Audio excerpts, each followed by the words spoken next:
Yeah, I'm listening. Yes, I'm listening. I'll tell you when I stop listening. Now, just go ahead. No, I can't talk now. I'm being flown to Switzerland to broker the Hatfield-McCoy peace talks. What? No. Cancel the Nashville meeting. What? So Kenny Rogers wants a poker showdown, does he? He probably wants to win his roasters back. What the? Oh, they think they're gonna close down my moonshine still, do they? That son of a... Well, you let Merle Haggard know I'm privy to the whereabouts of a certain Civil War strongbox he's been searching for the last 42 years. What the... You tell the Jimmy Dean sausage people if it's a fight they want, they got it. Well, that son of a... You tell Billy Ray Cyrus I will continue to use my considerable clout to keep him out of the public spotlight for another 10 years until he apologizes. Yeah, now listen to me, Mr. Big City Fat Cat CEO. Okay, whoa. One Dixie chick at a time here, ladies. I can't hear you when you're all talking at once. Wait, I thought once Strom Thurmond was out of the picture, you and me were through. I paid you in full. Just in case you forgot, let me remind you whose idea Farm Aid was in the first place. Yeah, I know how important the hee-haw reunion is. Whose idea do you think it was in the first place? Just in case you forgot, let me remind you whose idea Battle of the Country Network Stars was in the first place. That's right, me, baby. No, it wasn't Ted Koppel, you idiot, it was me. No, it wasn't Buddy from Charles in Charge, dumbass, it was me. When I started this, I had a dream. When my father, a wealthy cattle baron with ties to the country music industry, came to this country, he had a dream.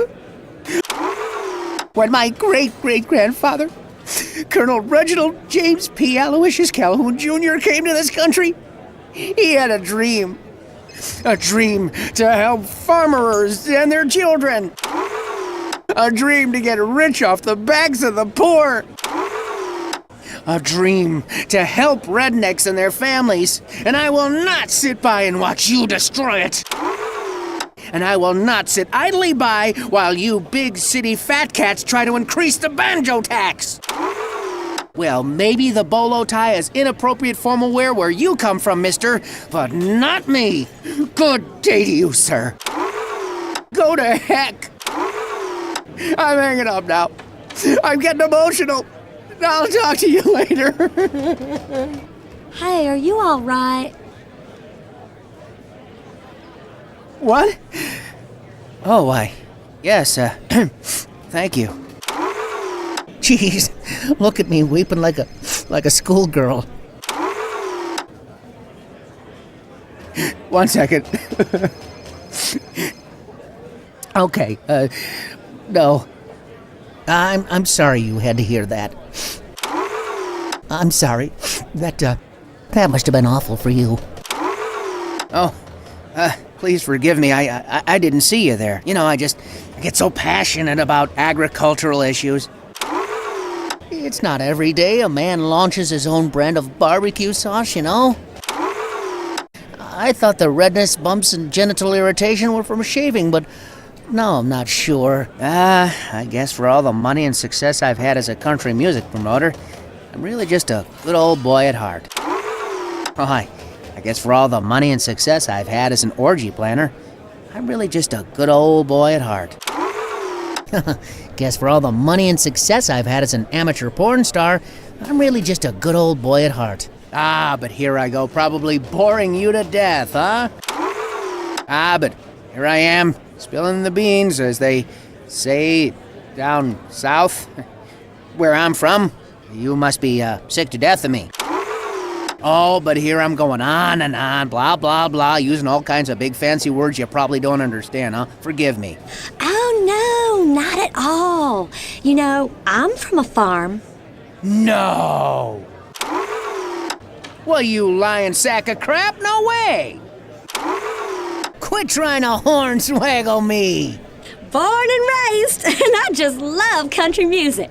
Oh, what stars have you met? Oh, I really don't like to name drop. I really shouldn't be talking about this kind of... Like putty in my hands. Charlie Daniels. Charlie Dazinskistine. Charlie Danahan Mulala Luka Laka Leaky Leaky. Charlie Oh, gosh. Him. That must have been nice.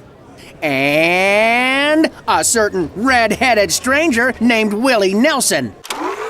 And a certain lone outlaw you might remember from the smash hit movie Barbarossa, Willie Nelson.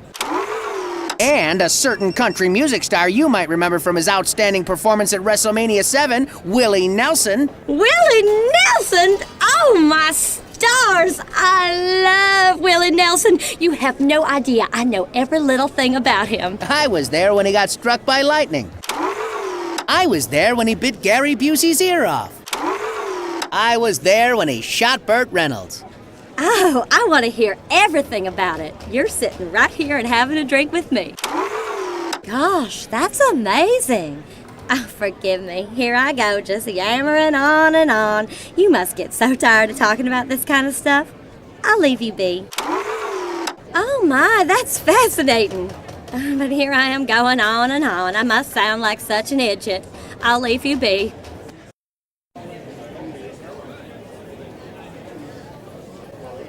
Hey, there you are.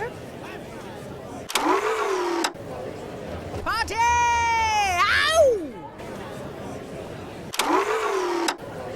Wow, you're still here? That's a first.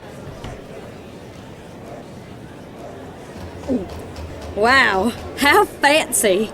Ain't you sweet? So, I want to hear all about you and your life. I'm just a sucker for any little piece of gossip about country singers. Tell me everything. Oh, who's your favorite? Oh, yeah, right, my lie. Well, who's your favorite? What the hell are you talking? Oh, yeah, right, country singers. Who's your favorite? Jesse Helton! Oh, Lord, forgive me what I wouldn't do for that man. I know everything about him. Oh, tell me something about Jesse that no one else knows. Something that's never been in Country Thunder magazine. Oh, please. I promise not to tell. I promise. Okay. Well, let's see. Jesse Helton, huh? Yeah, Jesse Helton. Yeah, sure. Oh, I got tons of good stuff on that wacko. Jesse Helton? You like him? What a rube. I mean, Jesse Helton, huh? Really? Did you know he's afraid of fire? He threw a little girl into a pond once. Did you know he died in a windmill fire? Yeah, I know how you feel. Hey, no one said country music was pretty. Yeah, I know, it's weird. His publicists have kept it under wraps for a long time. I can hardly believe it myself. Believe me, I wish I didn't know. How about we change the subject, okay? What's your favorite kind of top ramen? Oh my gosh, that poor thing. Tell me something else. Willie Nelson has a submarine. Willie Nelson lives in a secret underwater kingdom at the bottom of the ocean. He rules an ancient race of sea dwellers with an iron fist. Willie Nelson nearly hunted the giant squid to extinction in the late 1600s. Yep, yeah, it's true. No! What a hypocrite! I knew that man was too good to be true. Oh, this is so exciting. What else? Kenny Rogers. Charlie Daniels. Tubby Horton. Fake beard. Has two butts. Yeah, two butts. It's a birth defect. Is greatly opposed to the Kansas-Nebraska Act of 1854. Lord of Goshen! Been that way for years. Trust me, even his wife doesn't know. Trust me, even his personal sushi chef doesn't know. I can't believe it. I think I need to sit down. Hey, it's a lot to absorb. Trust me, I know the feeling. Hey, you wanted to go behind the curtain, baby, and I didn't twist your arm. Yeah, country music's gotten seedier over the years. I don't even go to Branson anymore. Why don't we just change the subject altogether? But enough talk about my fascinating career. You know, given enough posters, I could go on talking about crap I don't understand for hours. But what do you say we change the subject? How about some fun? I'm in the mood for a little action, if you catch my drift. What do you say? How about we get sweaty? Oh, sure, why not? Let's go. Willie Nelson. Oh, my stars. Oh, thank you kindly, Larry, but I think I need a moment. I'm still in a bit of shock. Woo, Lordy! Where'd a good old boy like yourself learn how to dance like that? Well, I used to major in folk dancing. I used to do co-ed naked volleyball. I don't care what the t-shirt says, on the floor is definitely not where you score. At least in my case. Oh, I used to referee a lot of mud wrestling tournaments. You know, you gotta be quick if you want to stay on your feet. I was even in a club for a while, but the instructor and I had this big falling out during the middle of the annual pancake breakfast. I was even president of the booster club for a while, but I had to step down after our charity bake sale ended in a 26-man battle royal. I was even on the rules committee, but I was forced to resign after getting into a slap fight at our annual celebrity fundraiser. It was a complete disaster. I mean, the police totally overreacted. It was insane. I mean, I spent 2 days in jail. Oh yeah, that reminds me. I should write those guys. Talk about a disaster. I mean, that was the worst ass-kicking I've ever had in my entire life, and I've been through a lot of them, let me tell you. You know, I think I read something about that in the school paper. That was you? Yeah, but for the record, I had no idea that guy was an archbishop. Yes, but for the record, I had no idea Tony Danza was lactose intolerant. Yeah, but for the record, I had no idea that Dolly Parton impersonator was really a drag queen. And B, I didn't try to grab the cigarette from his mouth. And B, I didn't try to grab his wiener. Queen. And B, I did not try to stab him in the head with a fork. I only told him not to smoke near the helium tank. I only told him to get his wife's fat ass out of my chair. I was merely pointing out that he had an enormous canker sore. It was that clown that started it. It was that guy in the fried egg costume that started it. It was Russell that started it, not me. Were you really excommunicated? No, but the Catholic Church did charge me with apostasy. No, but the whole thing caused a big stir with some of the local rabbis here. I gotta go to Torah court in July. No, not at all. But the Lutheran Church is flying me to Iceland for some apology ceremony this summer. It's called a Ruckluck. I swear, Larry, you are something else. Well, I reckon you done wore me out. I'm fixing to go home and take myself a little nap. Oh, no, don't do that. No, I mean, you can't. What, but the party just started. Besides, you'll get if you leave now, you'll be sure to contract this one thing that I know a lot about. It's called leave now, and I won't be able to save you from geez, I heard a senior do this to a girl once. Why can't I remember? Oh, what the hell? Alcohol stiffness. Rickets. Oh, no, that's not it. It's alcohol stiffness. Hoof and mouth disease. Cryptosporidium? Give me a second. Alcohol stiffness. You'll get alcohol stiffness. Big time. Alcohol stiffness? Yeah, alcohol stiffness is no joke. Yeah, it's like, you know how when guys get whiskey dick? Well, girls get alcohol stiffness. Oh, come on. Don't tell me you haven't heard of alcohol stiffness before. You need to stay active for a while. It has a lot to do with the toxins that can be trapped in your breasts thanks to your bra. Now, it's very scientific. I don't want to go into the details. Your best bet is to take it off and get some physical activity. Let's get your heart rate up a bit, shall we? Hey, how about a round of quarters? Hey, how about a round of quarters? I'm actually low on change, but the bartender will break a buck for you. I'll wait. I've got it! Quarters. Might be a little over your head at first, but I can probably teach it to you. Isn't quarters a drinking game? Actually, it's more of a sport than a game, really. Well, I prefer to think of it as a sport, really, but if a game makes it easier for you to comprehend, then fine. Hey, watch what you're calling a game, Missy. Quarters is a sport, okay? I got calluses to prove it. And sure, there's drinking involved.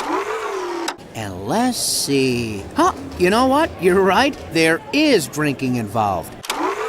And sure, you'll be expected to drink like a Viking, but it's really about technique. But come on, I mean, you gotta learn how to pound them back sooner or later if you're gonna live in a trailer park. But you look like a hefty gal. I'm sure you could drink me under the table if you tried. But if I drink more, won't I just get stiffer? Oh, no. Quarters is a real workout. No, of course not. Oh, come on. Look, it's very simple. We'll sweat more alcohol out of our systems than we put in. See, alcohol evaporates quickly out of the bloodstream, almost as fast as you can drink it. The liver is a muscle, and like any muscle, if it's not exercised, it gets flabby and weak. In fact, we might want to drink a little extra just in case. But if you're really worried, we can just stick to malt liquor. Why are you looking at me like that? Well, I'm not sure.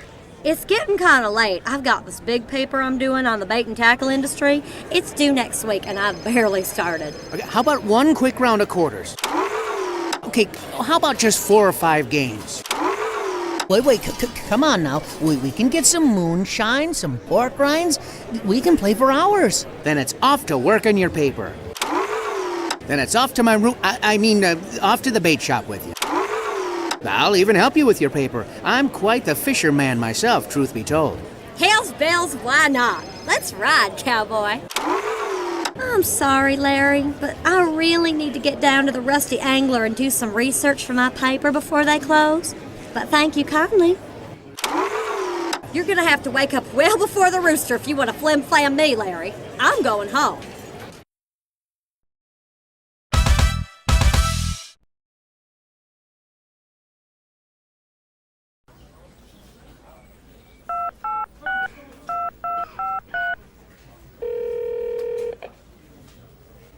Hello.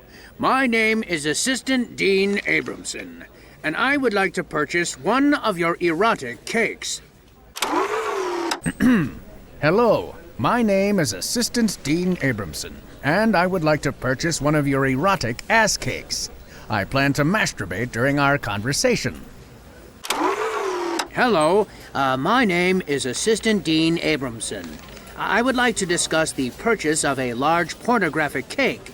If I can have it delivered by a scantily clad man, I'm willing to pay for that, too. I would like one in the shape of a man's ass. I would like one in the shape of an overly obese person's buttocks, please. I would like one in the shape of an elderly gentleman's buttocks, because that is what I am, an enormous ass. I would like it to look hairy, so do not skimp on the chocolate sprinkles. With perhaps just the hint of a ball sack underneath. Please listen to me carefully, as this is not a prank call. Please listen to my instructions carefully, as I am a fat, angry man prone to fits of rage. Please listen to me carefully, as unlike my previous attempts to purchase erotic cakes from your bakery, this is not a prank call. I would like the cake delivered to the Enton Alumni Auditorium at 2:35 p.m. tomorrow. I would like the cake delivered to the Velvet Illusions Porno Theater. I would like the cake delivered to the Walnut Log Chamber of Commerce Awards banquet. Hello? Hello? Oh, man. Hello? Hello? Man, don't you dare hang up on me. Hello? Oh, great. That's the only pornographic bakery in town. Your cake joke was funny. You sounded just like him. Yeah, I've been working on my assistant Dean Abramson impersonation for a while now. I've gotten so good at it, even his wife can't tell the difference. Yeah, I've been working on my assistant Dean Abramson impersonation for a while now. I've gotten so good at it, even escort services can't tell the difference. Yeah, I've been working on my assistant Dean Abramson impersonation for a while now. I've gotten so good at it, even his Merkin supplier can't tell the difference.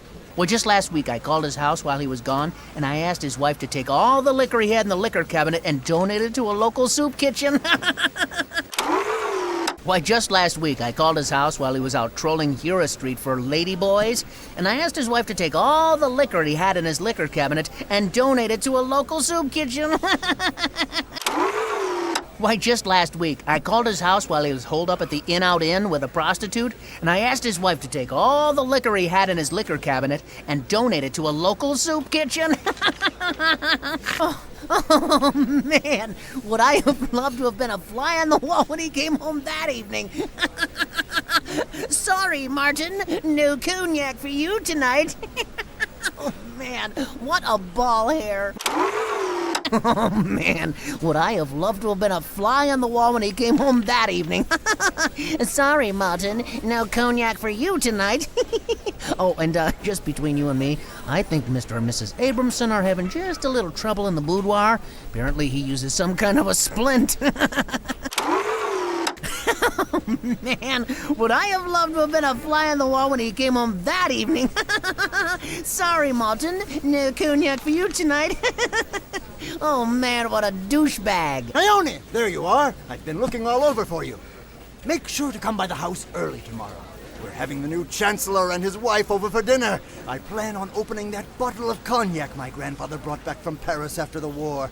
I'm counting on its delicate color and subtle aromas to win me that promotion to the Dean's chair. Ah, yes, my time is nigh. What the... Lovage! What the hell are you doing bothering my niece? Your niece? Oh, niece? Niece? Oh, crap. I was just remarking to her how young and virile you look in that painting, sir. I was just remarking to her how slim your jowls look in that painting. I was just remarking to her how gray your skin looks in that painting. Ah, yes, my new portrait. It cost the school a pretty penny, but then again, what are tuition hikes for, eh? Bwah, bwah, bwah.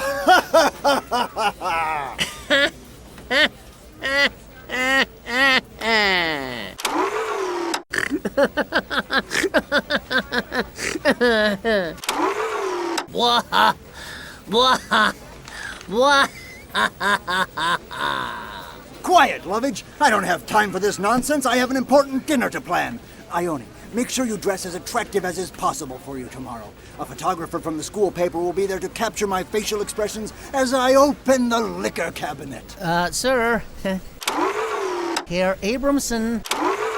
Sire. Are you sure a big, rich dinner is really what you need right now? I mean, you've been doing really well on your diet. You should check out this month's issue of Working Women. It has all these cool tips on how to throw a successful dinner party. And they even have a section called Chocolate Zone where you find dessert recipes. Why, I can... You know what I like to serve at dinner parties? Science snacks. My teacher showed me how to make them in 3rd grade. They're really easy. You just... Blow it out your ass, Lovage! And you listen to me. Stay away from my niece.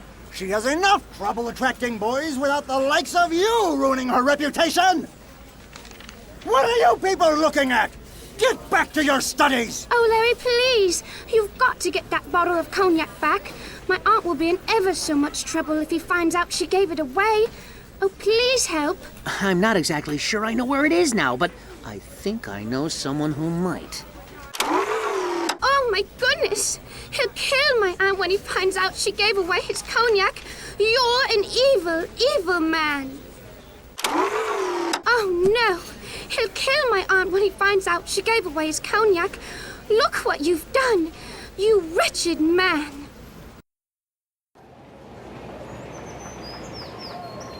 Wow, girls' rooms are different than guys' rooms.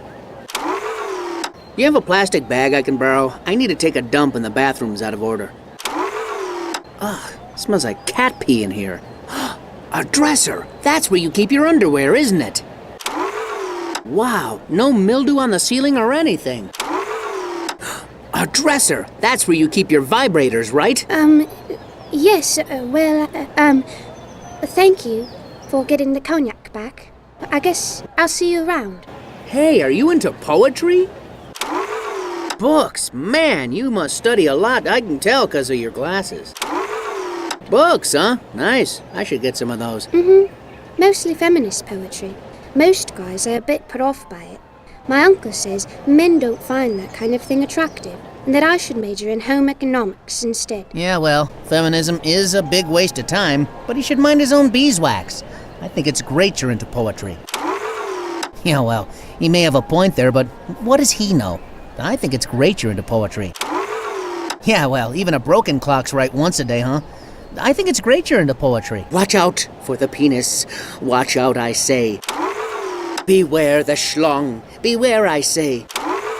Beware the beef missile. Beware, I say. For justice it cares not. For genital warts it cares not. For lubrication it cares not. Cobra-headed invader, I stab back at thee. Bald-headed wrinkle beast, I stab back at thee. Swollen stink hammer, I stab back at thee. Grow not firm against my thigh. Grow you not 4 inches high. Seek you not warmth of pie. See me not through thy one eye. Spit custard not through your one eye. Do not shoot your load into my eye. Angry purple patriarch planting seed. Angry purple breakfast wood planting seed. Angry purple 12-inch pain train planting seed. Mining mountain starting wars. Splitting beavers, poking clams. Invading love mounds, diving muff, jisming with greed. Destroyer of kidney. Hung well below thy knee. That was brilliant. Was that really yours? I wrote it while I was watching Saturday morning cartoons when I was 9. Well, I stole a few of the penis euphemisms from Reader's Digest, but the rest of it I wrote when I was 9. Every word, turd. Wrote it when I was 9. I've worked on it since then, but it's basically stayed the same. Hey, do you know any publishers? I've been having a hell of a time trying to get it in print. Hard to believe. Ebony Magazine rejected that sucker 6 times. What was your father like? Was he overbearing? Controlling, perhaps? Nah, he's cool most of the time, really. He's one of those guys, doesn't get angry very often, but once he does, it's like head for shelter, you know? Oh, no, he was a great father when he was sober. He's just one of those guys, doesn't get angry very often, but once he does, it's like head for shelter, you know? Oh, no, not at all. He was a great father when he lived with us. He's just, he's one of those guys, doesn't get angry very often, but once he does, it's like head for shelter, know what I mean? I remember I'd bring home bad grades from school or get sent home after being beat up by a girl. I remember once I got sent home from school for kissing another boy on accident, long story. I remember I'd get suspended from school for crawling through the ventilation system to spy on girls' showers or whatever, and he'd just say, oh, well, whatever, it happens to everybody. But then I'd be hanging out in the kitchen making a PB&J, and all of a sudden he'd explode, and he'd be like... And my dad just laughed and had said something about being arrested once for the same thing in Oklahoma or something. But then I'd just be sitting in the kitchen studying or whatever, and my dad would burst into the kitchen, buck naked, and be all like... And my dad would laugh and say how that brought back memories. Then I'd just be sitting in the kitchen, minding my own business, and he'd burst in and be all like... What the hell are you doing? You've wasted the entire afternoon! What the hell are you doing? For 9 years I've supported you and you haven't done a damn thing with your life! What the hell is the matter with you? You want to grow up to be a loser like your old man? And I'd be all like, you're cheating on Mommy. And he'd say, and I'd be all like, why is Mau Mau sleeping in your room instead of Mommy? And he'd say, and I'd be all like, is Ling Ling gonna be my new mommy? And he'd say, Mind your own business. Go practice your pan flute. and I'd be all like, I don't want to play the pan flute. You play the pan flute. That's your dream, not mine. Mind your own business. Go practice your ukulele. And I'd be all like, I don't want to play the ukulele. You play the ukulele. That's your dream, not mine, man. Mind your own business. Go practice your jaw harp.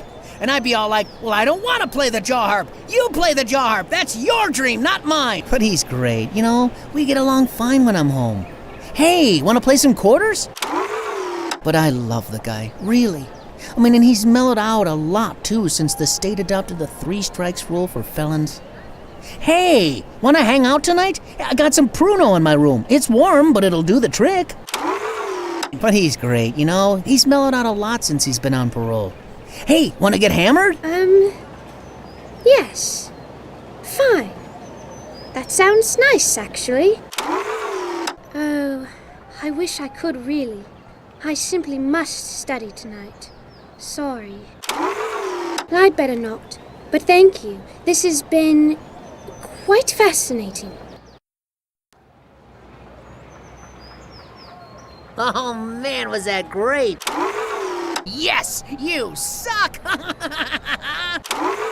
In your face! Yahoo! We got to keep this party rolling. All right, baby, Miller time. Let's go get schnockered. All right, grab your drinking shoes and saddle up. You want to go to Lefty's? You want to hit a wino bar with me? Come on, let's go slumming at Lefty's. They've got 50-cent whiskey sours if you get there before noon. Last time I was there, I saw a possum crawl under the deep fryer. This one homeless guy's there. He's hilarious. Keeps taking his pants off. No, thank you. I was planning on staying in. Counting calories, huh? Great idea. Why go out and spend all that money when we can just get drunk right here? A stay-at-home drinker, huh? Smart. Good for you. My wallet's a little light right now anyways. Yeah, that place sucks anyways. I only go there because the bartender sometimes gives me free drinks if I mop out the urinals. No, it's not that. I don't like to go out much.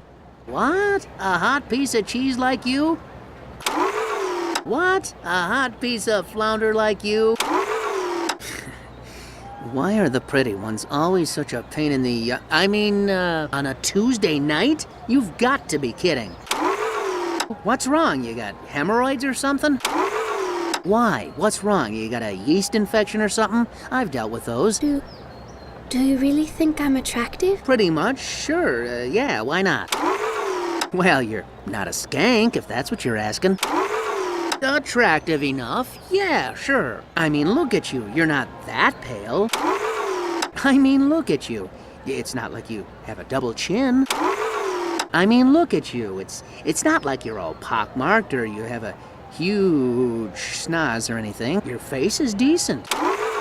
Your face is pretty decent, even with the humongous pair of glasses. You've got some nice facial features for sure. Your chest isn't completely flat. Looks like you got some booty going on under there. Implants aren't that expensive, and you're not too scrawny at all, mostly. So what if you're pigeon-toed? It's not like guys need to see your feet when they score with you, right? Unless, of course, they're foot fetishes. But whatever, those guys are weird anyways, right? So what if you dress like Martha Dump Truck? I'll bet you look good naked. I'd always hoped that someone would find me attractive for my mind as well as my body. Good one. But seriously, you can't give up on yourself like that. Yeah, gay friends are great. I got a few myself. But don't throw in the towel just yet. Yeah, whatever. Look, you can't throw in the towel. Sure, your situation's desperate, but there's still hope. You're just in a rut because you haven't had a man show you how to be sexy, that's all. Using your intelligence as a crutch will only get you so far in life. And the key to feeling good about yourself as a person is physical attractiveness. Hey, you know what you need? Hey, You know what'd be perfect for a down-and-out girl like yourself? Hey, I know what'd get you to stop whining. A boyfriend who loves me for who I am? A makeover, huh? Oh, come on, it'll be great. You won't have to buy a thing. I've got all the stuff we need right at my place. A makeover? Oh, please, let me give you one. Please, please, please. I got all the stuff we need. A makeover! Oh, it'll be so much fun. We'll get some ice cream, some stuff to make s'mores. Hello, what do you think about highlights, huh? I've got all the stuff we need in my room. Makeup, nipple cream, electric razor, clothes, crotchless underwear, fake butt implants, glitter, scotch, padded bras, all that crap. Hair extensions, fake nails, the works, you're gonna look fabulous. Hookers have left all kinds of stuff behind at my place. We can use it all. I don't know. If I've learned one thing from Hollywood, it's this. Girls can become instantly hotter just by taking off their glasses. Let's see if we can undo what the ugly stick did here. We'll start by taking off these glasses. Let's start by taking these glasses off. Sort of assess the damage here. Here we go. Let the transformation be... Wait till you see yourself without these babies. You're gonna dump in your pants. Behold, the beauty that is Io. Yeesh. You know, let's leave those on for now, actually, okay? Back on. You know what would help here, Ione, is contacts. Let's get some, okay? That's all I'm saying. Oh my God, the squinting! You know what? Let's keep these on for now. Yeah, there we go. My squinting's pretty bad. Do you really know how to give makeovers? How hard can it be? I got a mannequin at home and everything. You sure can't look any worse. What have you got to lose? By the time I'm done with you, you could be a waitress at Hooters. No. Heck, by the time I'm done with you, you could be a waitress at a strip bar. No. By the time I'm done with you, you could work as a receptionist at a modeling agency. No, you could be a hostess at Hooters, and not some crappy Hooters by the airport either, where they have a bunch of fat chicks working there. But I'm talking about a downtown one near a sports stadium, where athletes go to hook up with 18-year-old babes. How does that sound to you?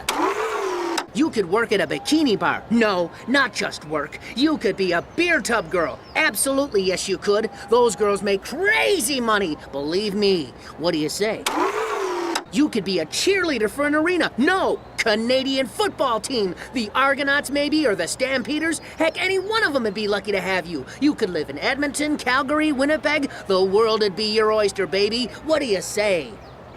All right, let's do it. Just keep it tasteful. I'm sorry. I've got a debate this weekend, and I don't want to get off my sleep schedule. Thanks, I've got a midterm coming up in 4 weeks, and I really need to study. Sorry.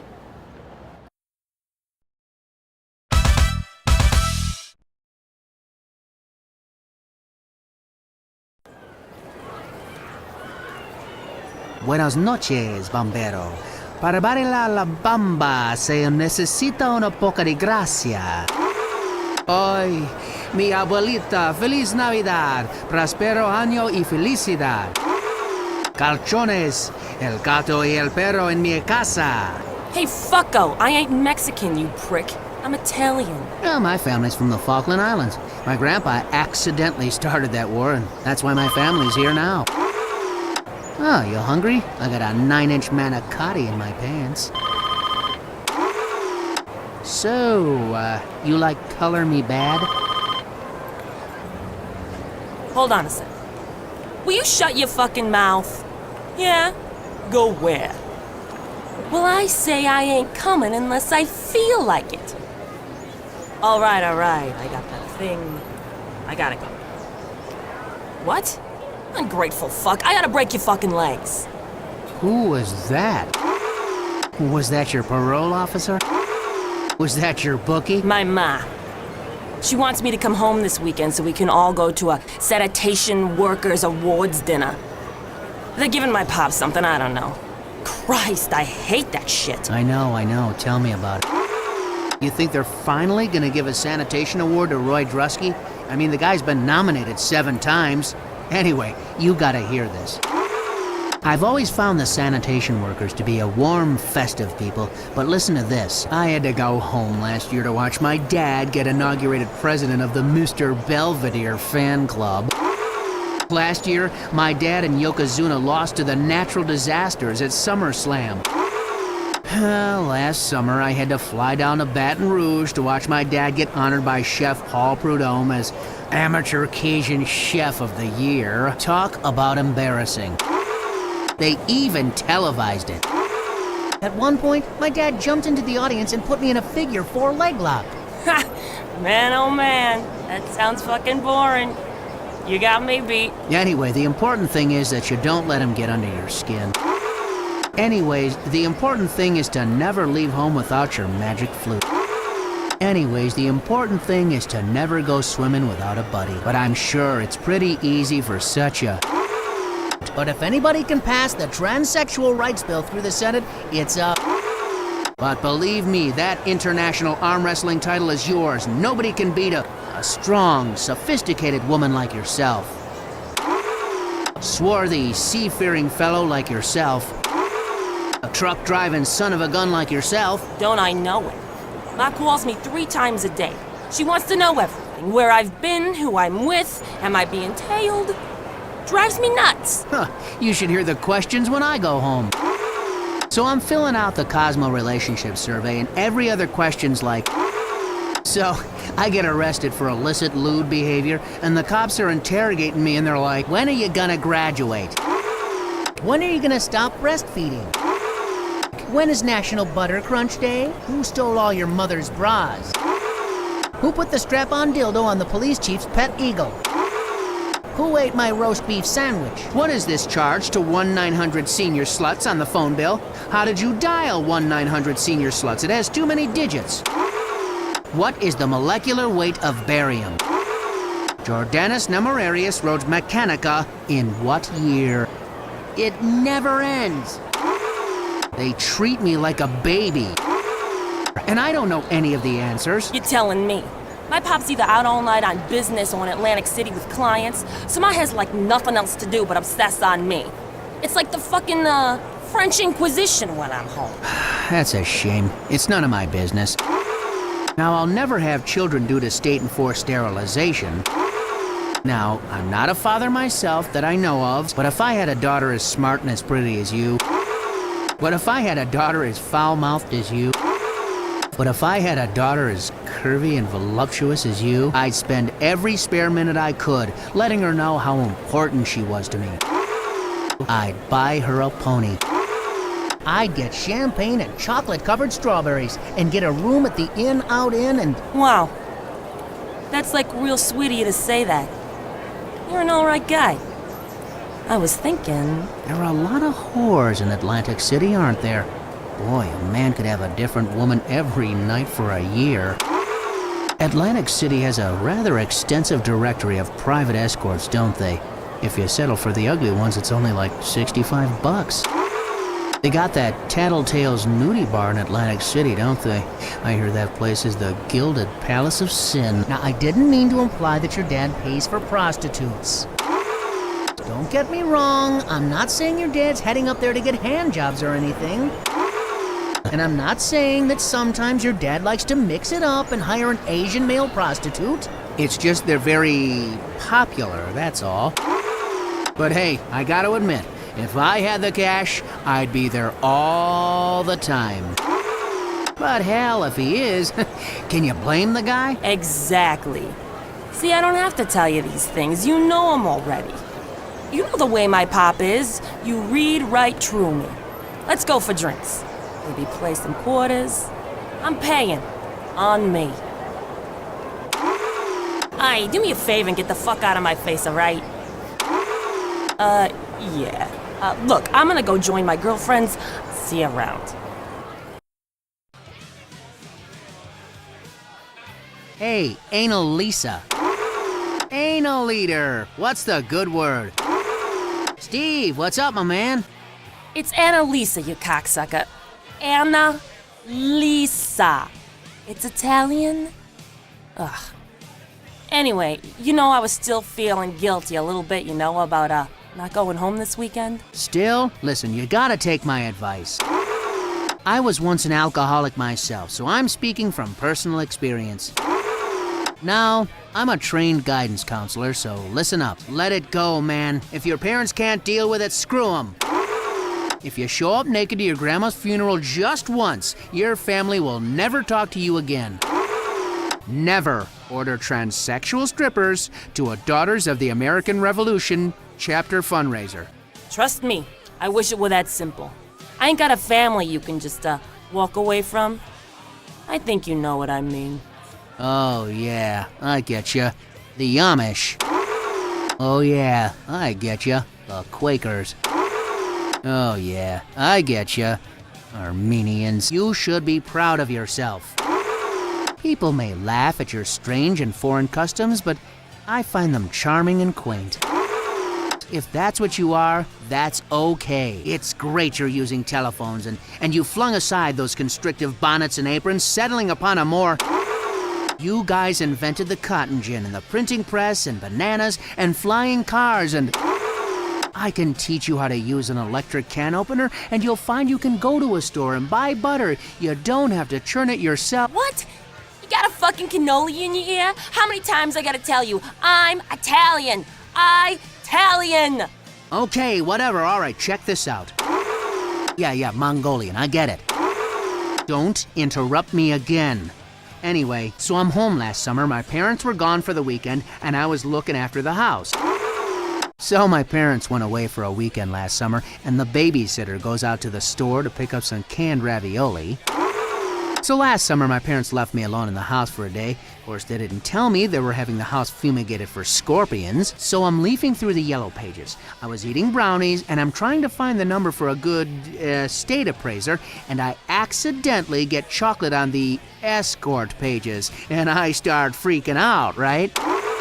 So I'm sitting in the kitchen buck naked with the yellow pages, and I'm getting in touch with my manhood, and I accidentally pop my cookies all over the escort pages. So I call this prostitute up, and she comes over and she's snookered, side-sipping a bottle of Mad Dog. She's trying to up her price.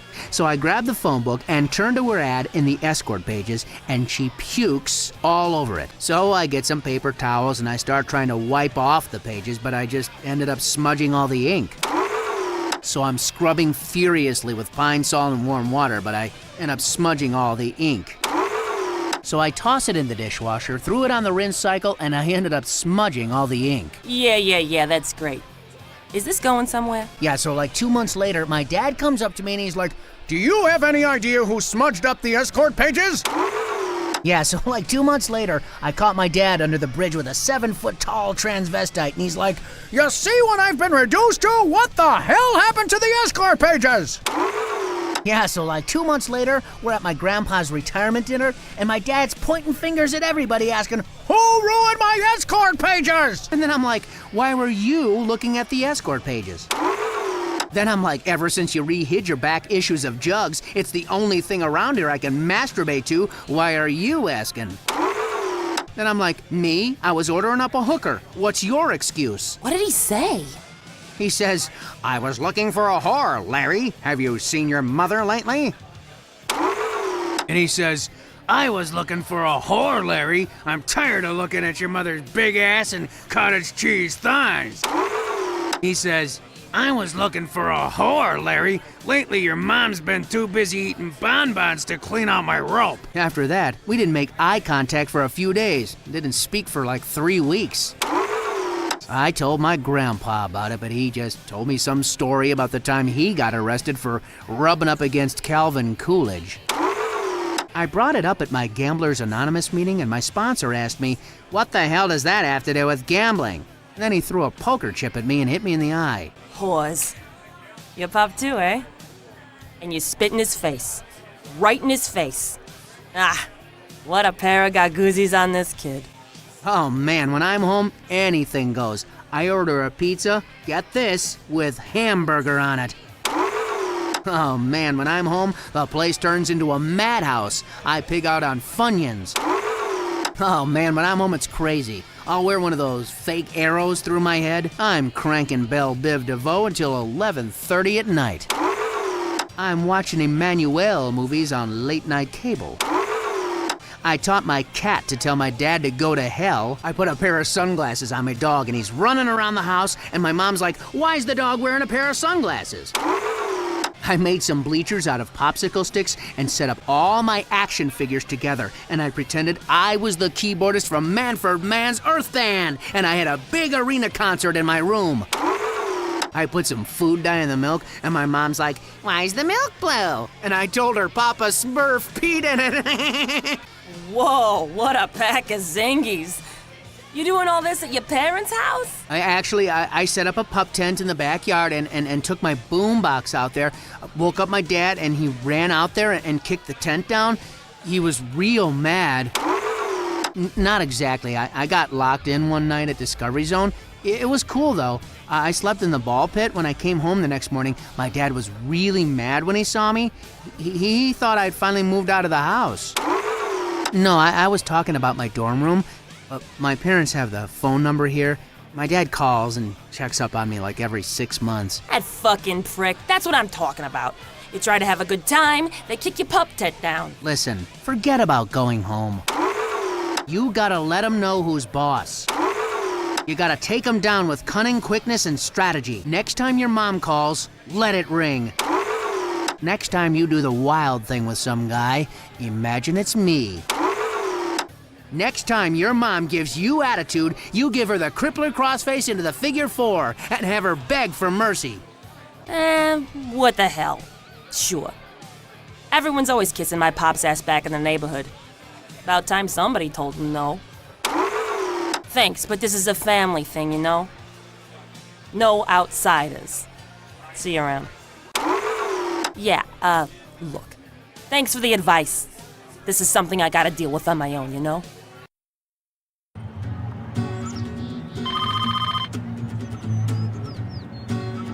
Yeah, what is it? Oh, hi, Daddy. It's my father. He wants me to come home for the weekend. Okay, you tell him you're sticking around this weekend because you got a hot date.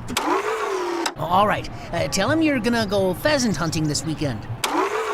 Wait, calm down. Explain to him that you're going on a high society jewel heist this weekend. Yeah, I don't think I can do that.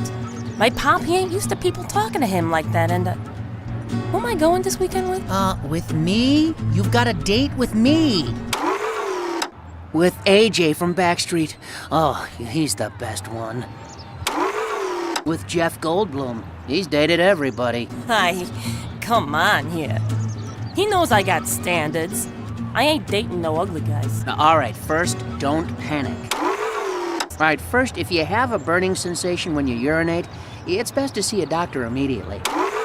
All right, first, Mayor McCheese is just an advertising gimmick.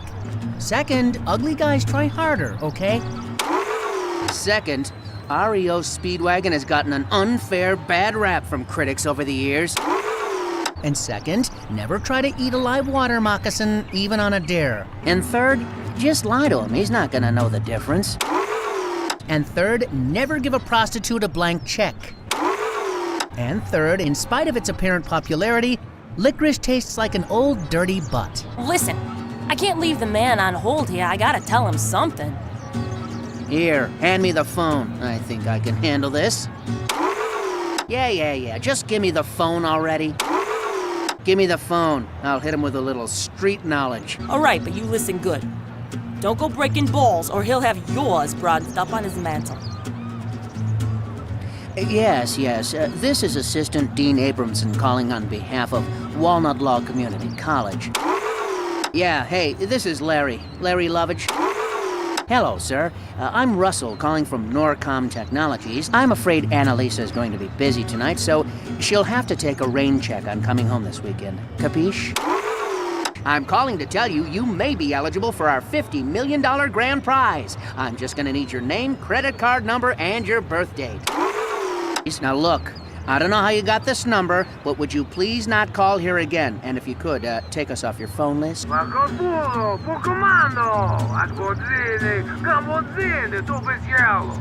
I'm sorry you feel that way, sir. Can I suggest maybe, I don't know.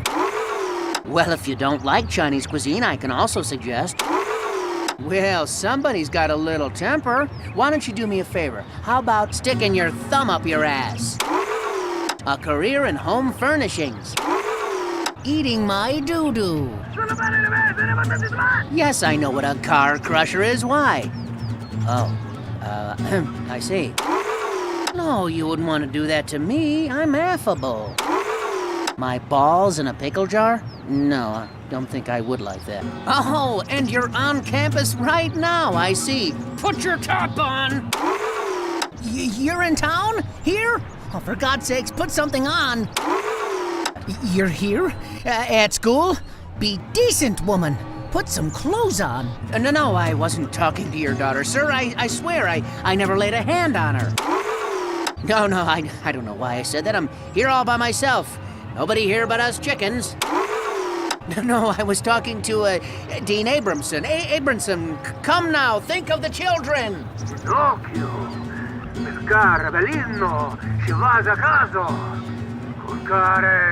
Guys with bats? Really?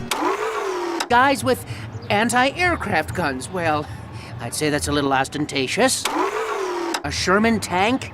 That seems a bit excessive. Well, I tell you what, how about I just bring her back to the dorms for you? Come on, you're a guy, right? You understand? Let me do my business, and I'll bring her back to you in due time. Okay, how about after I'm through with her, I bring her back to the dorms for you? Well, I could help her pack. I'll make sure she's more than satisfied. I'll be sure she's fully dressed. Or I could drive the car on the block for you. You know, parking can be a real hassle up here, sir. I really...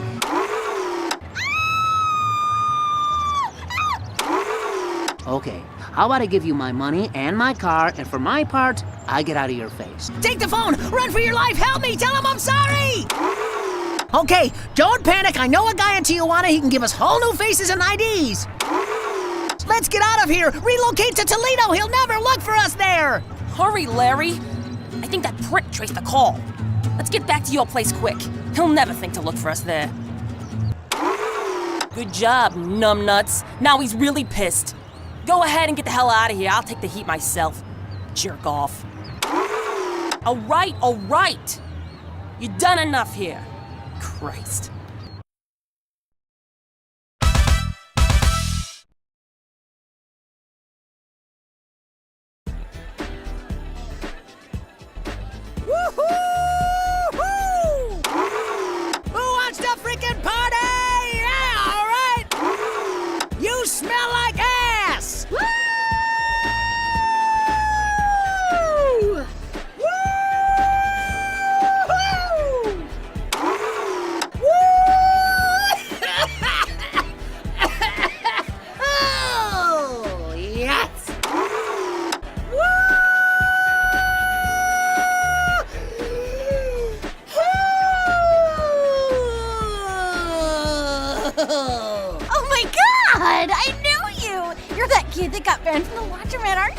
Me? Oh, no. That was a total misunderstanding. I can explain.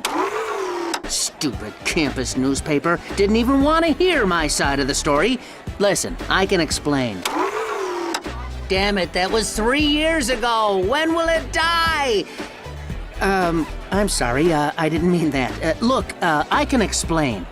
A girl left some bras in a dryer I was using. Now, I don't know about you, but I never trust those lost and founds. So I thought, being the nice guy that I am, I'd hang on to them and try to find the owner myself. Some girl left some bras in a washer I was using. They were nice, too. Seam-free, microgel underwear, comfort straps, espresso color. Very classy, right? All the dryers in the place were full. I took some lingerie and some panties out of one that was finished and moved them to a table. Then I thought, well, why not be a nice guy and fold them? Well, in walks this girl, and right away, she starts carrying on and calling me a pervert. You'd think she would have thanked me, but no. Well, I always smell my laundry when it's done to make sure it's really clean, right? Because sometimes those washers do a crappy job. Well, I didn't want this girl getting ripped off, so I grabbed an article of clothing at random and sniffed. Well, I'm very allergic to certain kinds of fabric softener, so while I was looking at them to see if they had a name tag or something, I thought I was gonna sneeze, and on pure instinct brought the panties I was holding to my nose. Now, I admit it looked bad, but... That is so cool! You are a wild man! I am?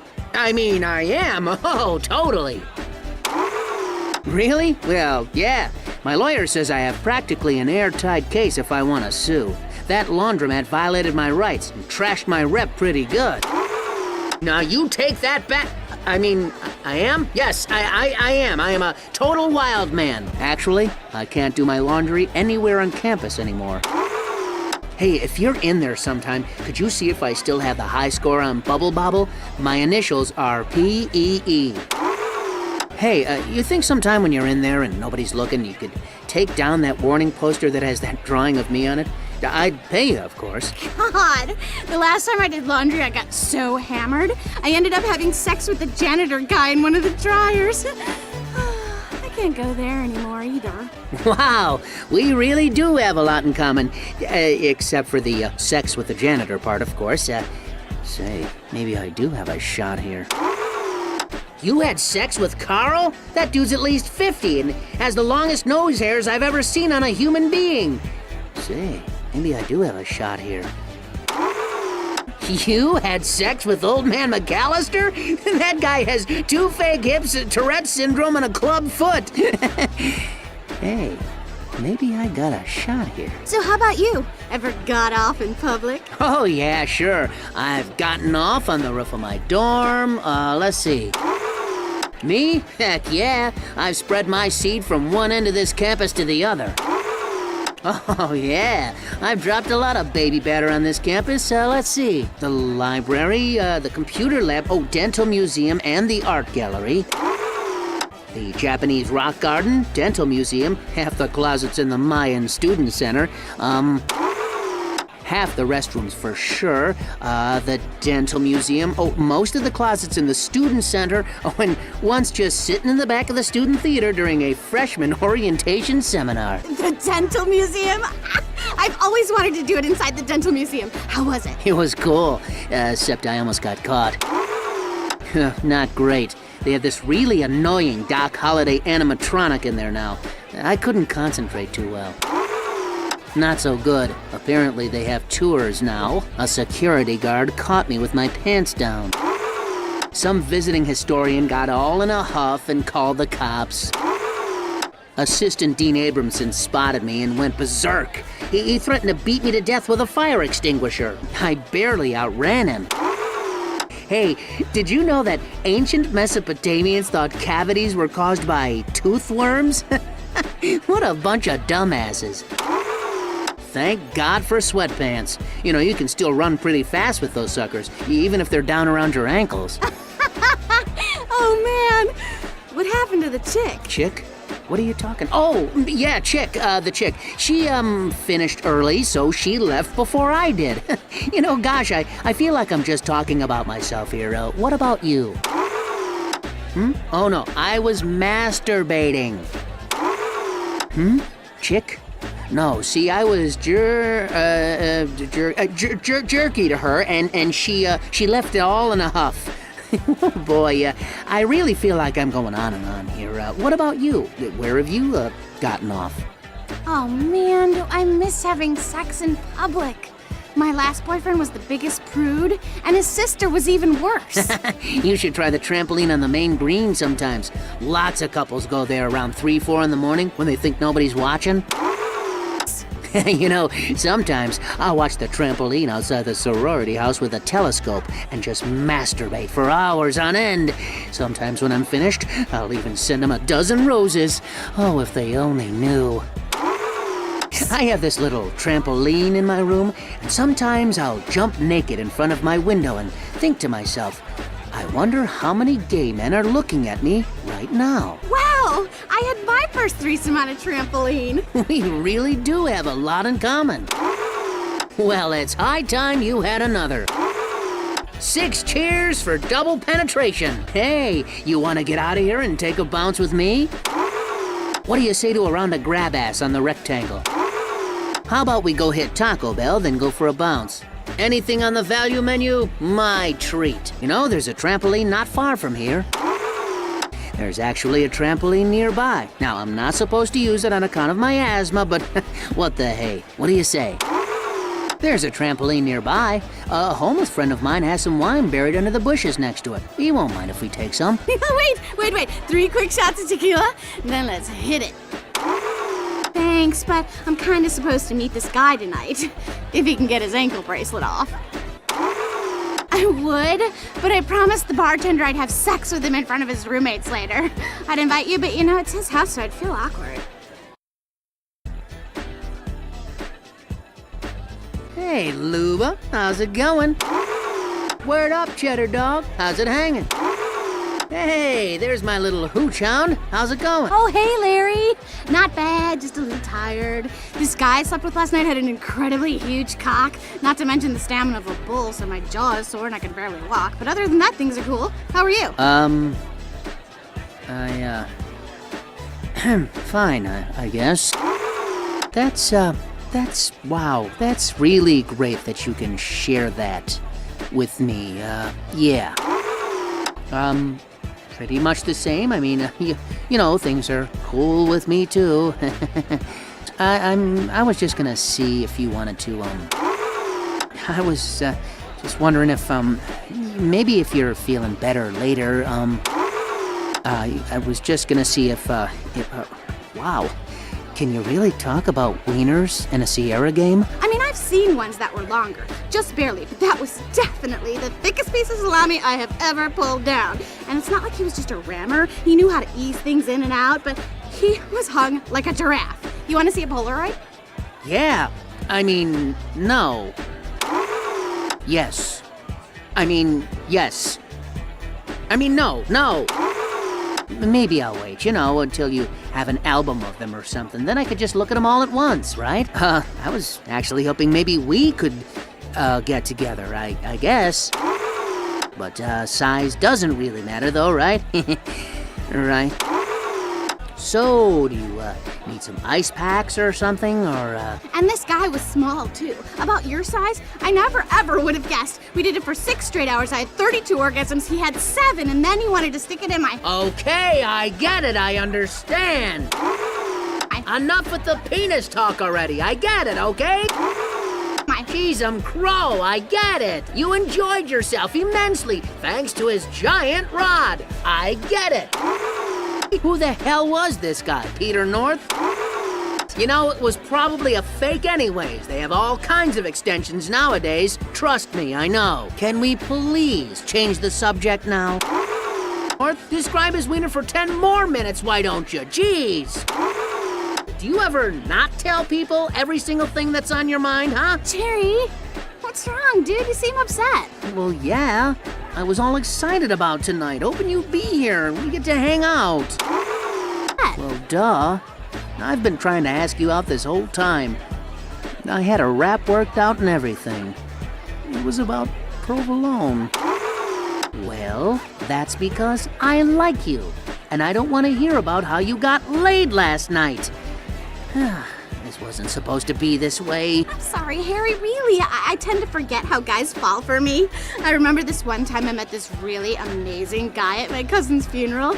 He had balls the size of grapefruits. Ugh, they smell horrible. You're doing it again! That's why I use talcum powder on mine. Well, I always say heat, sweat, and friction are the 3 main enemies of good scrotal health. Look, I really don't want to hear about it. Look, normally I'd pay to hear this kind of stuff, but I've had enough for today. Look, my head's really swimming right now, and I just don't think I have enough room for another description of some dude's equipment. Let's talk about something else. Let's change the subject to something I can participate in instead of just sex, okay? Who needs some oversized sex machine to keep him happy anyways, huh? I mean, once the sex gets boring, what do you have to talk about, huh? Now with me, you get all kinds of stimulating conversation. Did you ever collect coins? I have this amazing... You got any pets? Oh man, our cat, he hates baths. You should see it. Are you into model trains at all? I got a set at home I've been trying to bring to the dorms, but my RA says they're fire hazards. And I've tried explaining, but oh no, he won't hear it. Look, Terry, this isn't gonna work. If there's gonna be this sexual tension between us, I think maybe it'd be better if we just... No, it's cool. Ah! Oh, I knew it. Here comes the friend speech. We can remain friends. Please don't dump me, please. Why do I even bother not showering? My natural pheromones don't work for crap. I swear, I am not in love with you, I promise. Please, I'm so lonely. Oh, I think I'm gonna be sick. Why does everything bad happen to me, stupid fortune teller? Dude, chill. I was gonna say we should just have sex. What? Really? Wow, for free? Pity sex. Yes! Thank you! Finally! Oh, geez, what's a guy gotta do to get laid around here? So you do feel something for me. I knew it! I knew you wanted to jump my bones from the first second you saw me. Admit it. Come on. Take that, high school yearbook staff. Oh, if they could see me now. Maybe we can make some memories of our own. Well, let's go back to my place. I've got the perfect mixtape. Now I'm not like this. I'm really kinda shy. This is fantastic. I am so happy. This could not have worked out better. Hey, you don't have any girlfriends, do you? Yeah, okay, whatever. Can we do it doggy style? Sure, yeah, cool, okay. So, what's next? Doggy style, wheelbarrow, suspension bridge, you name it, I've studied it. Oh, this is perfect. You're like really perfect, you know that? It's like I'm living in a porno. Woo! What do we do? How do we start? So, can I feel your boobies now? Is anal off limits? I mean, don't get me wrong, I'm grateful for anything. I just want to know what my boundaries are here. Not so fast, dude. I'm gonna need lots and lots of alcohol. Beer's not gonna cut it. I need something stronger. Go make me a drink and hurry before I change my mind. Oh, actually, do you mind if I take a rain check? My knees are still a little raw from last night. We'll give it a try in a few days, maybe. You know, on second thought, can I take a rain check? I really need to ice myself down before I get late again. Hey, that tickles. Just 1 second. Hang on, you don't have a broadsword or a poleaxe or anything, do you? Hang on, I'm gonna use my teeth. Having trouble back there? No, just a minute. I think I'm gonna have to call a locksmith. 3 hooks? Now I've seen everything. Geez, did they ever consider Velcro? Does this count as foreplay? Man, you practice for the big day and then choke city. There. Commissar, hey, get out of here, man. What the? Commissar, is that you? Commissar? Oh man, I knew I smelled urine. Can't you see I'm busy? You just broke my concentration. Your stench is giving me a hard-off. Oh, I see. Hey, Luba, how you been, babe? There, got a nickel. Will it get you to leave? What am I, the Bank of England? Will you get the hell out of here? If I do, will you promise to stop rubbing yourself and get out of here? Hey, man. Like I ain't never been here in the first place. All right. Let me check here. There's the homeless for you, always wanting something for nothing. Why do you always bother me for money at the most inappropriate times, huh? When I'm in the shower, on the toilet, sleeping? Now, I know I had some change left over. You got change for a dime. Now, instead of corn liquor, I'm gonna suggest you invest in some Depends. Hey, what's going on here? Whoa. Let me ask you three. Does this look like appropriate campus conduct? We're members of the university three-man bobsled team, just getting in some pre-winter practice. Well, I don't know, Beezer. How about taking bribes from the physics department to let them throw cockfights in the basement of the math museum? Is that appropriate campus conduct? I don't know, Beezer. How about picking up prostitutes in a university-owned vehicle?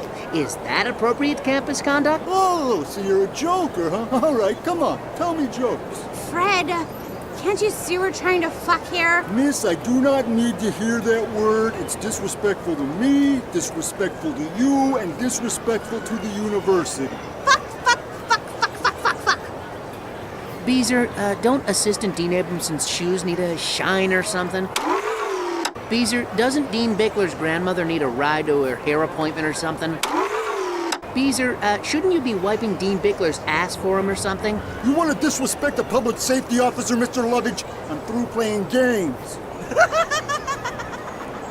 Can everybody please just get the hell out of here? Larry, let's go back to your place. Can everybody please leave? Bucephalus isn't used to performing in front of an audience. What the hell are you doing here, Russell? Did Louisiana Hayride just get out?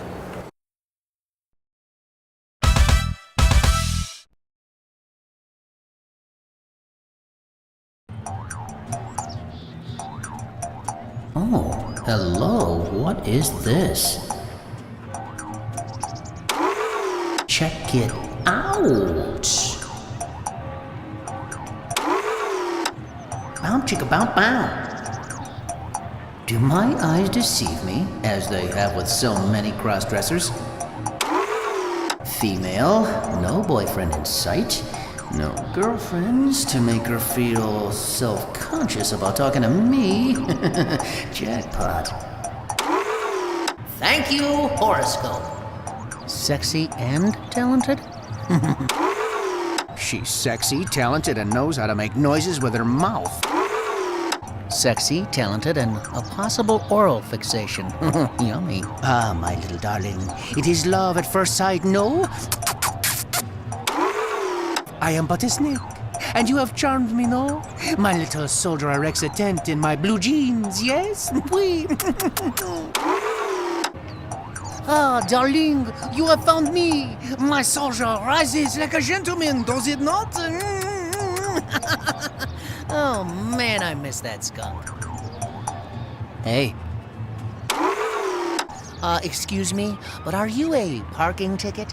Because you got fine written all over you. Get it? Fine, huh? what's up, chicken butt? Hey, So, how's it going?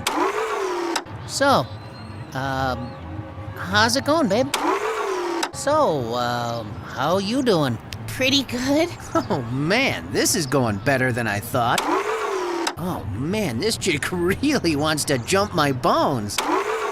Oh man, this chick is ready to go. Better seal the deal here. Got to keep this momentum going. Talk about getting your foot in the door. I've got eye contact here and everything. Talk about verbal foreplay. Gotta keep this up. So, you in the band? So, what's with the dumb outfit? You in a band or something? Jaw harp, huh? Those are weird. So, you in the band or something? Yep, I'm just an alternate right now, but I'm auditioning for first chair this year because Barbara Moses had a nervous breakdown during summer sessions related to her being a slut. But my squad leader said I could play during the pre-game pep rally tomorrow, even though I'm only second alternate because he thinks my marching's better than Oliver Caffrey's, who's gay but won't admit it, even though I don't have all the music memorized yet. Are you going to the game? Game? What game? I'm sorry, I wasn't listening. What game? I'm sorry, you lost me back there at the word slut. Did you say something about a game? The Walnut Log Community College Arena football game, silly. What'd you think I meant? We have a football team? Wait a second. Isn't football the one where girls go around in a circle on roller skates and try to beat the crap out of each other? Football team? Is that why we have a stadium? It's not football, it's arena football, stupid! And how can you not know we have a team? Don't you have any school spirit? Don't you have any idea how hard it is to be a member of the WLCC marching band? Veterans have to compete for a spot on the team every year, same as freshmen. We could lose our spot at any time. It's like living in a fucking pressure cooker 24 hours a day. I hope you die and go to hell. Whoa, wait just a darn minute here. Hey, hang on there a minute, band lady. Whoa, hold on a second, psycho. Let me get something straight here. This school can't afford a real football team. Wait, this school doesn't even have a math department. This school doesn't even have an English department, but we have an arena football team. But we have some crappy-ass arena football team? And we're giving away hundreds of dollars in free scholarships so we can have an arena football team? Man, this school gets more lowball by the minute. That rules! Okay, who ever heard of a college having an arena football team? Are we Division I or Division II? So, if we go undefeated, do we go to the Rose Bowl or do we go to one of those crappy bowls like the Tidy Cat Bowl or something? Do they serve beer at games? Because I can buy. I mean, I've been 21 for a couple years now. You're funny. I like you. You do? Hey, come on, give me a... Wait a minute, are you serious? You're kidding. I mean, I've never heard anyone say that without sarcasm before. You really like me? Yes, silly, of course I do. Here, help me work out the stiffness in my twanging hand, and we'll go get shit-faced. Go fuck yourself. Yes, silly, of course I do. Now get out of here, I have to practice. Go, move it now!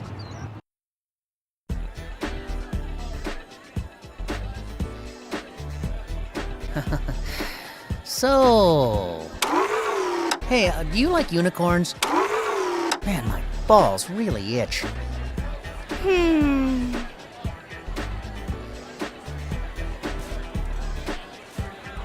Will you excuse me for a minute? I gotta take a dump. Hey, I just remembered I have to pick up some nutmeg. Talk to me, baby. What's wrong? Oh, I'm sorry, but can we skip this one, huh? First things first, can you pick up some penis enlargement pills that actually work? Oh, and listen. Well, first, these cheapo shoe lifts your assistant picked up are killing my feet. And another thing, I mean, she's in a fucking marching band, for Christ's sake. This girl's got a face like a 12-year-old after doing 10 rounds with Mike Tyson. Come on. Okay, we all saw American Pie. Ha. Let's get some fresh material. I mean, I thought this game was gonna be full of, Catholic schoolgirls and naughty nurses. My agent promised me a tasteful remake of a classic game. My contract stipulated nude casting calls with myself present and no stunt cocks. Did you talk to the guys at Universal about my Supertramp tribute album, huh? I don't need this. I was Brian Dennehy's understudy in FX2 for crap's sake. Now, did you talk to the people at Sierra about my idea for Beat 'em and Eat 'em 2000? We're just waiting for the final green light. You think you can dig deep and give us one more today, big guy? We'll make it an early wrap, I promise. I don't know. Can I have a bite of that sandwich? Any word on my mail order bride yet? You're really doing a great job. We all think so. Quit stroking my ego, Floyd. Yeah, tell the Video Game Awards board that. Ray Liotta, best performance? Give me a break. Yeah, well, you thought Russell was a good idea. All right, come on, be honest. How was I in the gangbang scene? Well, not like the ESRB is ever gonna approve that anyway. How'd my junk look during those close-up loops? Yeah, I knew I should have nared last night. I told you, keep my mother off the set during the sex scenes. I can't perform when she's watching. And also, that crew member, Roy, he really creeps me out, man. It'll come together during editing. Cram it, Shine Boy, I wasn't finished talking. Editing, schmediting, you say that about everything. Editing? They couldn't edit their way out of a paper bag. So far, I've had a homeless guy worm my chick. So far, I've had to get by with only one assistant. So far, everyone thinks I'm as gay as a Judy Garland fan site. I've had a contract put on my head by the mob. You still haven't picked up my amyl nitrate. The hookers you send me really need better dental care and been subjected to a teddy bear with a strap on. And I'm tired of sharing my trailer with that guy who plays the commissar. I mean, getting into your part's one thing, but he's really been pissing himself. And don't take me to any more transvestite bars. You know I'm easily confused. Shoddy riding, Larry. There's no excuse. That's all changed now. You're going to start taking a totally new direction with the girls. Oh, let me guess here. Don't tell me. Let's see here. She's the daughter of a money-hungry cheese baron. She ends up being a pack of squirrels wearing a human suit. She's actually a crime-stopping robot who needs me to help her win a boat race to save her grandfather's farm. Who needs plutonium so she can fix her spaceship and return to her home planet. Who holds me captive and demands the entire planet's acorn supply as ransom. Absolutely not, Lair. Psst, write that down. You're really gonna love the ending with this one. All right, fine. I knew I should have accepted that position as the Financial Network's Asian correspondent. I knew I should have stayed in porn. So what, do we start all over again? Makeup? Can I get a little more bass? I'm looking a little peaked. So, can I get a bigger sock for my pants, huh? No, we'll fix it during editing. Just go back to the table. Let's go, people. Larry's back. Hey, I got an idea. Let's go to the pep rally. Okay, why not? So I'm not hot enough for you? I'm going to my trailer. I'm sorry, I lost my train of thought. Can we try this again? Okay. Band Geek, Conversation 2, take 2. Want to go back to my place and play my instrument? Hey, Harriet, you up for a few rounds of euchre? Hey, you want to help me shop for a new stepladder? Oh my God, Larry! There's no time. Something horrible has happened. Dave is sick. Oh, Dave, that's too bad. Super Dave? What a klutz. When's that guy not in the hospital? David Crosby again, huh? Well, those are the consequences of a lifetime of extensive alcohol and drug abuse. Is there a card I can sign or something? You can tell him that his last cable special sucked the big one. Explain to him for the third time that my liver's not for sale. You don't get it. Dave, the mascot, he's like the living embodiment of Twiggy. Ah, Twiggy. Twiggy? You mean like, Twiggy? What kind of name is that? What's another name for a bundle of sticks? Think about it. Oh, if only the censors had let us use the original name. But who will lead us to victory against the maiming maggots? Dave was so perfect. That big wooden suit. His special halftime Twiggy Mania dance. I always felt like he was prancing just for me. Oh. Wow, that mascot sure gets you hot. Man, your crazy-o-meter keeps on rising higher and higher. A mascot fetishist.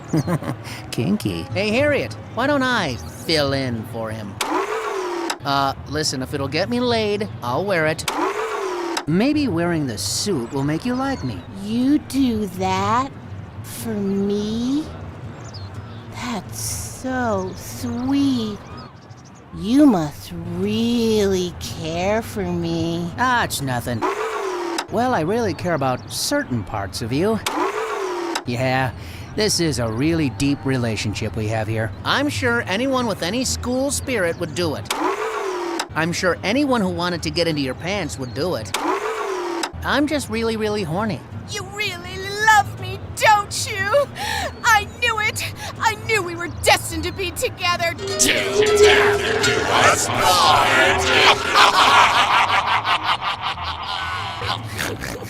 part. Sure. Wow, you're crazy. Whoa, somebody's a few burritos short of the combo platter. So why don't we just get into that costume?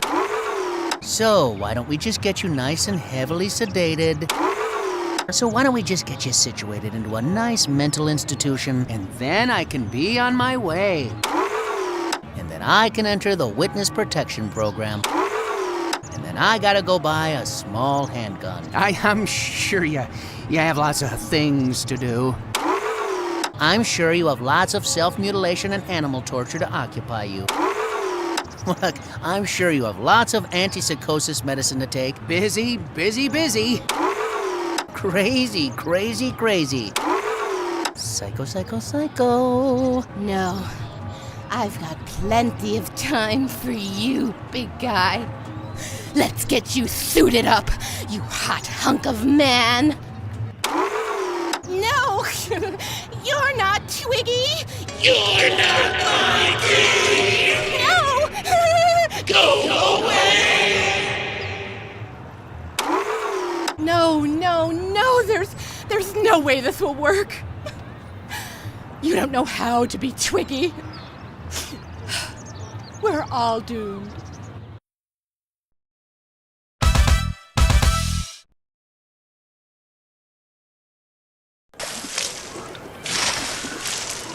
Are you lost, man? Because heaven's a long way from here. Hey, somebody call for a balloon sculptor? Do you like peanut brittle as much as I do? Hello, I am with pleasure in meeting you. I'm sorry, what was that? Well, St. Pauli girl, I just wanted to tell you I've been enjoying your fun-loving German beer ever since I turned the legal drinking age of 21. So, you know where a guy can find some action in this town? How is it? It? How is what? Whoa, slow down, I don't speak Mexican. Heidi, if you got the hankering for a nice juicy Wiener Schnitzel, we could go back to my place. Thanking you. Fine, I am doing. Great, that's great. Fine, I am doing too. Yeah, just fine. You know, with a little red hair dye, I think you could help me put my Pippi Longstocking fetish behind me once and for all. Swiss Miss, nothing's as fine as your creamy hot cocoa. So, you from around here? Did I detect a Midwestern lilt to your voice? So, you from Jersey? I was for small country. It is unusual and first distant here. Oh, I'm for small countries as well. Small countries are unusual, but... Small country? Never heard of it. Listen, I always say it's not the size of your country. I always say it's not the length of your country. I always say it's not the girth of your country. It's how you use it. It's the motion of the ocean.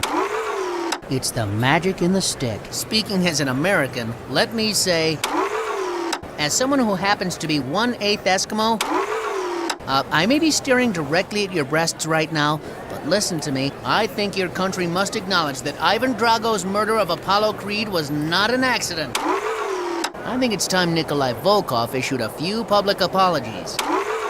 It's about time your country admits to holding American POWs in Vietnam. You can't hide anymore. Rambo has already proven their existence. Only then can the healing begin. Only then we can nuke you to kingdom come. Only then you and me can have sex. Please. Now, you may have given us Yakov Smirnoff, but to be fair, we did give you Billy Crystal. Eesh. What's the deal with communism? Is that what Rain Man had? I must say I admire your Zangief, though. He is quite an accomplished technical wrestler. Please, where is it? Laboratory. Oh, I'm sorry. Did you just interrupt me? Pardon? The laboratory? Articulated lorry? Chicken cacciatore? Oh, the lavatory. Here, follow me. Oh, the lavatory. Number 1 or number 2? Oh, the lavatory. Gotta shake out a few clinkers, huh? Okie dokie. Larry, we have saying in village, to the donkey, thorns taste better than hay. Larry, we have saying in village, too many barbers would be ready to shave the beard of a beardless man.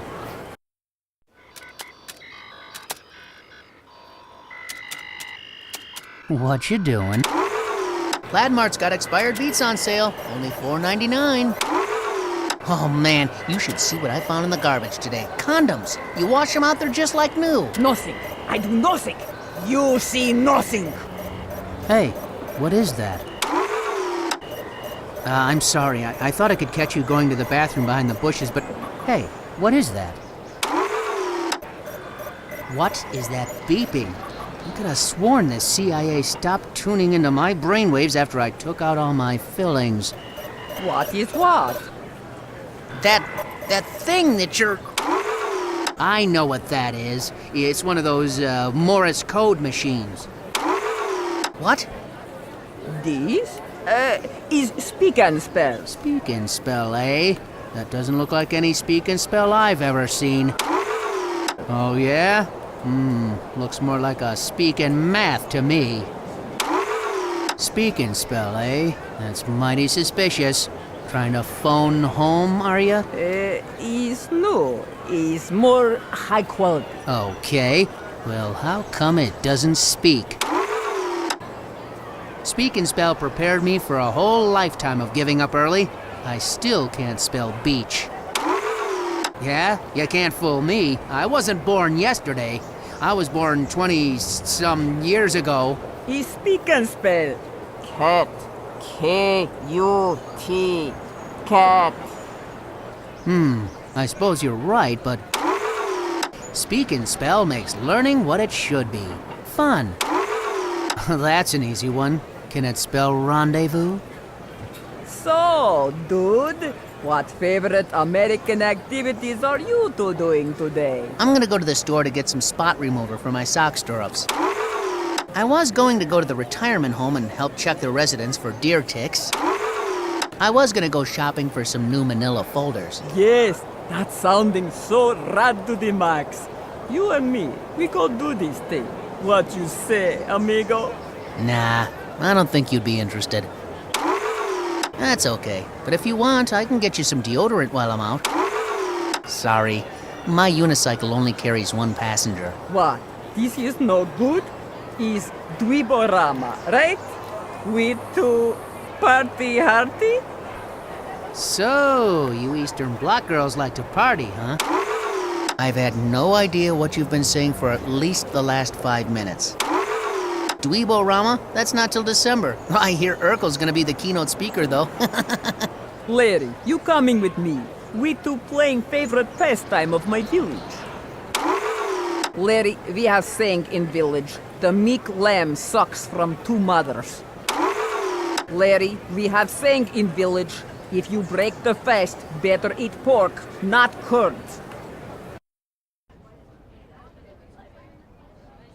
So, this is it. The Promised Land. Blue Broadway, baby. Cloud 7. The land of milk and honey. Mecca, your humble supplicant has arrived. Yes, I finally slipped through the gates of the Forbidden City. Is sorority house, Larry? Yes, it is. It certainly is. I know, this place is just crawling with cooties. Yes, I hear the watercress salad here is to die for. So, this is where it all happens, huh? Yeah, change of plan. We're gonna have to sneak the goat in through the back door. Anyway, I just happen to have some cinnamon-scented rear entry anal lube handy. It's gonna happen, right? And now you might be a bit nervous about it, but a handful of Valium ought to take care of that. Now, it hurts everybody at first, but you'll ease into it. You might even enjoy it. It happened? What happened, Larry? Oh, come now. Don't play so coy with me. You see, I read it in So That's How I Was Born that... This is the way Mom and Dad explained it to me. You're a woman and I'm a man. Boys have a penis, girls have a vagina. I got a train and you got a tunnel. These things happen. And sometimes we get a funny feeling in our special place. And when a man and a woman love each other, they share. So let's let our emotions free range. So let's get butt booty naked and do the wild thing. So just bend over, I'll drive. We do many things in my country. What thing? Come on, sweetie. It. What, I gotta spell this out for you? Oh yeah, you know what I'm talking about. The old jing-jang, a little heavy breathing, a flesh session, bareback riding, bumpin' uglies, the dirty deed, the horizontal hulu, some heein' and sheein', you know, bouncy, bouncy. Getting the old plumbing snaked, the beef injection, you know, bouncy, bouncy. Bush patrol, wingding, you know, bouncy, bouncy. Ah, bouncy, bouncy. Yes, mi choco. I enjoying much mi choco in my country. Yeah, me choco, you choco, honey. That's the dirty girl I know. It's always the quiet ones, isn't it? Oh, Larry, I so very much excited. Whoa, you and me ain't the only ones. Oh man, check out this boner. Uh-oh, pee-pee get big. I study mi choco with Simu Kosmin when little gal. But my preparation was not up to standard necessary. After couple year, I not give high quality performance. As a little girl? Whoa, they start 'em early over there. Thank heaven for little girls. So, how old is this Simu Kosman? Simu, that old poon hound. You and Simu Kosman, huh? And he held you to performance standards? I suppose somebody's gotta be the first man in, but... Now they say if there's grass in the field, play ball, but my goodness, what sort of degenerate monster is this man? Man, what a sicko. This guy makes Rob Lowe look like a choir boy. You not hear Simu Kosmin? Is famous. Simu Kosmin instructing me choco 50 year in my country. Many best girl learn me choco from Simu Kosmin. We place fourth in Olympic. We maybe place first if not for Kazakhstani judge. The Olympics? They haven't had sex in the Olympics since ancient Greece.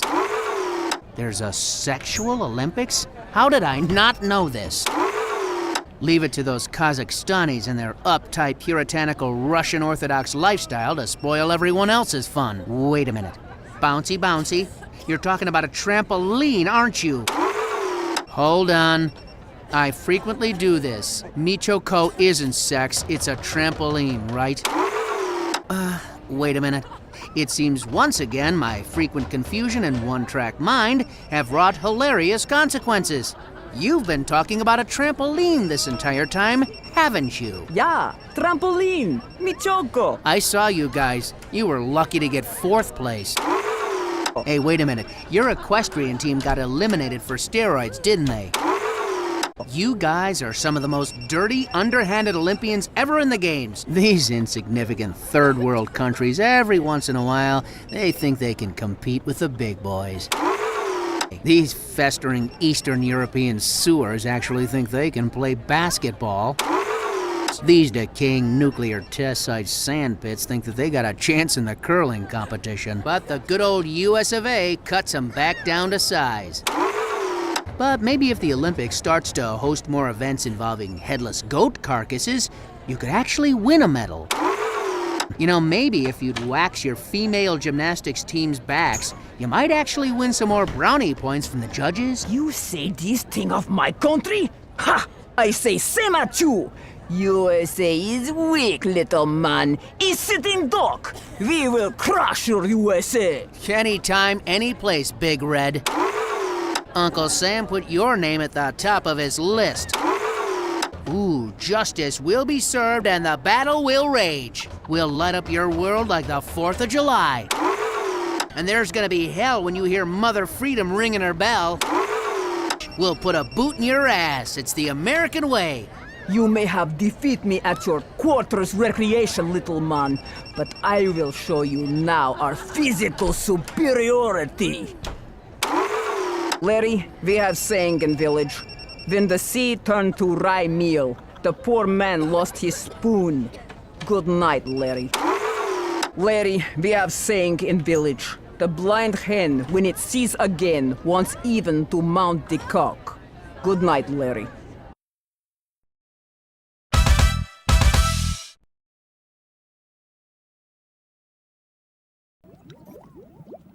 Yes, Larry. Professor Robensenito, it's this test we just had. I could really use a passing grade. Well, my therapist says it's best that I confront you face to face with this. You know, you'd be pretty hot if you lost the glasses. Maybe a few pounds. Just my opinion. Anyway, did you know I've been in college for 7 years? Now, I've had, 6, 7 cocktails. I've already masturbated, 6, 7 times today. Actually, I'm not really sure anymore. I kind of lost count. All right, more than that. Give or take a few zeros. And your point being? Larry, this is your 5th semester of human sexuality in 2 years. And while I admit I find your presence in class amusing, I'm beginning to think you're failing this course on purpose. What, if anything, have you learned this semester? I liked it when you put the condom on the cucumber. The only thing I remember was you putting a condom on the cucumber. That old vaudeville routine with the condom on the cucumber, it was funny and informative. I sent that footage I taped to America's Funniest Home Videos, but apparently if there's not a cat falling off a TV in it, Saget ain't gonna air it.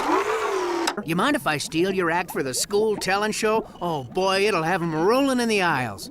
It wasn't supposed to be funny, Larry. May I point out that you were the only one that laughed? You laugh every time I use the word penis, or buttocks, or ejaculate. You said butt. Penis. Larry, what did we learn about birth control from my condom demonstration? It was funny. I found it poignant. Oh, it was introspective and informative and irksome and gregarious and sexy. And it definitely gave me a boner. And unlike the nudie bar, I didn't have to pay $25 to watch.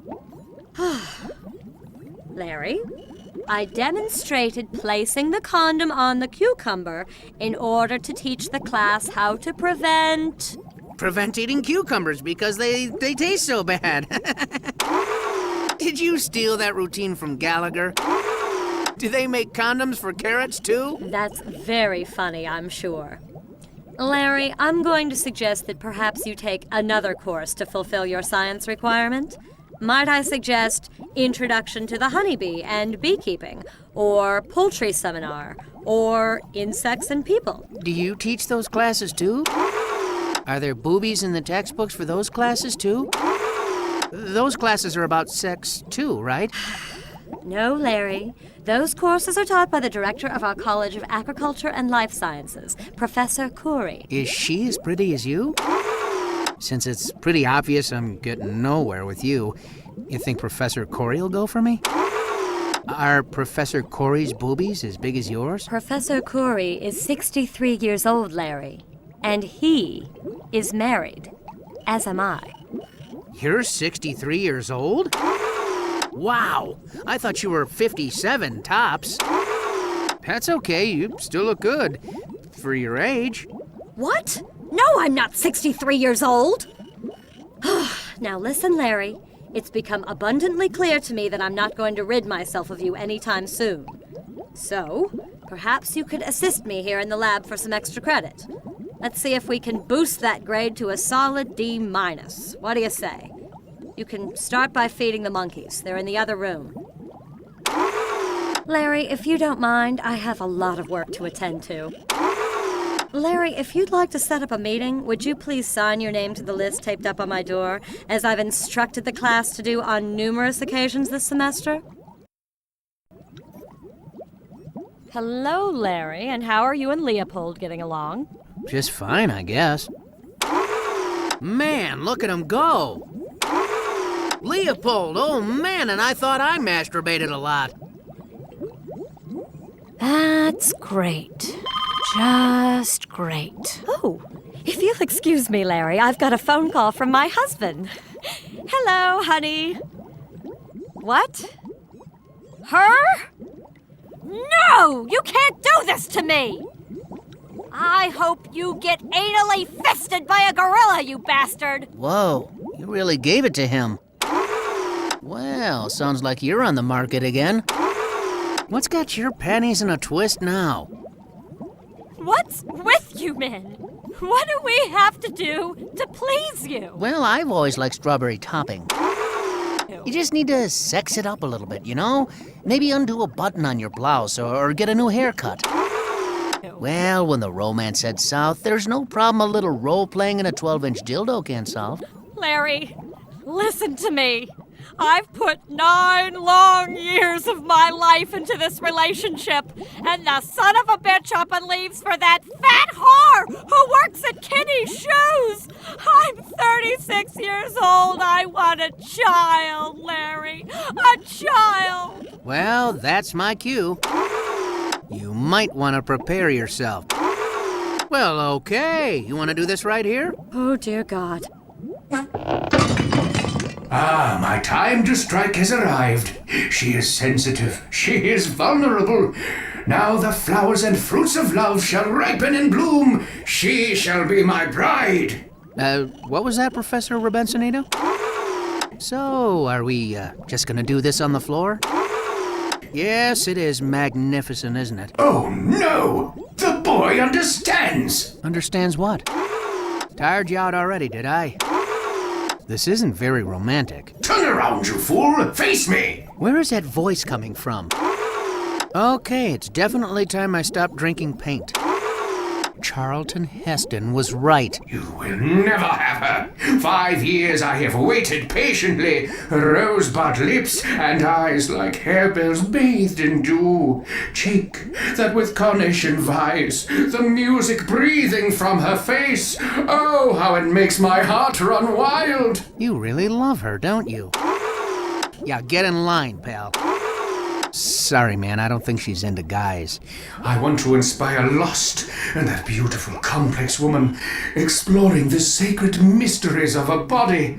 Oh, she will kneel on bended knee and behold the majesty of my stiff ramrod jutting from my over-bounteous balls, and she will take it with firm hand and stroke until I unload a glut of hot, spumy seed all over her. Ew, that sounds gross. You talk even funnier than the professor. You, paint quite the picture. But seriously, man, I don't think she's gonna go for it. What, you've been reading Penthouse Forum, haven't you?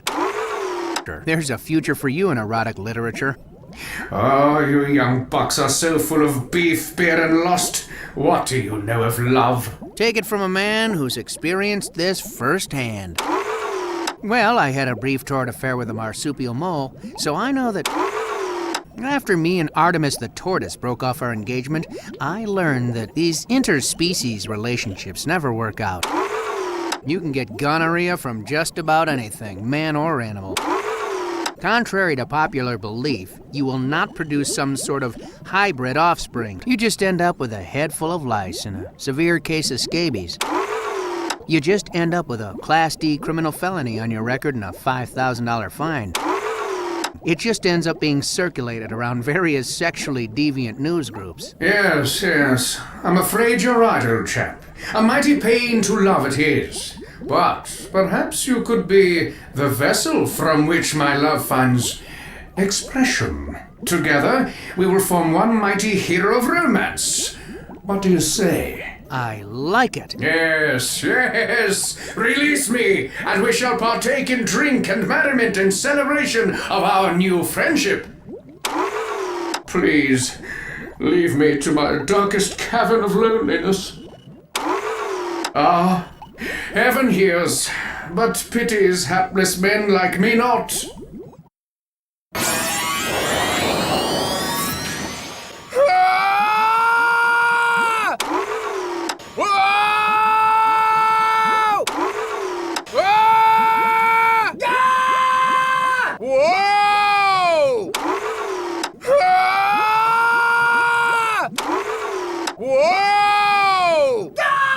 I say, boy, stop that at once.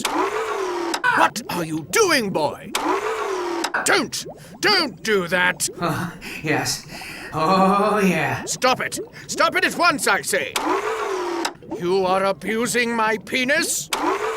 Cease this uncouth behavior now. Larry, you're making him upset. I try to encourage Leopold's autoerotic activities. The perfectly natural function of a colobus his age, weight, and determination. Oh, Professor Robensenito. Oh, my beautiful one. Oh, my sugar plum dumpling. Of course, my dear, I do apologize. I do need to learn how to control this temper of mine. My mistake, my mistake. These monkeys, they're stupid as dried mud. Monkeys, they eat their own poo-poo, you know. In the jungle, there is no shame in public masturbation. They don't know any better. Those kinky little chaps. Oh, they rather enjoy it, I should think. He smells something awful, too, doesn't he? His ass is rather swollen, too, isn't it? And somebody should do something about his breath, too, shouldn't they? Ah, what a fine thing it is to be a human. Don't you agree? I think I should try one of those, what do you humans call them, cheeseburgers? I must say, I find those shoes you humans wear quite restrictive. Larry, what are you talking about? Yes, us humans are surely the crown of creation. Yes, us humans will someday rule the world. Yes, nothing can stop the human race now. Professor Robensenito, it's me, Larry. I'm in the cage. Oh, Beatrice. All things bright and beautiful. My one and only reason for being. We shall steal away to my kingdom in the heart of the jungle. We shall travel to the magic city of Tampa, Florida, and seek the fabled bush gardens. We shall escape to my simulated wildlife habitat in the Saskatoon Metro Zoo, amongst the flowering queso vines and towering mangroves, where we will run a modestly profitable souvenir stand, where we will perform as the most successful interspecies comedic duo since Jane Goodall and Flo. Professor Robensenito, you gotta help me. Activate the brain exchanging machine. And mid-morning, the sun with all of its beams full dazzling. And after I come back tired from another day at the factory, and we will live on the road, driving my 18-wheeler from Botswana to Togo, stopping at remote rest stops, and I shall groom my queen high in the canopy, with gentle fingers exploring, removing every tick and parasite. I will lay thee down, thrust thrice, and fill you with my seed. I will throw my own poo-poo at unsuspecting tourists. Larry, what on earth are you babbling on about? Professor Robensenito, can you understand me? You are in grave danger. The monkey has gained control of my body. He's using it to... Quiet, you! Shut your festering gob, you tit! Pipe down, man! You'll never get away with this, monkey! Oh, well, it seems I already have, doesn't it? Too late, my evolutionary challenged friend. Who has the opposable thumbs now, my good man? Now keep your mouth shut. Not a peep out of you. Now be a good little monkey, or I shall give you a most thorough thrashing. Oh, no bananas for you. Or I will remove the pin-ups you so enjoy. Larry, please try not to upset him. He is an innocent primate. Innocent? You think he has never known desire, passion, never looked longingly at you, and wanted for nothing more than to take his rigid prong in hand and plumb your overheated creamy quim, filling your musky little honeypot with my spunk?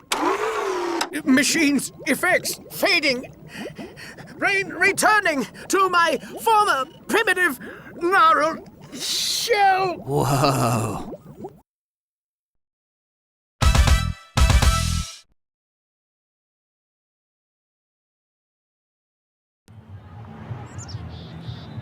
Come on, people. They're flyers, for God's sake. Just take one. What the hell's wrong with you people? Is there anyone on this campus who cares about anything? Pardon me, are you interested in saving the whales? Want to do a little something for the whales tonight? Want to help a whale in captivity? How about you come back to my place and help me free Willie?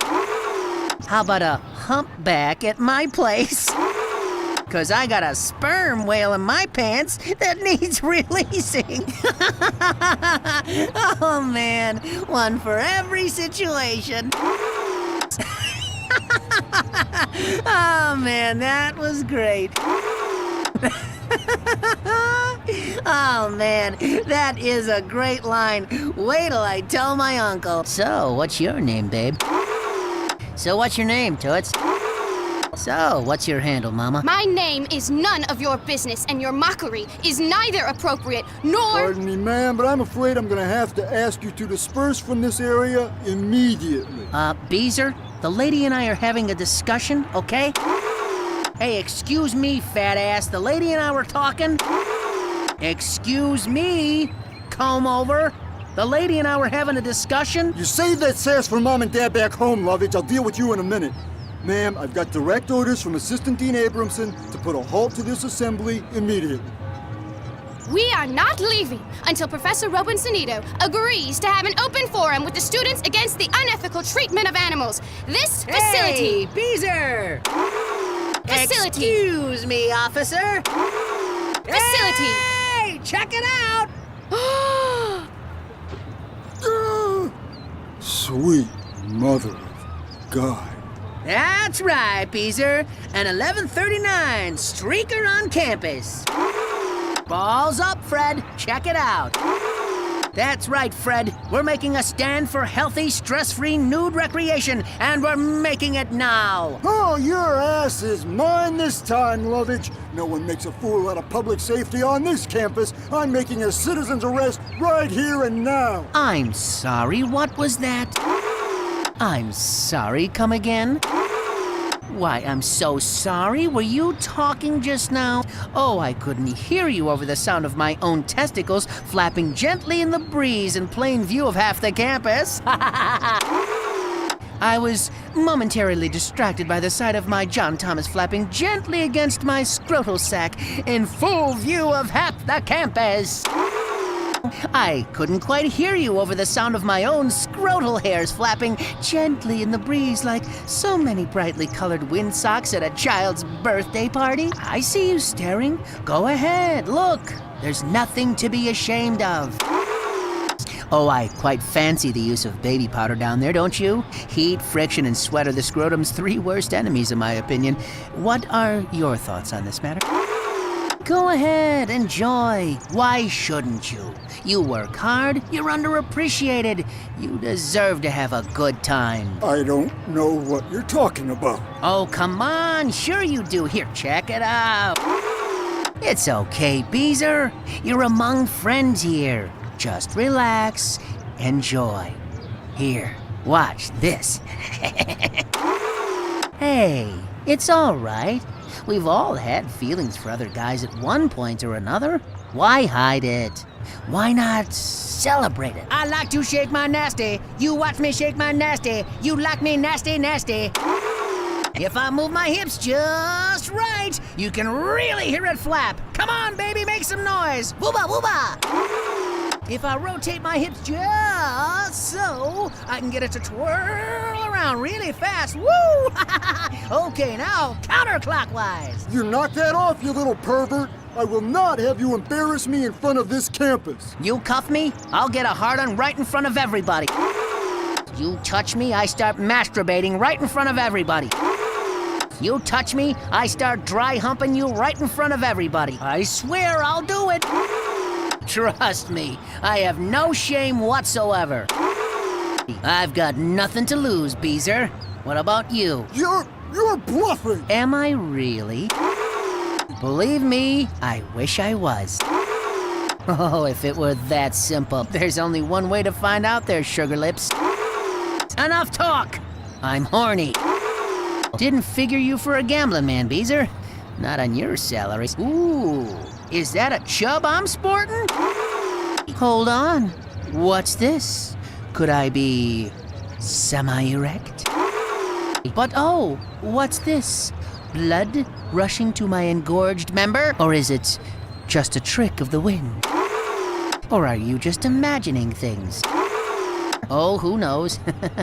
Even I can control this thing sometimes. I don't know what you're trying to pull here, Lovage, but this isn't over. I'll be back. That was amazing! You were actually willing to go to jail for my beliefs! Oh my god! Look at all these people! Quick, now's our chance! Take some flyers and hand them out before they leave! This is so great! Killer B to HQ, Killer B to HQ, requesting backup on a streak in progress, over. I don't know what you're trying to prove here, Lovage, but this protest is over. Come on now, folks, let's move the herd. Larry, great news! A gaggle of people read the flyer and started asking me questions. This is a great opportunity to recruit for our cause. Now, these people are mostly ignorant cattle, so we'll be more likely to get through to them if they hear from one of their own. I want you to relax and speak straight from the heart. Oh, one more thing. I wrote a speech for you. Make sure you read it word for word, okay? Good luck. Hi, everyone. Hey there, can you hear me? My name is Larry, and I have something to say. What's the deal with eggplants? I mean, they're not eggs, they're not plants. What do they call Monterey chicken in Monterey? Do they just call it chicken or what, huh?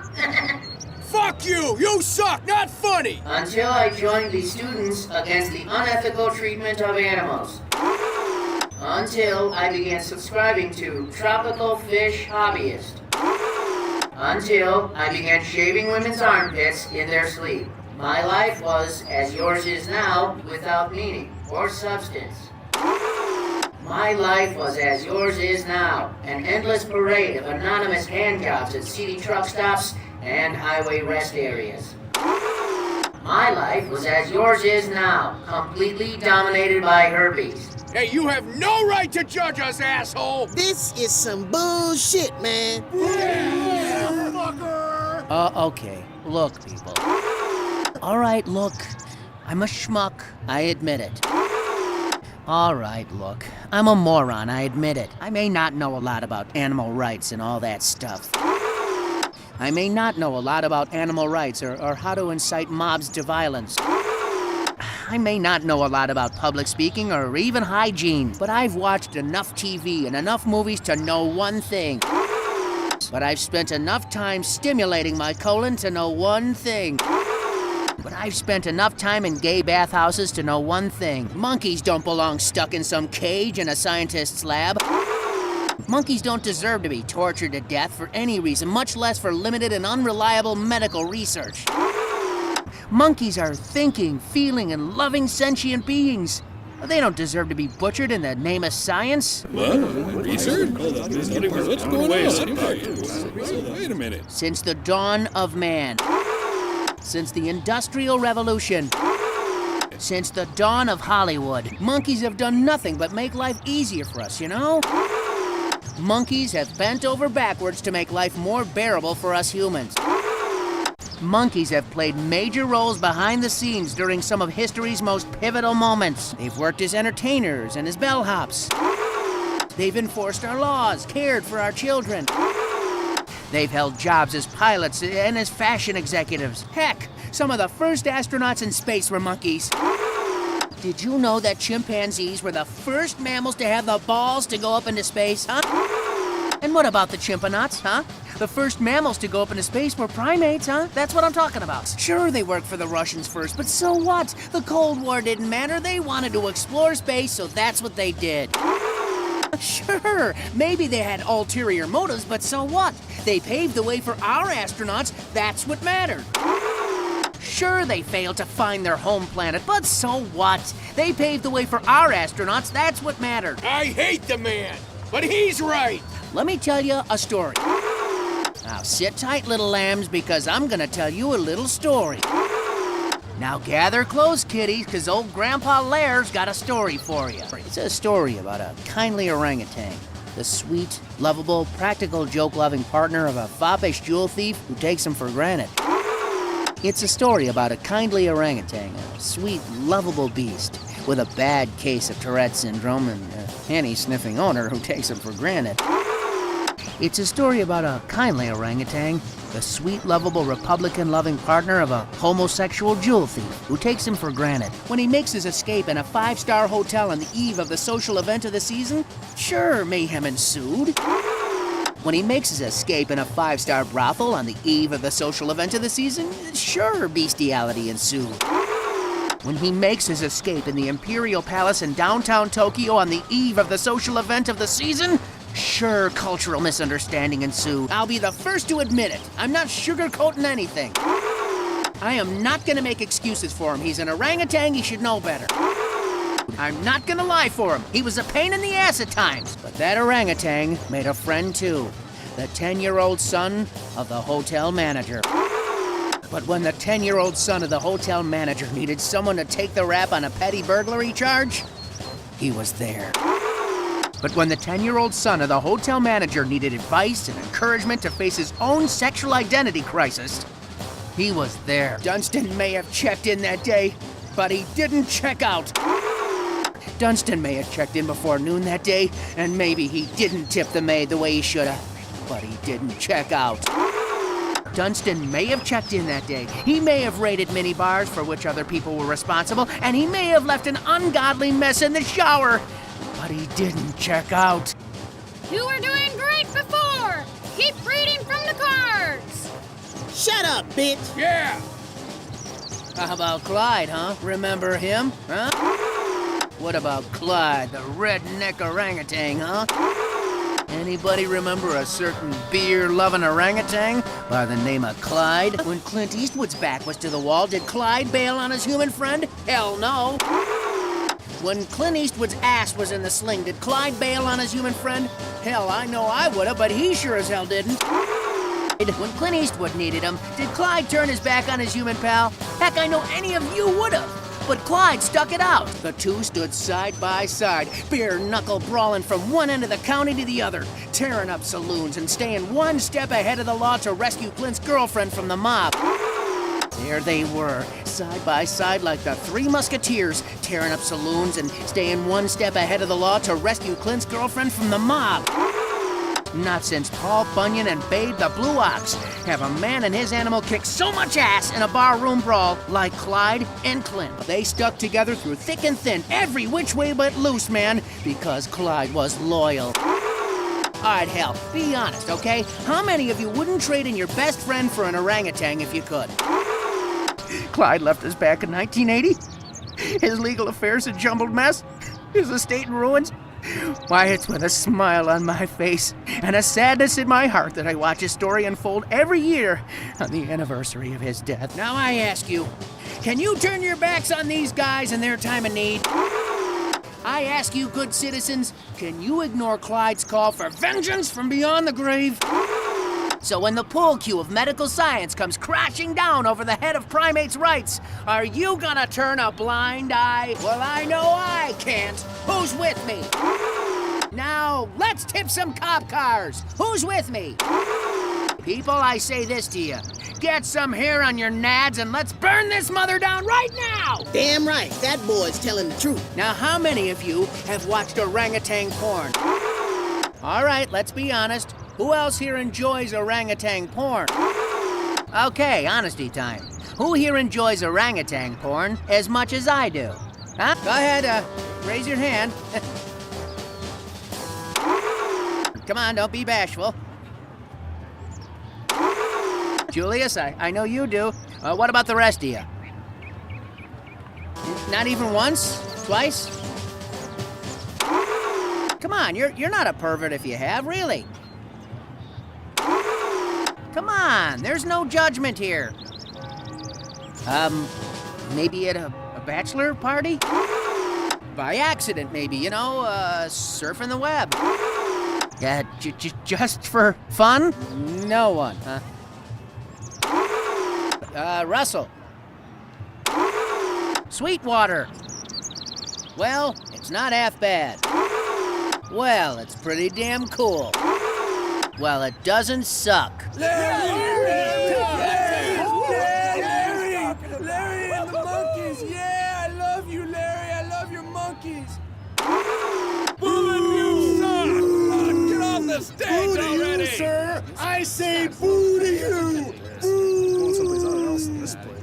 sucks now because I...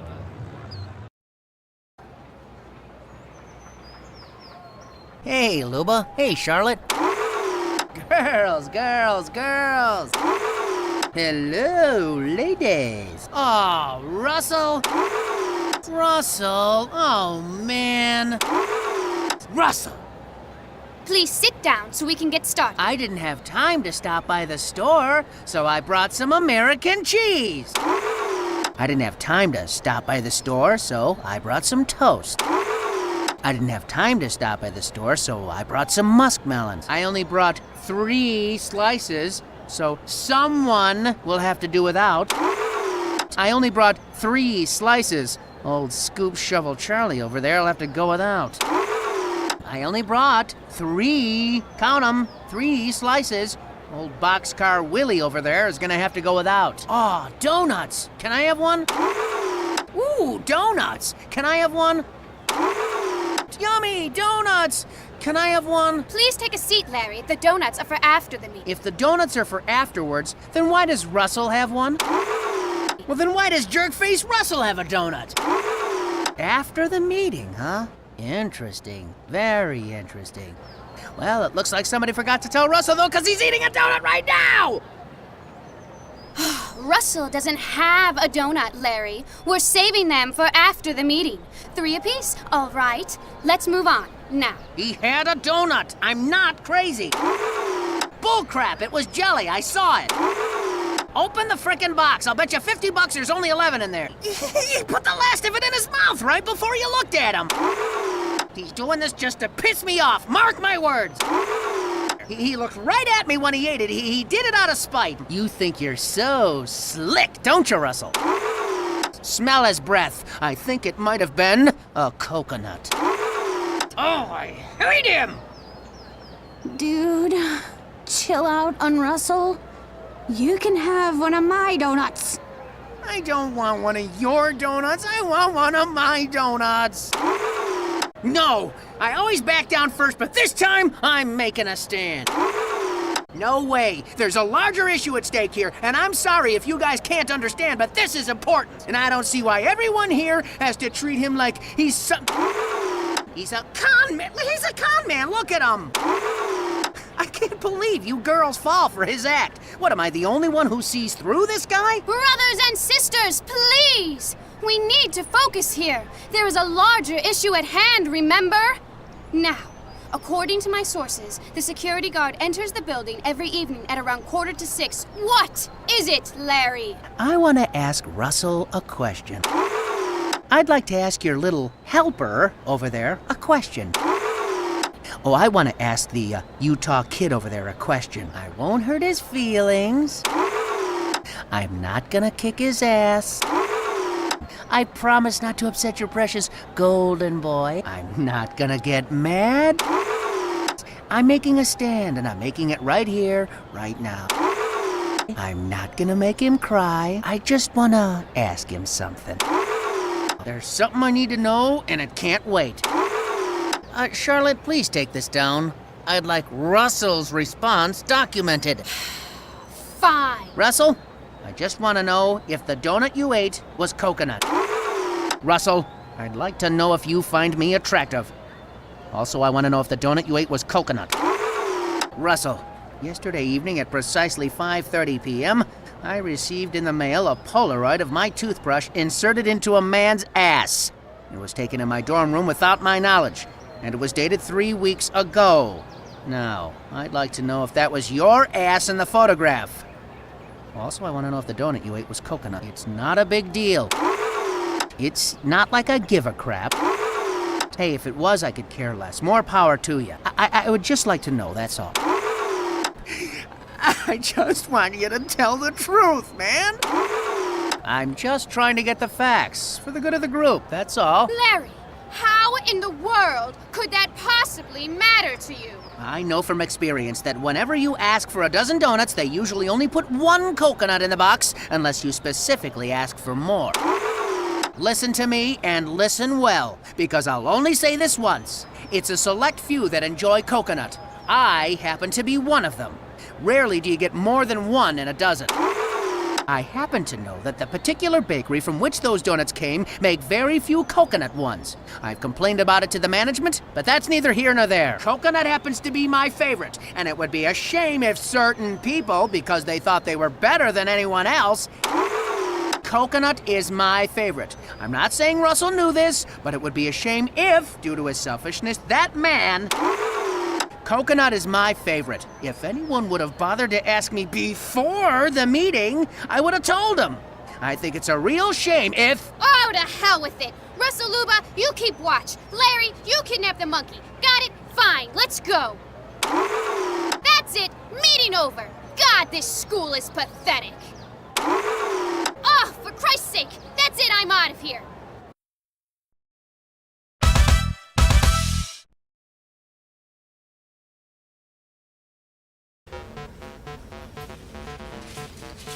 Hello. You sure have a lot of movies there. Hello, I noticed you have fake boobs there. I bet those are nice, huh? Hello. You're a waitress, huh? Bet that sucks. Yeah, you must like movies. I always have popcorn when I rent movies. Do you like popcorn? Do you like this store? I mean, I practically live here. Ooh, good opener. Now ask her if she likes oxygen. Hey, no one is asking you, all right? Whatever, I wasn't asking you. Back off, video game. I saw her first. I don't think it was talking to you. I think it just does that kind of thing on its own. Yeah, you're probably right. Oh, that video game is gonna catch me on the wrong day one time, and I am gonna explode! Bullcrap! That game's had it in for me from day one! Sorry. My name's Larry. Larry... Sorry. I'll deal with you later. My name is Larry. Larry, I'm sorry. That thing makes me a little nervous, I guess. I'm Larry. Larry My name's Larry. I stand by the magazine rack and comb through issues of Outlaw Biker just to see titties. Damn it! That is enough! Oh, you are dead. Dead! That's it, it's all over! Alright, that's it. Me and you outside right now. I am sick of your crap, video game. One good old-fashioned ass-whooping coming right up. You've just unleashed a monster, Pam. This place was great until you came along. This place was like a second home to me before you showed up. To think, Sweet Lou got rid of Elvira and the party monsters for you? I'll be damned if I let you make a fool out of me in front of a chick. I'm gonna wipe that smug grin off your... Oh, you know what I mean. One more word. Just one more word. I dare ya. I double dare ya. Ooh, big man. Why don't you grab a quarter and step right up? I'll even let you take the first swing. So help me, I will take a sledgehammer to you if it's the last thing I do. You stand for everything and everyone I hate about this world. I can stand being treated like dirt by most people, but I will not be mocked by an inanimate object, you hear me? Maybe I should leave you two alone? No, stay right where you are. Don't move, this isn't over. Stay right where you are. This is going on long enough. I've backed down from every challenge I've ever faced in my life, but not today. For once, I'm not gonna run away with my tail between my legs. I want someone to witness this. When I'm through with you, video game, one of us isn't leaving this store. You know what I mean. This ends here. Oh, I've been counting down the days, brother. Let's tango. You know what, video game? I'm not gonna play you. How about that, huh? And I'll tell you another thing. All right, video game. You want a tango? Try tangoing with the truth. You want a tango, huh? Try this on for size. I think you're scared. Yeah, that's right. Scared. I think you're scared. Scared like a midget in prison. I think you're scared. Really? Well, lay it on me, brother. Scared because you're one more bad month away from getting replaced with a gumball machine. Scared because your graphics suck. Scared because you're 2D. Scared because you're loosely based on a movie that stopped being cool in 1983. Scared because you know you'll spend the rest of your life hanging around secondhand convenience stores like this one. I mean, come on, tell me, when's the last time a kid bothered Sweet Lou to break a buck around here, huh? What, maybe 1986? I mean, really, nobody likes side-scrollers anymore. They suck. You couldn't make any money in a laundromat. I mean, look at you. You've got stains on your screen, cigarette burns all over the place. You're a damn disgrace. You shut your mouth. Yeah, that's why you sit there and terrorize people all day, huh? That's why you hurt people's feelings. That's why you make a mockery of people's feelings. If you didn't, everyone would ignore you. It's clever, I admit. Insult people till they go berserk with rage and start playing so they can kick your ass. But I'm onto you, pal. You wouldn't make a penny if people didn't want to beat the crap out of you. You try to make people feel miserable, because that's how you feel. One word, pal. Tekken. I used to be scared of you. Now I just think you're pathetic. Oh, I like you, brother. Oh, yeah. I had you pegged all wrong, kid. Not afraid to tell the truth, huh? Oh, I'm gonna be keeping an eye on you. God damn it, Larry. I'm gonna tell you again to leave my customers alone. You let that girl rent her porno and get on out of here. Porno? Eureka! Hello. Oh, God, you must think I'm the biggest pervert. I'm a film and theater major. I took this class, The Roots of Western Pornography. I'm supposed to give a presentation tomorrow, and I haven't even started yet. Well, this is your lucky day. The Roots of Western Pornography. Is this your first time taking the class? Oh, how I envy you. Hey, I know that class. I've taken it 3 times so far. It's great. Really? Hey, maybe you can tell me if these pornos are any good. Lawrence of My Labia is pretty good, but Sabitha Stevens keeps laughing at the camera while JJ Strokes gives it to her from behind. It's kind of annoying. Scent of a Woman's Ass is Eastern European, so most of the dirty talk is dubbed. Kind of loses it for me. Analyze This is okay. I've just never been a big fan of Stu Bone. Ooh, My Big Fat Greek Whore is a good one. The Jizz Singer is a classic. Oh, wow. Terms of Enrearment is one of my favorites. I actually own this one. Bridge on the River Cum is pretty decent. There's some pretty interesting behind-the-scenes stories about it also. Bukkake to the Future is fun. Oswald Facepath does a great job emceeing this one. Really keeps things moving. Oh, Schindler's Fist. I'd stay away from this one if you're at all squeamish, you know? Definitely not for novices. You know, if you like, we can talk more, maybe over a drink. You know, it'd be crazy for you not to let me help you with your report. Well, I've watched more porn than just about anyone. What do you say? Okay, I'll tell you what. Why don't you do yourself a favor, put these back, and just interview me for your paper? It'll be a lot faster than trying to watch all these, and you'll save like $15. Oh, that'd be a godsend. Thank you so much. Thanks, but I've got a lot of porn to watch. I'll be up all night as it is. That's okay. I think I'll just grab a few more movies and head home. Thanks for the help. So anyway, my acting coach has me taking this workshop. It's total bullshit, but my parents are paying something like $1,000 for it. She will not shut up. Oh man, we've been here for like 3 hours now. Could this chick be any more, what's the word here, boring, obnoxious? She doesn't even breathe. Pause, damn it, pause, shut up. Focus, Larry, come on.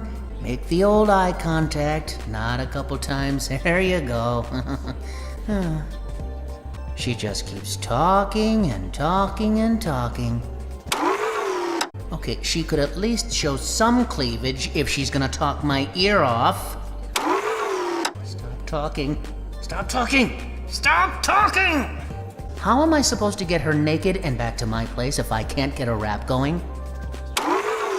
Why are hot chicks always such a pain in the ass?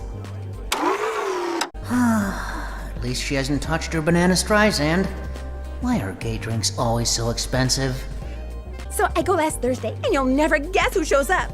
Hayden Christensen! I almost died right there on the spot. Did you see Star Wars Episode 2 Attack of the Clones? He is such an amazing actor. And the name dropping. You could totally tell when he was sad. Amazing actor. There's another movie star she's met. Who cares? Or when he was happy. Star Wars? What the heck is Star Wars? And what the hell is she talking about? Who the hell is Hayden Christensen? Hayden Christensen? Just the name makes me want to kick his ass. Hayden Christensen. What the hell kind of a name is that for a movie star? Fivish Finkel, now that's a name. Wait, wasn't he on that Welcome Back Kotter show? Wait a second, did he play the Japanese kid with sunglasses on Welcome Back Kotter?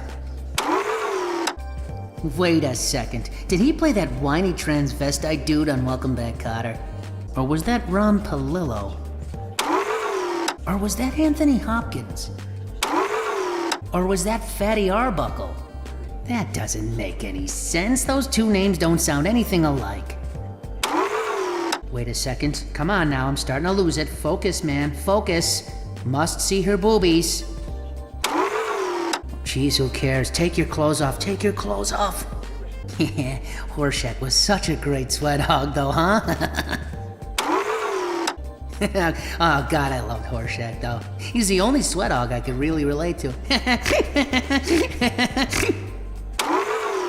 Oh man, I loved Horshack though. He sure gave that Principal Woodman all he could handle.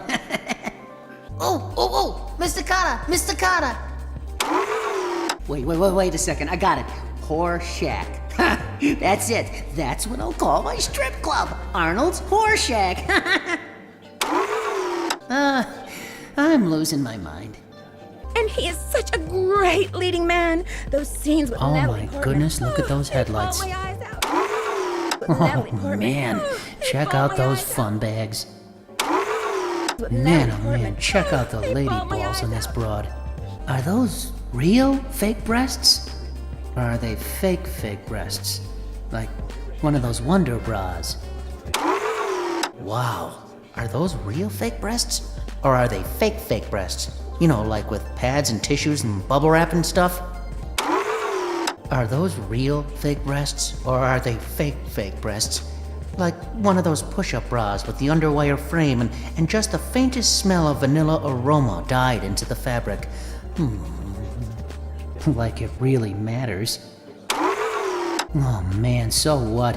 They could look like cucumbers for all I care. What am I, crazy? Who cares what she's artificially enhancing? Unless she has a penis, count me in. I'll bet she has nipples like crunch berries. Man, I'd like to get my blood slug between those crunch berries.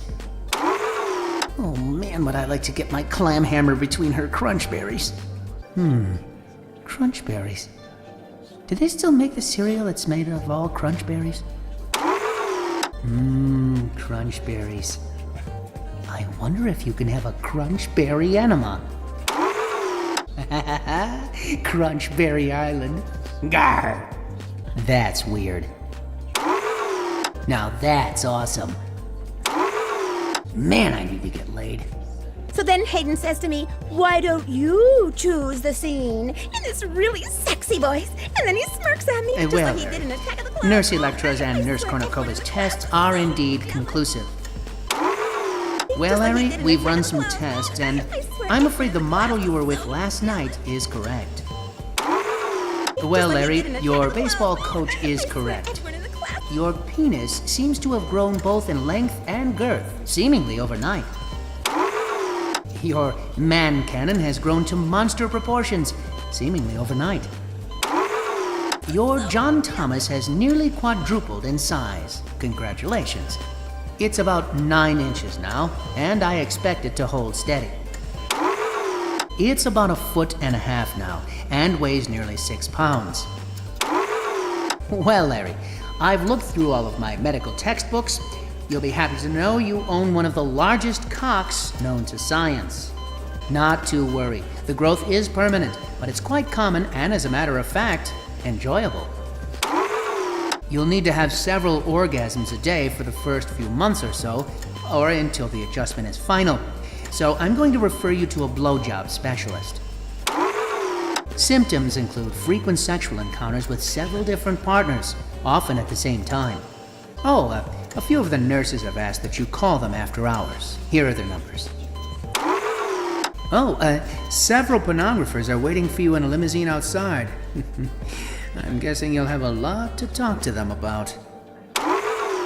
Oh, and one more thing. I was actually hoping you could come by this evening and make love to my wife. If it's okay with you, I'd like to watch from a closet. So I picked this scene from Batman and Robin because Alicia Silverstone is like my idol, and of course Hayden played George Clooney, and I think he would be just perfect to play Batman in the next sequel. How am I going to see this girl naked? They would Money. totally sign him No. on to do it. To play All Batman right, in the next think. sequel. How am I going to get belly to Hollywood belly have with any this sense babe? at all. They would Cash. totally sign him on to do it. Play Batman in the next Think. sequel. What would make If this girl Hollywood want to had take her any clothes sense off at with all, me they would watching totally and not sign press him on to do charges? it. Begging! But anyway. No. Low success rate outside of strip clubs. Low success rate outside adult movie theaters. Low success rate outside massage parlors. Save her life! Yes, perfect! From what though? Aha! Save her life! It works for firemen and lion tamers, why not me? Save her life! Perfect! I've had nothing but good luck with that scheme. Riverboat fire? Nah, too dangerous. Praying mantis attack? Nah, too stupid. Earthquake? Nah, too predictable. Ghost pirates? Not bad. Birdmen? Weird, but believable. Robot pirates? A little sci-fi, but what the hell? Let's see. I need some rope, a blanket, a smoke machine. Let's see. I'll need some kerosene, fabric softener, and something she's allergic to. Let's see. I'll need some sauerkraut, a fake mustache. I'll have to rent a cathedral. So afterward, we all got to sit around and ask Hayden questions, about him and his future after Star Wars. And all of a sudden, Man, he this stops, girl has points got to at do a me, nude and says scene to in a everyone movie that I someday. remind him. This girl all of a has sudden, he got stops, to do a points at me, porno. and says to everyone Better that not I get too remind excited. I'm gonna have to walk around soon. And all of a sudden, he Jeez, this girl's stops, got to get on points the at me, Playboy and says to channel or everyone that Spice I or remind Cinemax, that Spanish channel that sometimes shows boobies, anything. Wait a second. What did you say? Hold on a sec there, Slappy. What did you just say? Whoa. Hold on a sec there, Otis. What did you just say? What? About pirates?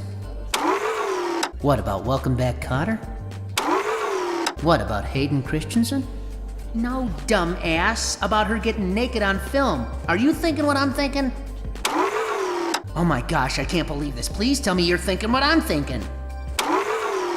Unbelievable. Please tell me you're thinking what I'm thinking, please. I need to hear it. I really do. Of course I'm thinking what you're thinking. We're the same person. Aren't we? Are you thinking about ham? Because that would be so weird. Of course I am. We're the same. I'm sorry, I wasn't listening. What's going on? Larry, I asked you a question. Oh, actually, I'm a screenwriter, and I think you'd be perfect for a film I'm trying to get off the ground. Me? Oh, I'm casting director. Yep, I'm definitely a casting director, looking for talent for a new documentary being filmed here in Walnut Log. Me? Oh, film producer. I work for a subsidiary of Vivendi Universal right now, but, that's just temporary. How would you like an audition, huh? How about we go back to my place? We'll get some candles, some wine, make an audition out of it, huh? All right, so if I give you an audition, will you please stop talking? Oh my God, I just knew it. This is so fortuitous. I was just about to pick up some new headshots on my way home. You should come by and take one from me. Get to the art gallery as soon as you can. It'll only take me a few minutes to get my photos. Why is it men have to dominate every conversation? Anyway, so then Hayden says, "Whose sandwich is this?" And so I said, God, did Did you even listen to a single word I said? Ugh, never mind. Just forget it. Okay, so I thought I'd have you read the part of nurse number 3. Okay, now, I thought I'd have you read for Hannah Jobs, a student nurse who works at the hospital. Okay, so, I thought I'd have you read the part of Nurse Barrymore. She actually has one of the largest speaking roles in the whole movie. She actually has the largest pair of jugs in the movie, so I thought you'd be perfect. Now, you've got a little more booty than I originally envisioned for her, but you might be able to pull it off. Now, if you'll just turn towards the end of the script there, page 7. All right, character, young, attractive, naive, but with strong Midwestern sensibilities. Nice girl, very much a slut. All right, now remember, your character has been infected with a sex virus and the whole hospital is quarantined. That's your motivation. Okay. Now, I'll be reading the role of patient number 2. I'll be reading the role of a patient of yours, Donald Sherwood. I'll be reading the role of a patient of yours, Dick Filsmore, which, as I mentioned before, will most likely be played by Hayden Christensen. Which, by total coincidence, will most likely be played by Hayden Christensen. Which, as I mentioned before, will most likely be played by Hayden Christensen, and oh boy, aren't we lucky to have him. So, for the rest of the audition, just do your best to imagine me as Hayden Christensen. So, regardless of what happens or to whom, just do your best to imagine me as Hayden Christensen. So regardless of how passionate and intense things get from here on out, just do your best to imagine me as Hayden Christensen. From now until the time you leave this room, actually, I'd like you to look at me and see only Hayden Christensen. As a matter of fact, I'd just like you to go ahead and project all the feelings and emotions you have for Hayden directly to me. From now on, I am Hayden Christensen. From now until you leave in the morning, I'd like you to look at me and see only Hayden Christensen, who I hear is pretty amazing in the sack, by the way. Okay, let's begin. Who I hear is pretty well endowed, by the way. Okay, let's begin. Who I hear is pretty darn good at oral, by the way. Okay, let's begin. This is the worst case of blue balls I have ever seen as a registered sex nurse. We need to relieve this pressure stat. Nurse Schlongandler, this patient has a large round head. According to medical science, this suggests he has a really big penis. We will need to massage it in unison. Okay, good, excellent. Nice. Now, try to roll the R's if you can, but I like what you're doing. Okay, a little rough, but it'll do. That takes us directly to the catfight scene. Okay, so that takes us directly to the scene where you find out that you're sisters and a struggle takes place. Okay, so Nurse Schlonghandler, driven mad by the sex virus, comes at you with a strap-on, and there's a struggle in which the two of you roll around on the ground, frantically tearing off each other's clothes. During which lesbianism ensues for about 300, no, let's make that 900 frames.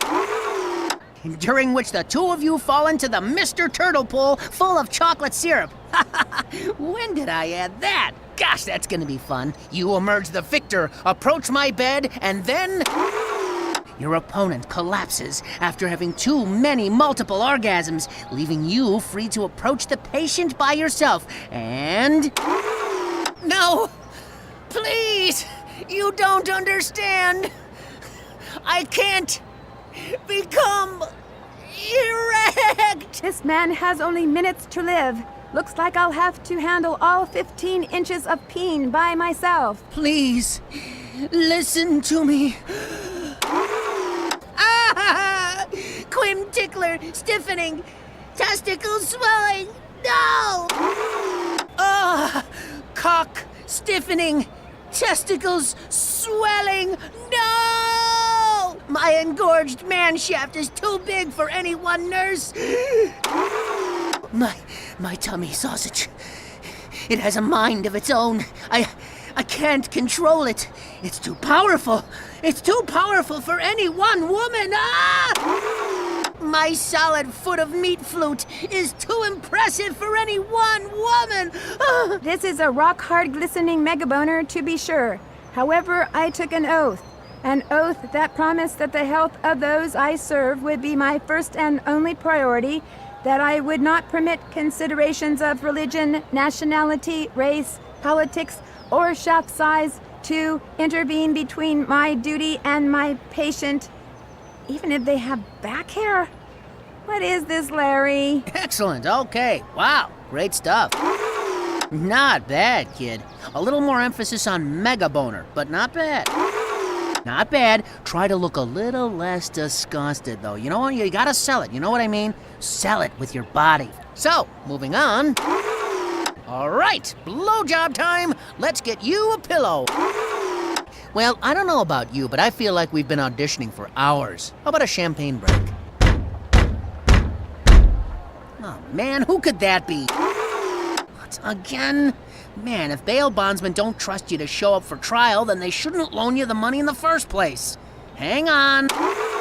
Hang on. It's probably just the hall director. Go away, please! I said I'm not moving, do you hear me? I'll see you in court! Go away! I'm naked!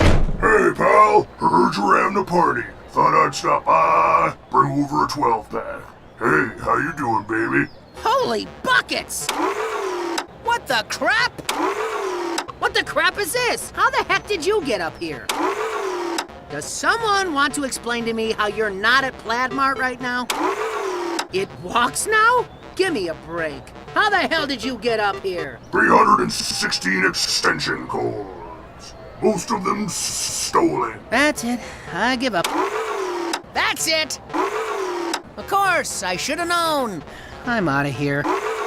Oh man, screw this. I'm getting tacos. Why do I even try, huh? Does someone want to answer that for me, huh? Anyone? Hey, I thought you guys were watching Skin Flicks, brother. What gig is, huh? Hey, who wants a beer? Oh, Larry! This'll give us the perfect opportunity to practice the scene in front of an audience. You know, so we can get objective feedback. This is so exciting! I hate video games.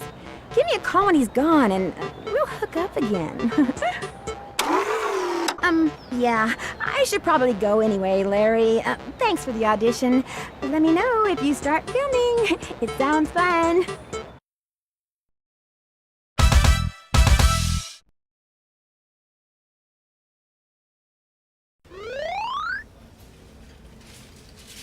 Excuse me.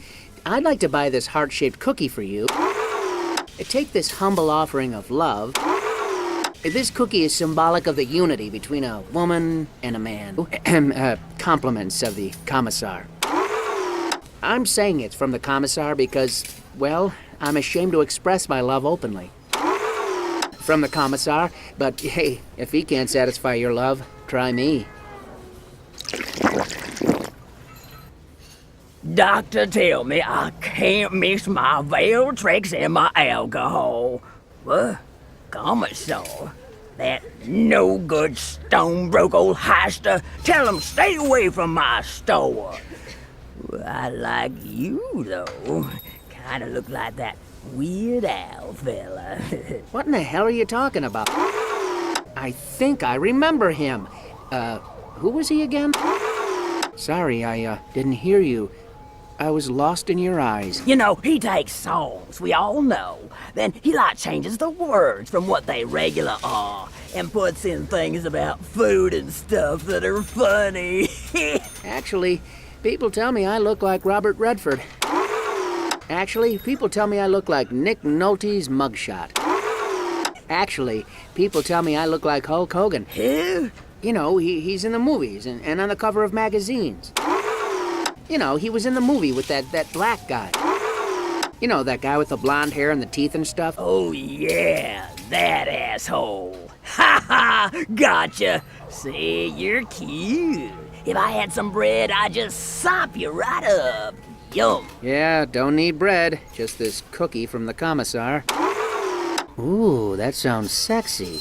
What else would you do? Yeah, I just might like that. Then I'd eat you in little tiny bites until you was all gone. Then I'd come back for seconds. You're hot stuff, man. You know who is hot stuff? The Commissar, voted one of America's 25 most eligible bachelors by Streetwise. I'm even hotter in the sack. I want you to come back for thirds and fourths. Keep on coming till the end of all time. Hey, man, I toured with Grand Funk in 72. Fucked Bachman Turner and Overdrive. Know that song, Taking Care of Business? Wrote that about me, man. I thought that song was about taking care of business. Grand Funk, huh? You know, I heard Don Brewer's hung like an elephant. I'd like to take care of that business. I was a fine woman. Still am. Fine enough for a certain rock and roll group go by the name Kansas. Know that queer-looking fella with the eye patch played the violin? Sucked his dick backstage at the state fair last year. That's right. Believe it. Too bad he wasn't missing both of his eyes. Yeah, I'd like to take you to the point of no return. I like my women like a fine wine, aged to perfection. Plain hard to get, huh? Oh man, you smell like herpes. That's the way you like it, baby. Oh, I'm hard, all right. That's right. Keep pretending you don't want some of this, man. You'll be back. That's right. Come here. I want you to stick your straw in my gloppy. Better buy a few of these Mountains of Money instant win scratch tickets, 'cause you're getting lucky tonight.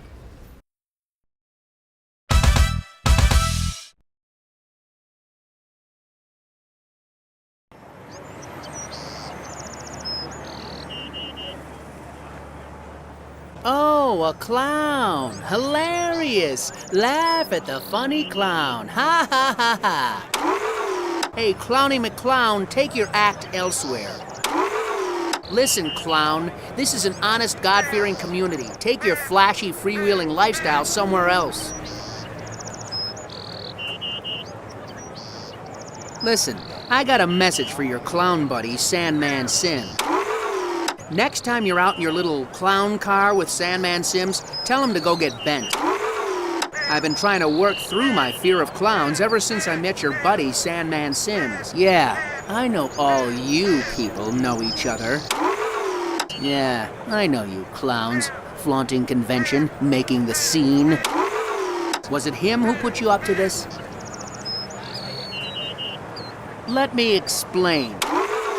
It's been quite some time since I went off on one of my long, rambling stories that has little to do with anything. Okay, story time. So I'm singing on Showtime at the Apollo Amateur Night. So I'm on Showtime at the Apollo doing my classic Al Jolson mammy routine. So I'm doing my drag review on Showtime at the Apollo, all dolled up as Bette Midler, of course, and I'm really belting it out. And I'm just about to bring out the Siberian tiger, and the crowd's hooping and hollering to show they love me. Then this tap-dancing clown comes out with a broom. Then a portal opens up from another dimension, and a clown tap dances out. And I'm blindsided by a broom-wielding clown, obviously some nut who slipped through security. Obviously some janitor looking for his big break in showbiz. Obviously one of the other contestants jealous of my ability.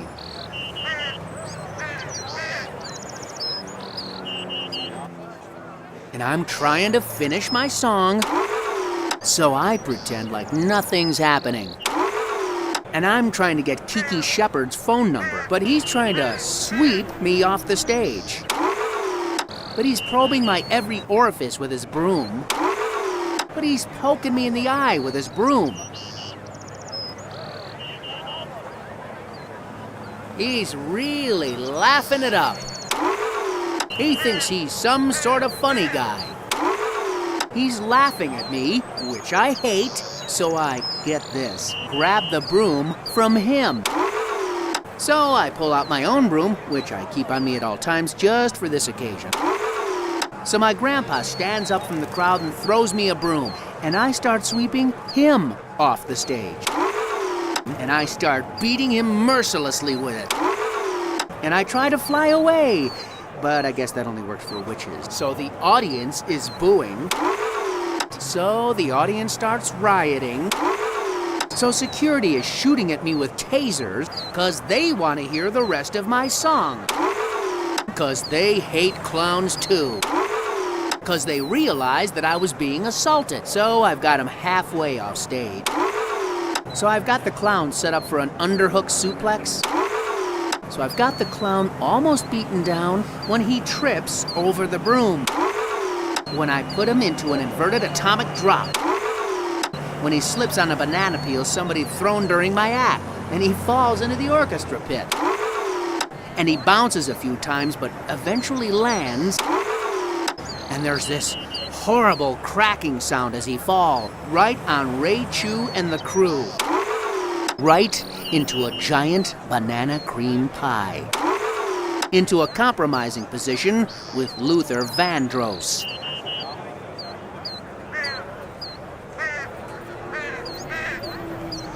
So Steve Harvey comes out. So the detective calls it a homicide. So my dad has to leave the whorehouse early to pick me up, and he's yelling at me. And he starts tap dancing too. And he snaps my broom away from me. And I try to tell him that Sandman started it. And I tell him that Sandman made an inappropriate remark about my mother. And I explain that it was purely self-defense. And he's just like... And then the judge is all like... And at the trial, Sandman's wife is all like, that's Sandman's job. And he was taking you off stage because you sucked. And the clown union isn't gonna forget this. And Sandman's 76 years old. And Sandman's got a heart condition. And Sandman's an expectant father. And you broke his hip. He's never gonna wake up. At least he died doing what he loved. Sandman, Sandman, Sandman. And Giuliani bans me from the entire district of Harlem. Like they can't find another 76-year-old tap-dancing clown.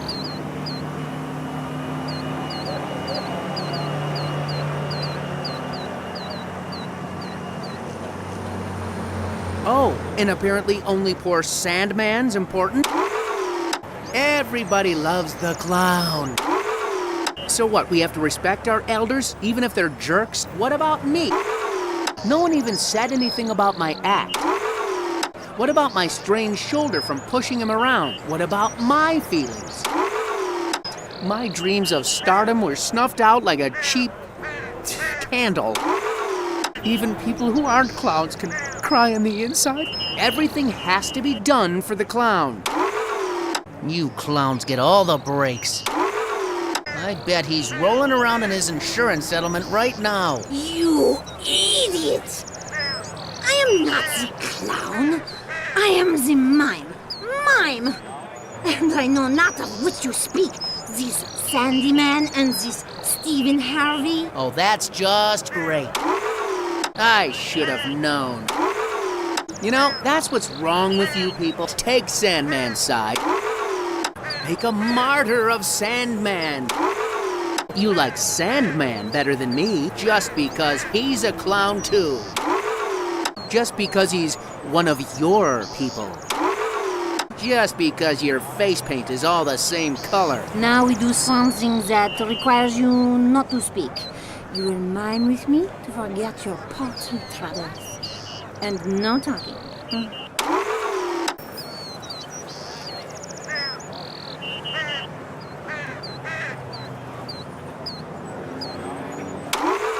I am not the clown! Idiot. Hello. I can read. I got a book. Alors? Yep, I'm just reading the complete works of one of my favorite classical authors. Yep, just reading some book by some author. Yep, I'm all about reading stuff by this guy, who by the way happens to be French. Who the librarian told me is French. And he's as French as they come. Honor de Balzac. You are French, right? Harry Balls of Zack.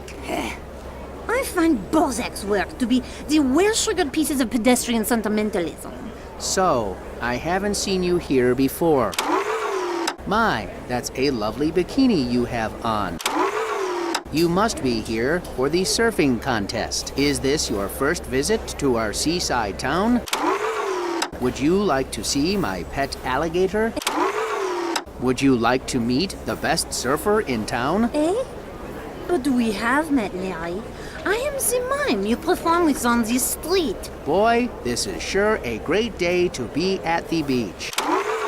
Boy, this is sure a great day to be a cabana boy. Boy, I sure love the life of a sea-fearing man. The wind in my hair. The hermit crabs in my pubic hair. The exploring tentacles of the squid in my pants. The sand beneath my toes. Headless corpses washing up on the shore. The obese Dutch tourists spilling out of their Speedos. I don't know which is prettier today. I don't know which I'd rather have for breakfast. I don't know which is more likely to be eaten by an alligator. The blue or green water or your blue or green eyes. The brown or yellow sand or the streams of brown or yellow human waste leaking from the outhouse. The black or white stones or my black or white children. Your pathetic attempts at flattery caused me to break out into raucous laughter. Ha! Ha ha! I've got an extra boogie board. I invented a hoverboard. I recently purchased a bulletin board. Would you like to body surf? I'll sell it to you for a nickel. I'll pay you $50 to handcuff me and whip me with it. Remember, reader, before you ask her. Remember, idiot? Remember, don't directly stare at her breasts and buy a board at Toys R Us or make sure she has enough money to buy you a board too. Don't quote this part directly from the book. What is this? Is this what you commoners consider to be the funny, huh? Like Jerry Lewis, huh? Funny, ha ha? I laugh, but only at your pathetic absurdity, ha ha. My spider sense is tingling. Hulk, smash puny humans. Wonder twin powers activate. What? You lost me in the sad depths of your confusion. Well, hold on to your shorts. Oil up the nipple clamps. Get a generous dollop of Vaseline and prepare for the world's filthiest ball-draining collection of barely legals this side of. And prepare for the world's filthiest ball-draining collection of Asian pre-op transsexuals. And prepare for the world's filthiest ball-draining collection of over 60s. What is this ball draining, huh? Mr. T says, I pity the fool who don't read. Mr. T says, I pity the fool who don't read. Mr. T says, I pity the fool who don't read. Brilliant! Your post-study performance art distorts the formality of traditional bourgeois mating symbols by the use of borrowed subgenre text outside the traditional milieu. I am humbled to bathe in the golden light of your genius. You are the sun, the egg, the police of the police. A fine attempt. But it lacks the necessary pretension to be true art. Go away. There. Your puerile attempts at performance art fall as flat as my chest. Go back to Flatmouth, you semiotically lacking sellout. Oh, this room is beautifully ironic. This professional wrestler poster alone is a wonderful stab at what the plebes call art. That's Bondre the Giant. Bondre the Giant's body was a work of art.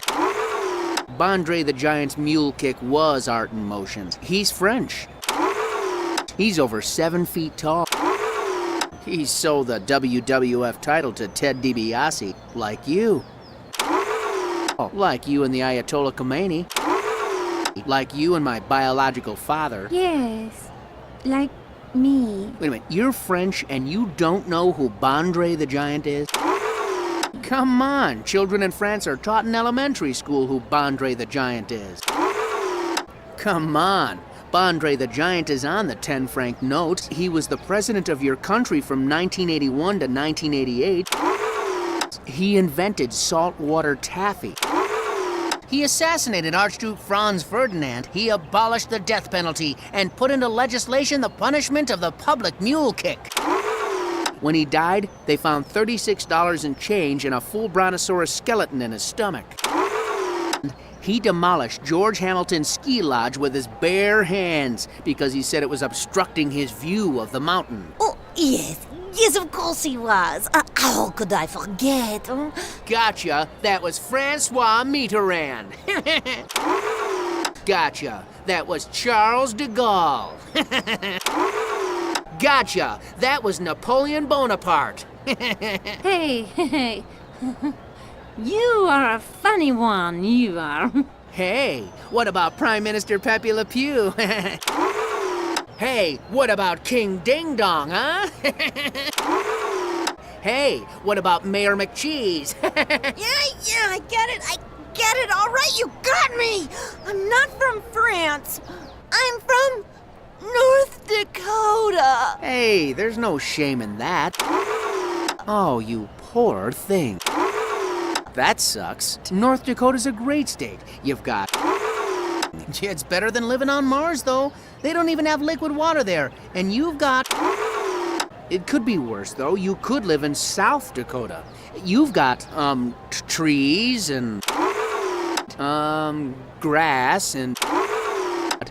dirt and rocks and cars and ice cream castles and clouds and chocolate clouds and popcorn and alligators, dinosaurs, unicorns. Hey, you're crying. What's wrong? Hey, stop crying. North Dakota isn't that bad. Oh boy, here come the waterworks. What is it now? It's just back in Canada, everyone seemed so cool. But when I came back, they were all like, "You're just a poser," and fuck the French. Listen, there's no shame in pretending. My shrink says it's perfectly healthy to pretend until the age of 7 or 8. If you want a fake life, that's okay. They have pills for that now. I do it all the time. My name's not even Larry. It's Yasuhiro. If they can't understand that being a sad little imitation of a frog is who you are... One time, I even pretended to be Tom Brokaw's dog to spy on him. One time, I pretended to be my grandma's body at her funeral. One time, I pretended to be a quarter horse and I entered myself into the Kentucky Derby. But I digress. Everybody got mad when I pooped on the lawn. And boy, when the cops came, I sure had some explaining to do. You too? It's so nice to find a guy that's so understanding. We have so much in common, Larry. I feel comfortable with you. Larry, I have a perfectly naughty idea. Yeah? What? You want to go on a fridge raid? Me too. Let's egg Abramson's car. Oh. Ah. Yow. I want so much. Oh, nuns playing baseball. Oh, Danny DeVito and Rhea Perlman consummating their marriage on a baseball field. Oh, the cast of Golden Girls playing baseball naked. Barely legal lesbo nuns throbbing on the mound. Pinch hitters rubbing their thick, throbbing bats. Finally making it all the way to home base. You like that? I can't do this. You've really got to do something about your overwhelmingly offensive genital odor. Ooh. Sorry to interrupt, but I really gotta go to the bathroom.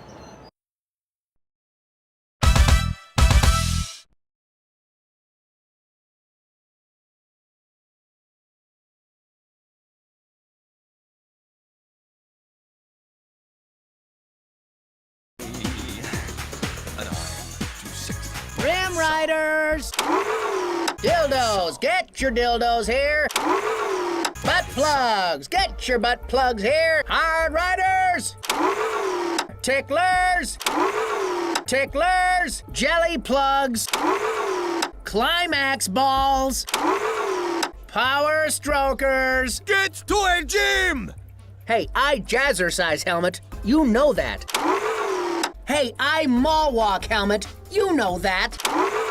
Hey, I do water aerobics helmet. You know that. Fake assholes. Crack vax. Pocket pumps. Be the first one on your block to own Dirk Fillsmore Supercock. Limited. Be the first on your block to own Muffy Clambeard's pussy. Limited on. Be the first on your block to own Cinnamon Stuff Butt's signature ass. Hello and welcome to The Closet, the world's only official Swan Sticker Scratch and Dent outlet store. Hello and welcome to The Closet, where all custom dildos come with a 30-day money-back guarantee.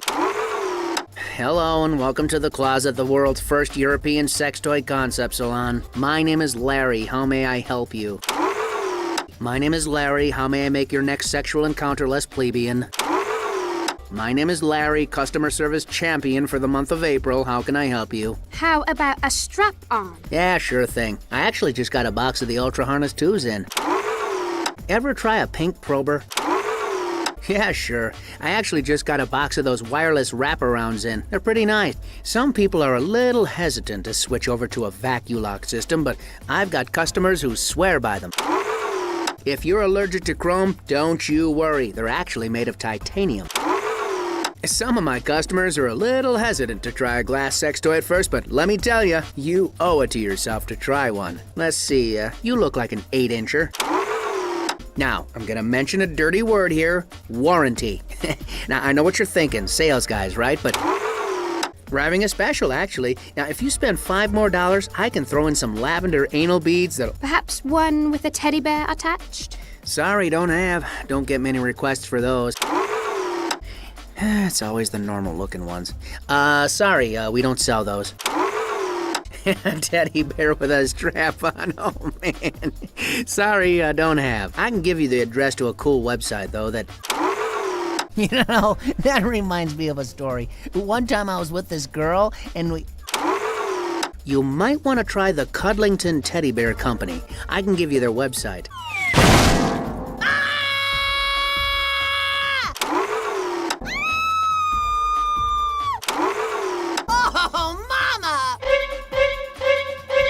So, you do remember me? Of course I do. What I remember that I had a great time with you, Ione? Remember, of course I remember. It's Ione, right? I have been meaning to call you actually to see if you got the Did you change your number? Cause I tried calling a few times to see if you got the I have missed you so much. I just tried calling. You must have just left, and I was hoping you got the new teddy bear I sent. I figured you might be a little weirded out by your old one, you know. Penis chocolates I sent. Aren't those great? Penis candles I sent. Aren't those a hoot? So, you're a dyke now, huh?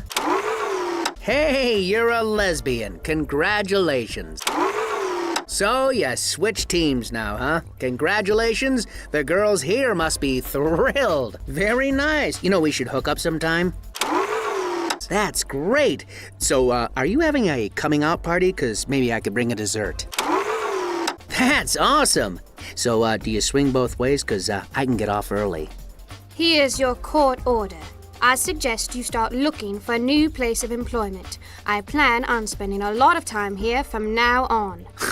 I see Judge Casely still giving these out like candy. Yes, I know the drill, 100 feet.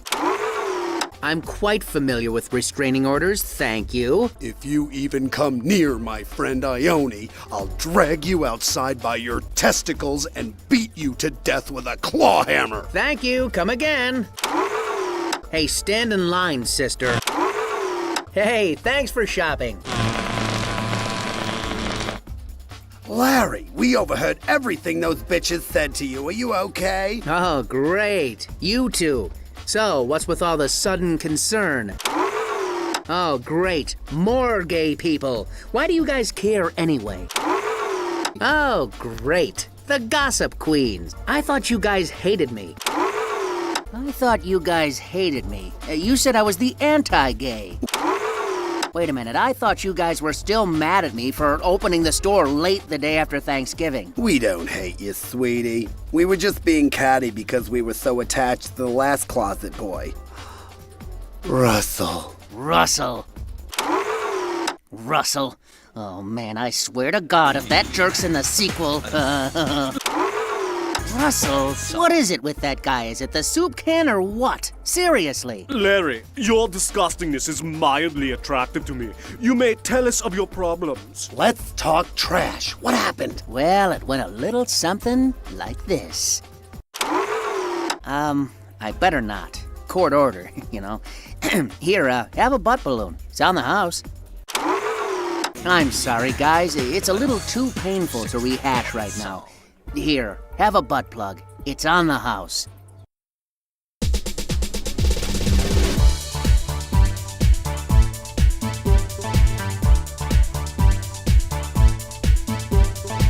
We fell in love, but it couldn't last. Larry Lovage, nightmare from my past. That girl down there was all over me. I fell in love with his penis poetry. She was straight, now she's turned gay. Oh, lesbian night. Tell me more, tell me more. Now she split suicide free. Tell me more, tell me more. You are what you eat. Meow. We hooked up at the library. Met once, now I'm in therapy. Went to a room, she begged me to stay. We made love, now I am gay. College life turned her into a dyke. Lesbian nights. Tell me more, tell me more. Doesn't Liza look great? Tell me more, tell me more. Is this dishwasher safe? Shoot about pop, shoot about pop, shoot about pop, shoot about pop, shoot about pop, shoot about pop, shoot about pop, yeah. Things got hot, she put her tongue in my ear. We played quarters, he made me buy the beer. I wore a thong, she wore lingerie. July 14th is Bastille Day. She was straight, now she's turned gay. Lesbian nights. Tell me more, tell me more. Where did you get those shoes? Tell me more, tell me more. Paramount doesn't sue. Removed her sweater, her boobies are fake. I was drunk, made an awful mistake. We made love till the break of dawn. 3 minutes never seemed so damn long. He wore tight jeans with a tube sock in the seam. But those lesbian nights. Tell me more, tell me more.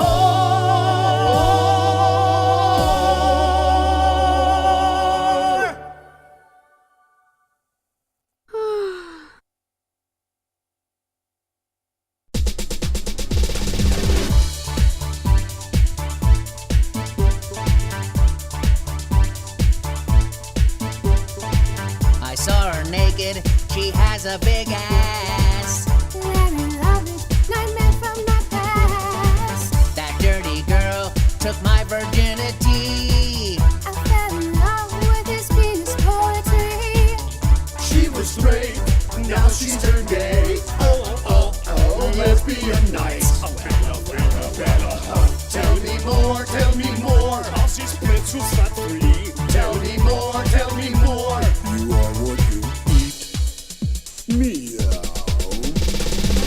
I saw a midget at the daytime Emmys. Met him once, now I'm in therapy. I brought her flowers to get some poontang. We made love, now I am gay. College life turned her into a dyke. Lesbian nights.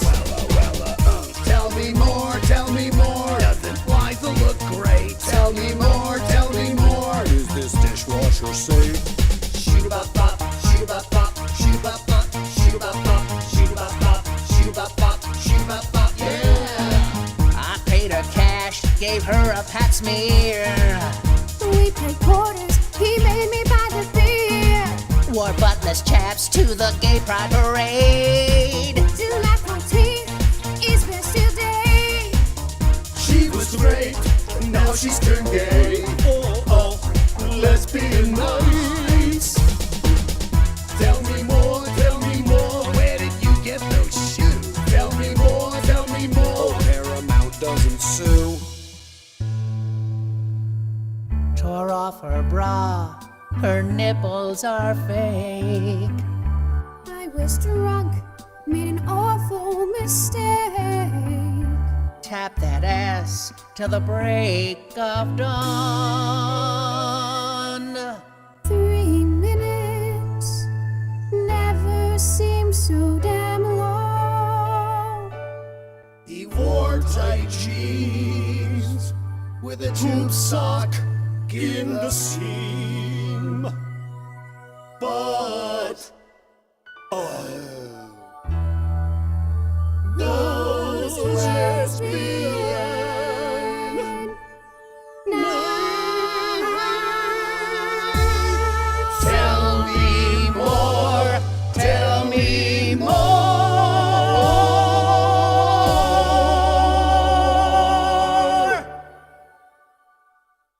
Damn you, Lovage. Damn you to Hades.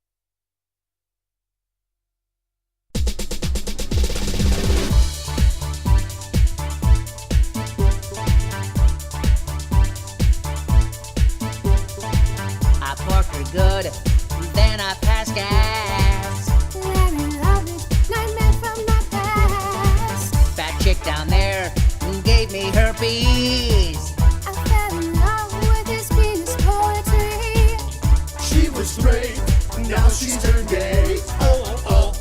Lesbian nights. Tell me more, tell me more. Als je split zo staat free. Tell me more, tell me more. You are what you eat. Meow. She saw me naked at Shazy Penny's. Met him once, now I'm in therapy. Gave her some booze, she demanded foreplay. We made love, now I am gay. College life turned her into a dyke. Lesbian nights. Tell me more, tell me more. Doesn't Liza look great? Tell me more, tell me more. Is this dishwasher safe? Shoot-a-bop, shoot-a-bop, shoot-a-bop, shoot-a-bop, shoot-a-bop, shoot-a-bop, shoot-a-bop, yeah. We got lubed up, she put on a fake beard. We played quarters, he made me buy the beer. Wore later hosen when I met Dennis Quaid. Till my 14th is Bastille Day. She was straight, now she's turned gay. Lesbian nights. Tell me more, where did you get those shoes? Tell me more, Paramount doesn't sue. We compared chests, her areola looked like pancakes. I was drunk, made an awful mistake. We be cheeks till the break of dawn. 3 minutes never seemed so damn long. He wore tight jeans with a tube sock in the seam. But those just began.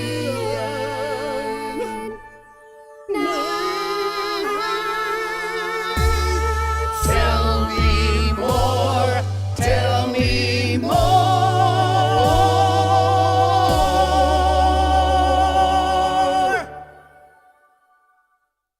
Damn you, Lovage. Damn you to Hades.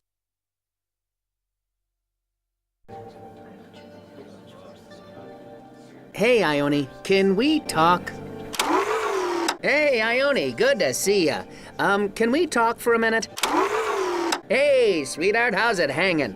Look, can we talk alone for a minute? I feel horrible about what happened.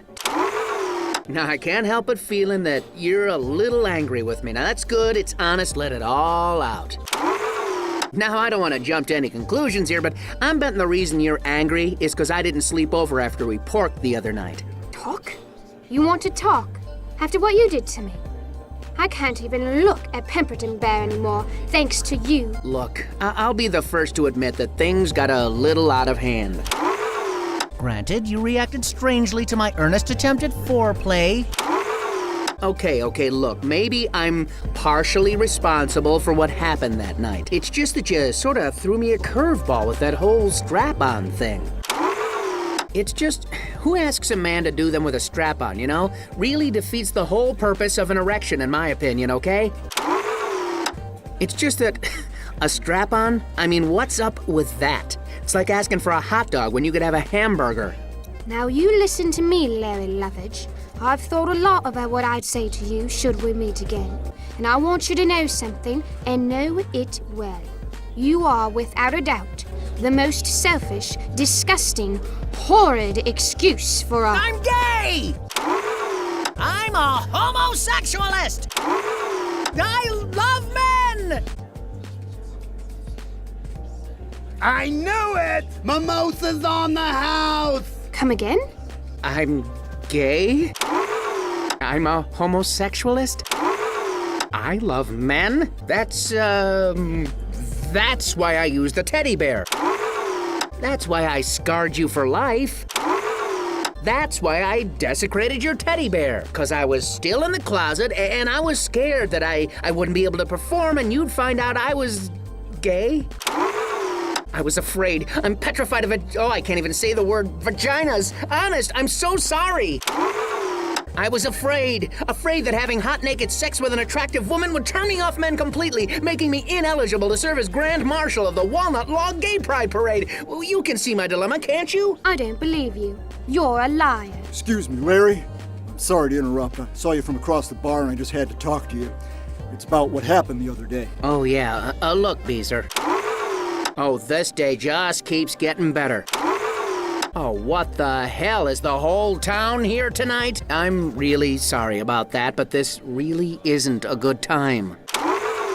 I'm sorry for whatever it was I did this time. Really, I am. Now, if you want to stop by the closet later, I'll even set you up with a free nipple whip. But right now, I really don't have time for you, Fred. I know what you're gonna ask, and yes, it was me. I'll apologize to the women's swim team in the morning, okay? But right now, I really don't have time to discuss it. No, you misunderstand. When you stripped naked and danced around waving your private parts at me in a disrespectful manner, I learned something. I'm attracted to men. Yeah, it's true, and I have you to thank. Hey, you guys, wait up. My round, huh? We're just friends. You see, what I tell you, irresistible to both sexes, it's like a curse. See? Just another satisfied customer, if you know what I mean. My goodness, it all makes sense now. The penis poem, the makeover, the fact that you work in a gay bar. Whoa, that does make sense, doesn't it? Well, let's not stereotype.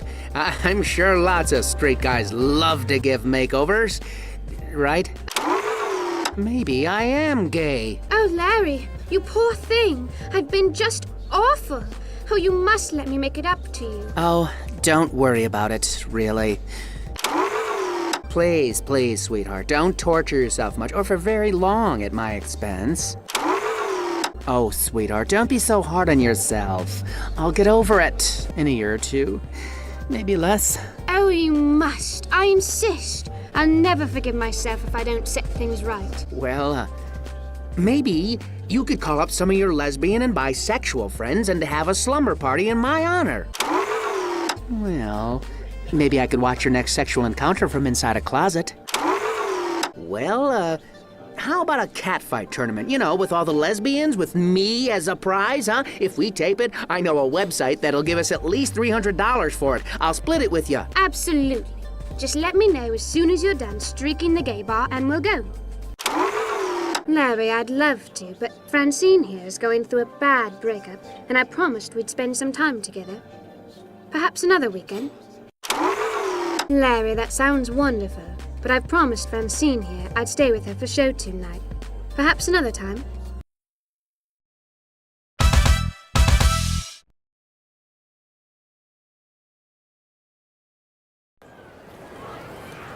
Boy, come closer. Hello, beautiful.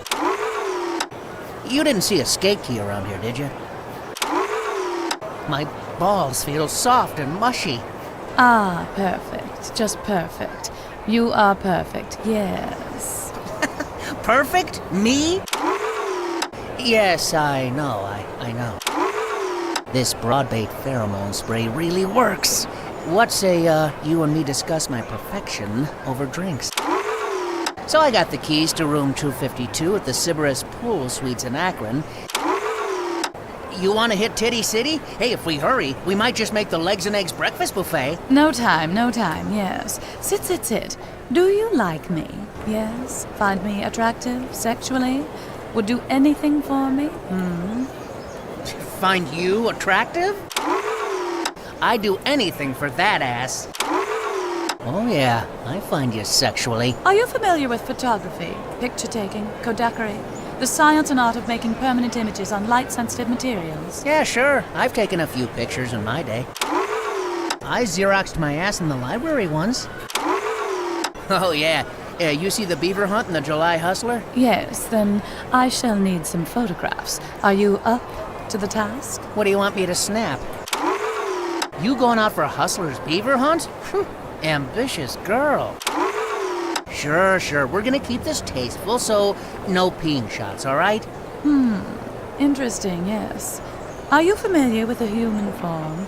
I speak specifically of the tout ensemble. The nude. Kinky. I mean, yes. Oh yeah, I have subscriptions to Slop Shots, Eager Beavers, Askasm, Watt. I am very familiar with my own tout ensemble. Some would say too familiar. Oh, I've taken many photographs of the human form before. I've mainly done hardcore full penetration shots. Well, I've done many on-site pieces of donkey shows in Tijuana. A marvelous sight, quite beautiful really. I find it very arousing. Some would say they're in poor taste. The male form? Male form? You mean like wieners and stuff? Well, then you've got the right man. I was the unit production manager on Big Stud Butt Bangers. There'll be women there too, right? I need you to go to the fraternity house. I detest those boys, living in an atmosphere of filth and stench and contaminating everything which they come near. The frat? That sounds kind of dangerous. I don't... One Scott Polacow, known commonly as Scotty or Polo, a narcissistic prattling hedge pig. You must catch him in the raw, as one might say, naked and bare as a shorn sheep. Yeah, well, you see, And be quick about it, man. Chop, chop. It seems that I have sorely overestimated you. Good day. On further scrutiny, I find you ill-suited for this task. I am sorry. Good day. Hello, Tilly. Hiya, Pumpkin Patch. Hey, Firecrotch. Isn't this a pretty business? Is it something I did? Hey, he who smelt it, dealt it. You, want to go to the roller rink? I remembered my skate key this time. You see, I've tried to slip the collar of society, but it seems I am snarled inextricably within its tangles and sinews. Further, they would have me strapped straightened to the giggle jacket for what I call ambition, they call madness. Look all about us, the sons of smugglers and bootblacks. I wish they all had one neck so I could hack it through. I respect you, though, Mr. Lovage. Such a clever facade, the dull, syrupy look of an infant, though cunning as a lynx withal. Yes, the lynx is an endangered species, and we must work for their preservation. Did you say cunnilingus? You know what I've always wondered? How come leprechauns are such assholes? I mean, what is their problem? There are more immediate matters at hand. You see, Mr. Lovage, a certain Assistant Dean Abramson has proven to be the proverbial raspberry seed in my wisdom tooth. I say to take revenge half-heartedly is to court disaster. What do you say, Mr. Lovage? Huh?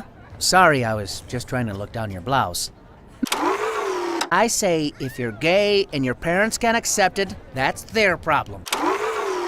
You know what bugs me? How come Carl reactivated Urkelbot in that episode of Family Matters? Didn't he learn the first time that robot was nothing but trouble? Mr. Lovage, have you been listening to a single word I've had to say? Now how shall we set about this? Razor wire, blowtorches, poison darts, tridents? What do you suggest, Mr. Lovage? Sorry, Tilly, I can't. I'm sorry, you lost me at poison darts. No! You can't make me! Why? Because I'm working for somebody else. I can't, because I'm carrying on a torrid, illicit affair. I can't, because I'm sorry, Tilly, because there's somebody else. Someone else? Who, may I ask, might this person be?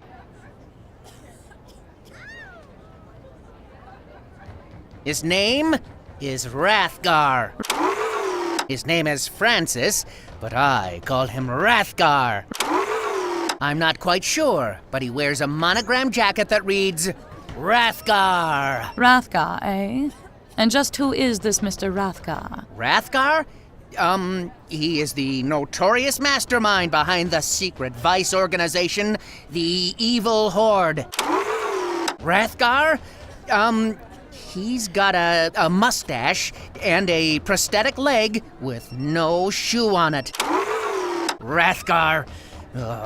He ruined Halloween by starting the razor blades and apples rumor just to see his own son cry. He plans to conquer the whole world with his diabolical strategy. I heard he's the father of the guy who played Chewbacca. And he makes a low-carb summer vegetable quiche that is just a taste of heaven on earth. And what function do you serve in his evil empire? I am the flight captain of the Doom Balloon. I am the scullery maid at his secluded mountaintop villa. I am the bathroom attendant in the orbiting Death satellite, and the swiftly brutal commander of his specialized ninja force. And I play keyboards for his Richard Marx tribute band. And I mop out the preview booths at his adult video arcade. This Rathgar could prove to be a most powerful ally. Mr. Lovage, report to Mr. Rathgar. I propose an alliance. Assure him that he will be sufficiently compensated for his services. As will you, Mr. Lovage, as will you. In a world filled with such clay-brained gull-catchers, if you want something done right, you do it yourself. On second thought, I will not be needing your further assistance. Good day.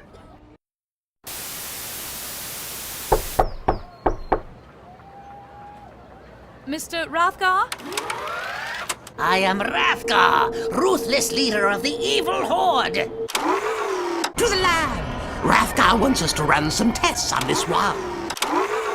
I am Mandible, warrior with a bite of evil. Who dare disturbs my century slumber? Seize him, you fools! He's getting away! Before I kill you, I must admit that you have proven to be a formidable foe for a human. It is Tilly, Sir Tilly Crookshanks. So, it seems we meet again, my heroic friend. What in the name of all of evil is going on here? It's her, Starsky, she's here! What are you doing in my domain? Nothing in the Fright Zone should ever be beautiful. Make sure the prisoner is placed in the darkest, dismalest dungeon we have. For lack of a better term, sir, I have come to lodge a complaint. You try my patience! I am Rathgar, ruthless leader of the evil horde. My new computer will find it, oh great Rathgar. Those who betray me will earn a swift death. I am Stenshaw, evil master of odor. Stop it! Stop it! That's my horse! Sir, I don't mean to bring accusation, but I'm afraid your minions are the gravaiments of the charge. You see, your hirelings have failed. Abramson is hale and healthy as a Mustang. Enough of your lies! Hold on, Quadrangular. That can't be! We have them pinned down! Now, have a taste of my superior technique. The Horde is really your friend. The Horde wants peace. And you are a nincompoop! You have told Starsky everything! Buzzsaw power! Stop! You can't take her! That's my sister! Set course for the Wandering Woods! Do control yourself, sir. I was assured by your intelligence advisor, Mr. Lovage, that this matter with Assistant Dean Abramson would be taken care of, prompt and precise. Fool! He made the mistake of choosing you as his successor. Rathgar, I thought so. Whenever there's a wrong side, you're on it. I didn't know the truth about the Horde. Guess it was because I wasn't very good at math. Regardless, there are more immediate matters at hand.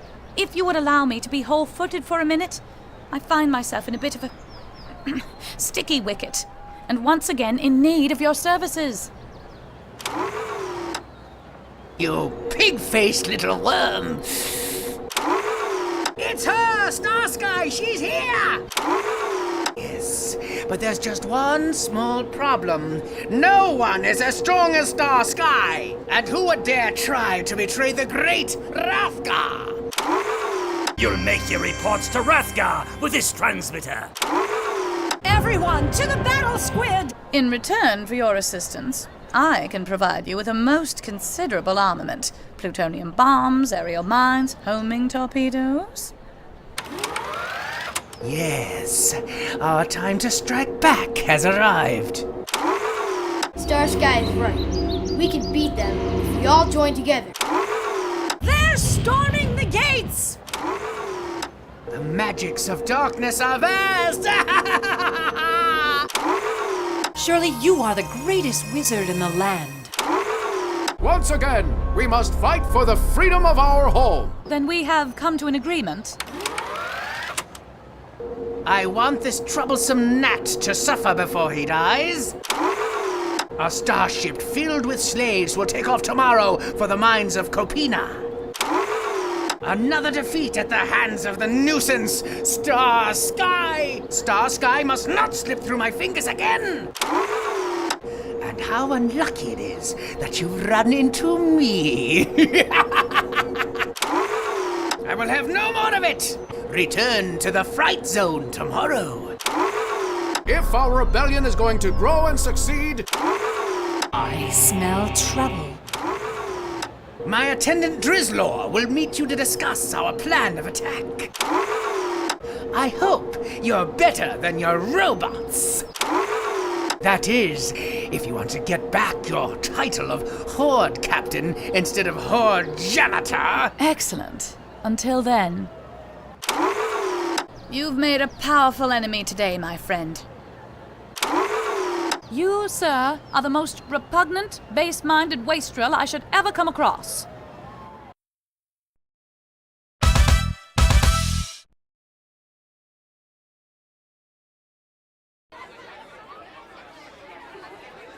So, you like t-shirts? Phew, who farted? Hey, you like peanut brittle? Hey, climb it, Tarzan. Oh man, is this what passes for a VIP room in this town? VIP room? More like VIPP room. Who would you rather be on Battlestar Galactica? Captain Apollo or Lieutenant Starbuck? Or maybe Sergeant Jolly? If you were in Babylon 5, what would you rather fly? A Charlene-class warcruiser or a Vortian-class warcruiser? Hey, Suzi Camaro does not hang with nerds. Aw, come on, Susie, I'm cool. I'm not a nerd, I'm not. Oh, why not? You want to see a nerd? Check out that guy. Hey, how did Russell get in here? Oh man, who let that goober in here? Russell? Let me tell you something. Nobody understands cool except me and Russell. So you like the rock and roll? So you like the smooth jazz? So you like the soft rock?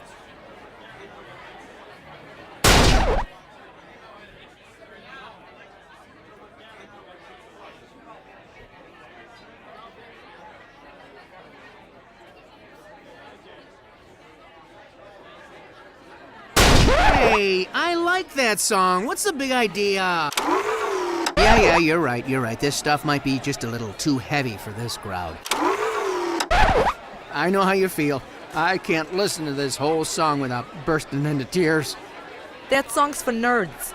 I've been telling Kurt to take that out of the juke for the past 3 years. Get some Jerry Lee Lewis or Carl Perkins in this dump.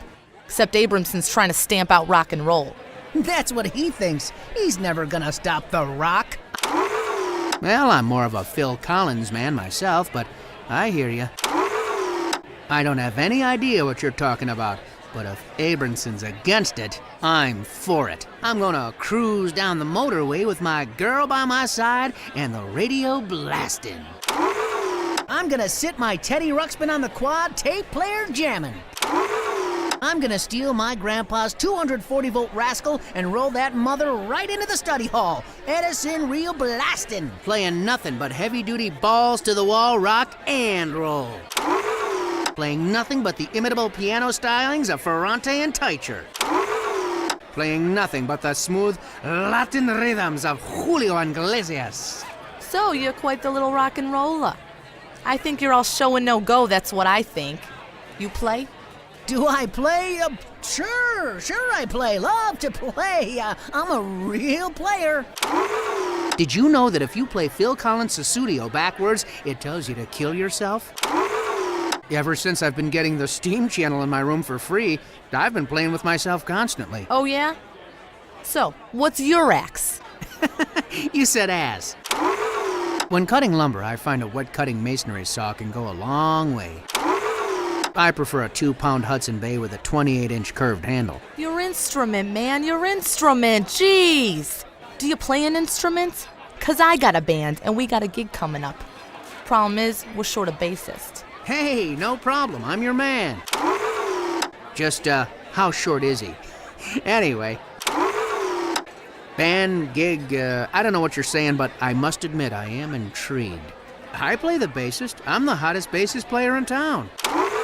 I played the bassoon in junior high, so how different can the bass be, right? I backed Foreigner on their summer tour last year, so don't you worry, you're in good hands.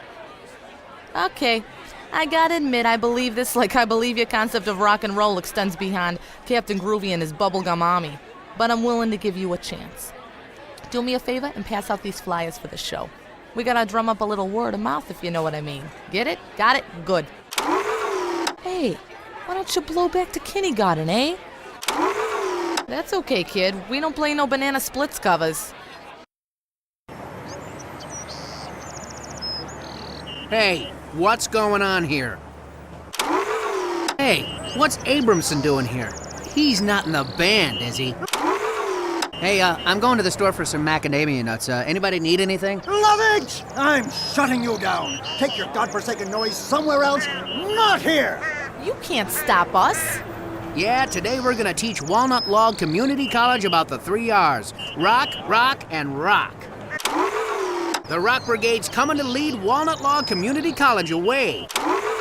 The Rock of Ages is still rolling. Keep it rolling, rock and rollin'. Just try it, Lovage. If it's too loud, you're too old. Come on, old man, everybody's waiting, getting crazy, anticipating love and music.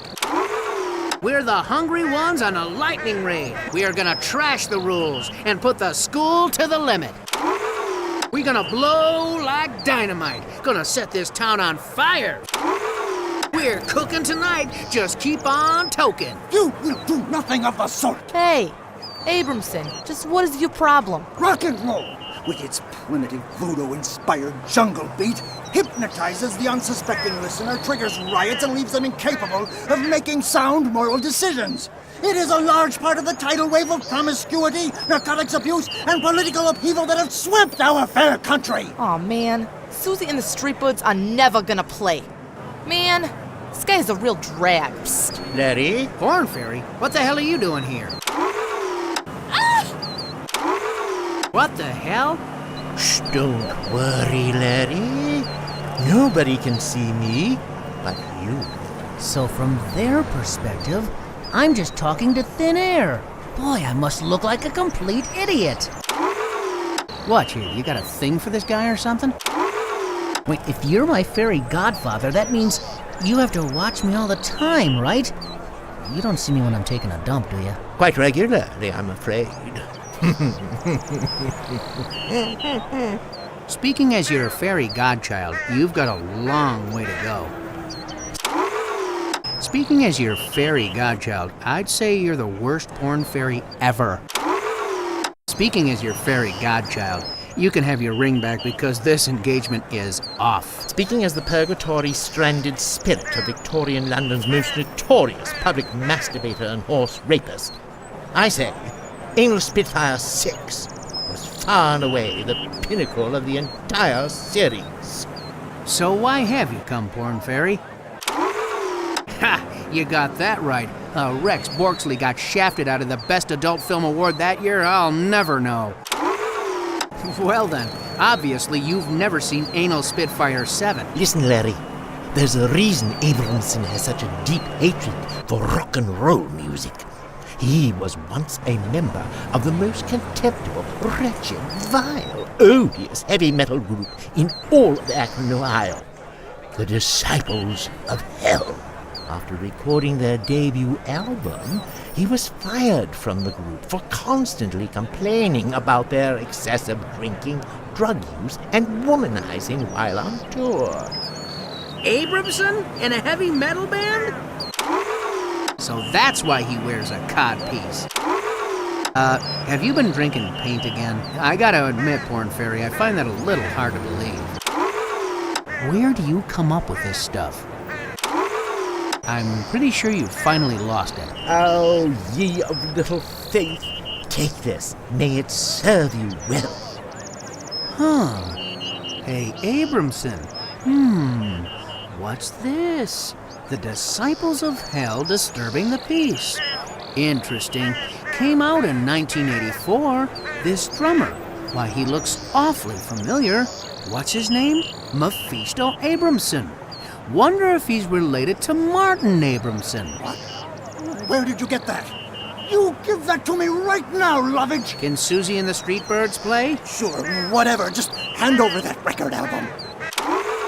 I say, at this rate, I'll never make it to heaven. They're screening Anal Pandemonium at the Velvet Illusions Adult Theater. You know where to find me.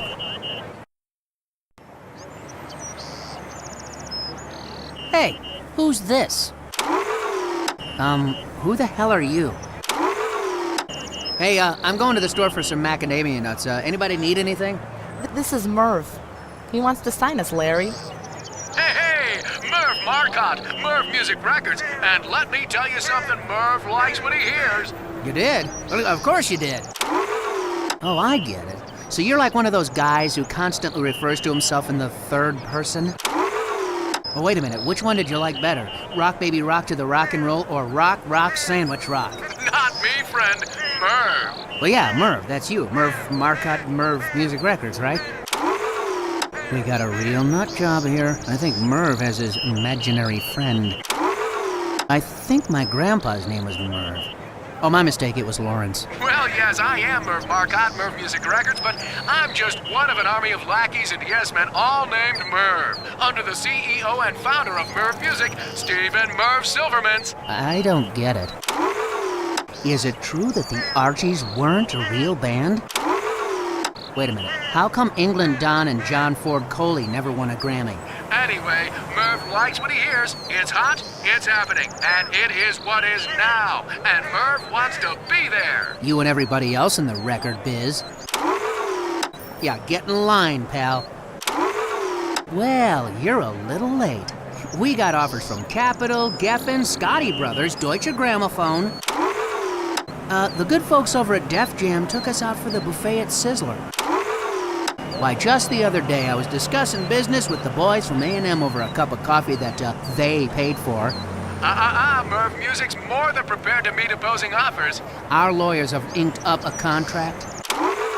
Well, I've written up this contract. Now, it's written in crayon in the back of a Big Boys Kids menu, but I'm assured it's perfectly legal.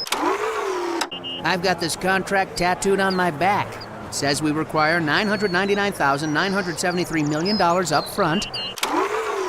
Basically, it reads that we want a castle made entirely out of chocolate. Well, the gist of it is we want a flying car, a 150-foot yacht, a dinosaur, preferably a stegosaurus, novelty wax mustaches for the entire band, and a robot butler. And a faucet that pours out peanut butter. And an ice cream truck that can fly. Why don't you just shut your trap? Hey, it's called bargaining. You can't take the first offer he puts on the table. If you do, you're a natural-born sucker. What, you got a thing for this guy or something? Hey, wait a minute. Remember when you said you wanted a trained 8-foot boa constrictor that could dial the telephone? We should ask for that, too. What the hell are you talking about? I understand your concerns, my friend, and let me tell you, Merv Music ain't called Merv Music for nothing, because Merv only cares about one thing, the money, the music. I think Merv Music just cares about its Mervs. You guys got a lot of Merv coming here, pal. I thought Merv cared about me. I really did, the bastard. Look, you can trust me. I've been in this business for 50 years. I wrote up Muddy Waters and Little Richard's contract. Little Richard? You don't say. You know, I don't know what it is about you. Maybe it's your face, but I trust you. I don't normally say this to a man, but you look damn good for your age. Damn good. Can you get us on TRL? Oh my God, I have such a crush on Carson. Great, just great, Suze. I'll call you as soon as we ink up a contract. And, this comes from the top. Lose the midget, he's bad for the group's image. And, between you and me, personally, I find the fella an A1 pain in the old, keister. Oh, okay, got a vamoose. All right, fantastic. Don't call us, we'll call you Ciao, baby. Oh, look at the time. Gotta go. So, we'll be in touch, huh? Ciao, babe.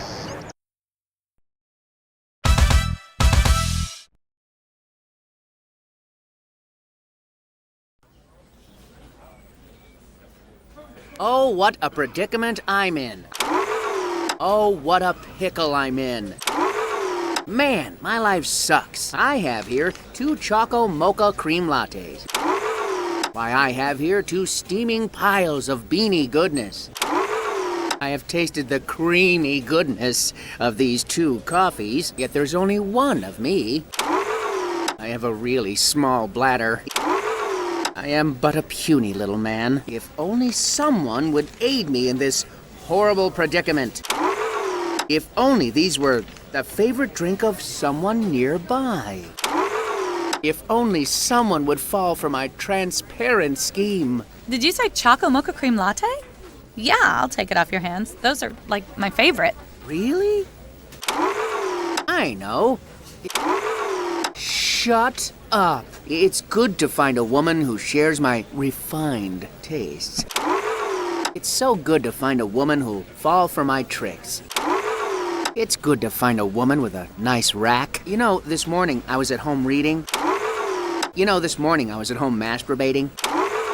You know, this morning I was at home with a hangover, and as I poured through my much dog-eared copy of The Hitchhiker's Guide to the Galaxy, and as I read the back of the Girls Gone Wild tape, and as I flipped through the Kama Sutra, Really? That's my favorite book. Why, yes, it is.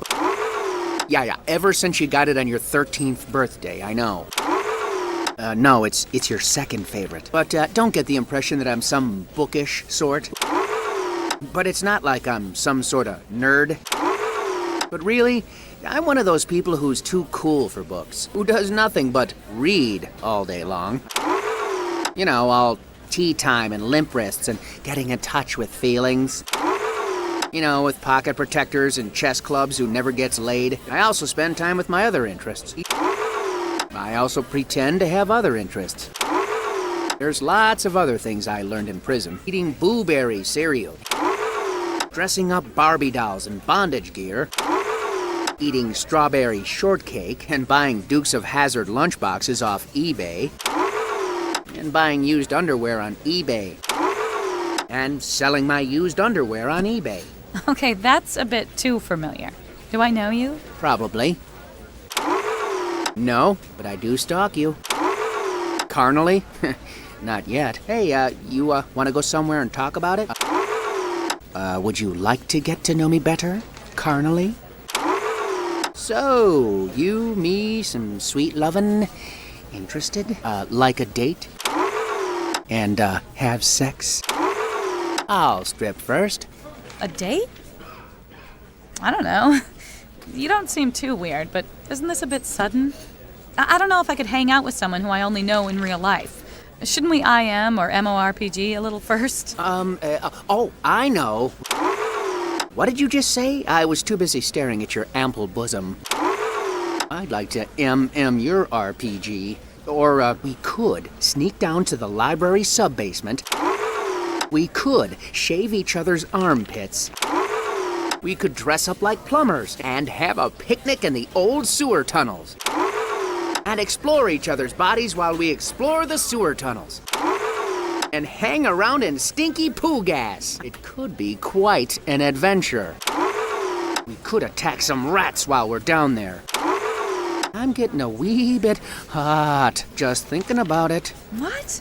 I just did that last week. How do you even know about those tunnels? It's like I've known you all my life.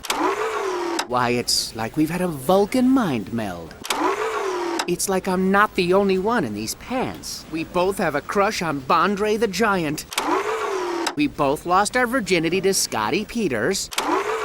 We both use super absorbent Kotex with wings. Our favorite fruit is the kumquat. Our favorite fruit is George Michael. Our favorite fruit is Bolivia. Have you been reading my website? Web? What? What? I wouldn't say reading as much as ogling. Do you really think I'd use my computer for something other than porn? Hello? Okay, look, I may have stumbled onto it once. Okay, look, I may have been stalking you a little. Okay, look, I may have spent over 48 hours straight staring at it. And maybe it was because I heard that you sometimes left your webcam on while you were changing. Maybe it was because I did a search for hot young nerd chicks. And maybe it was because I got turned on a little bit by your baby pictures after a few weeks of waiting for that to happen again. But even after I realized that was Luba's website I was thinking of, but even after I found out that you didn't have a members-only section, I started to come back because I really liked reading what you wrote. I started to come back because you gave out details of your sex life. I started to come back because I heard you like dorky guys. I think we've bonded in ways I never could with a girl who knows I exist. I feel like you're me if I had been a chick.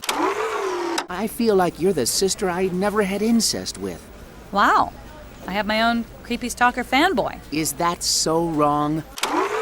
Do you think you'll call the cops? You think I'm some creepy pervert? Kinda, but I guess it's sorta cute. At least you have the balls to ask me out. All my guy friends want to bang me, but they're too scared to even ask. According to local sexual harassment laws, yes. I thought creepy stalker kind of summed up my opinion on that.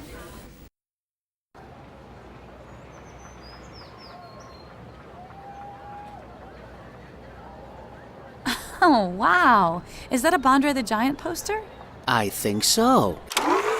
Poster? What poster? Bondre the who? Well, it was up here when I moved in. You know, I keep telling the janitor to stop putting up posters in my room. Honestly, I haven't been here in a few weeks. Who knows? I used to have such a crush on him as a kid. After my dad took me to WrestleMania, I wrote Morgan loves Bondre like 1,000,000 times on my Trapper Keeper. Really? So did I. You had a Trapper Keeper too? My grandpa, he was a peanut vendor at WrestleMania 4. My grandpa, he was a peanut vendor at Bondre the Giant's private baseball stadium. My grandpa always said he had a dream where he was a peanut vendor and he went into the shower there and he was invited to the cast party after. And he and Bondre really hit it off.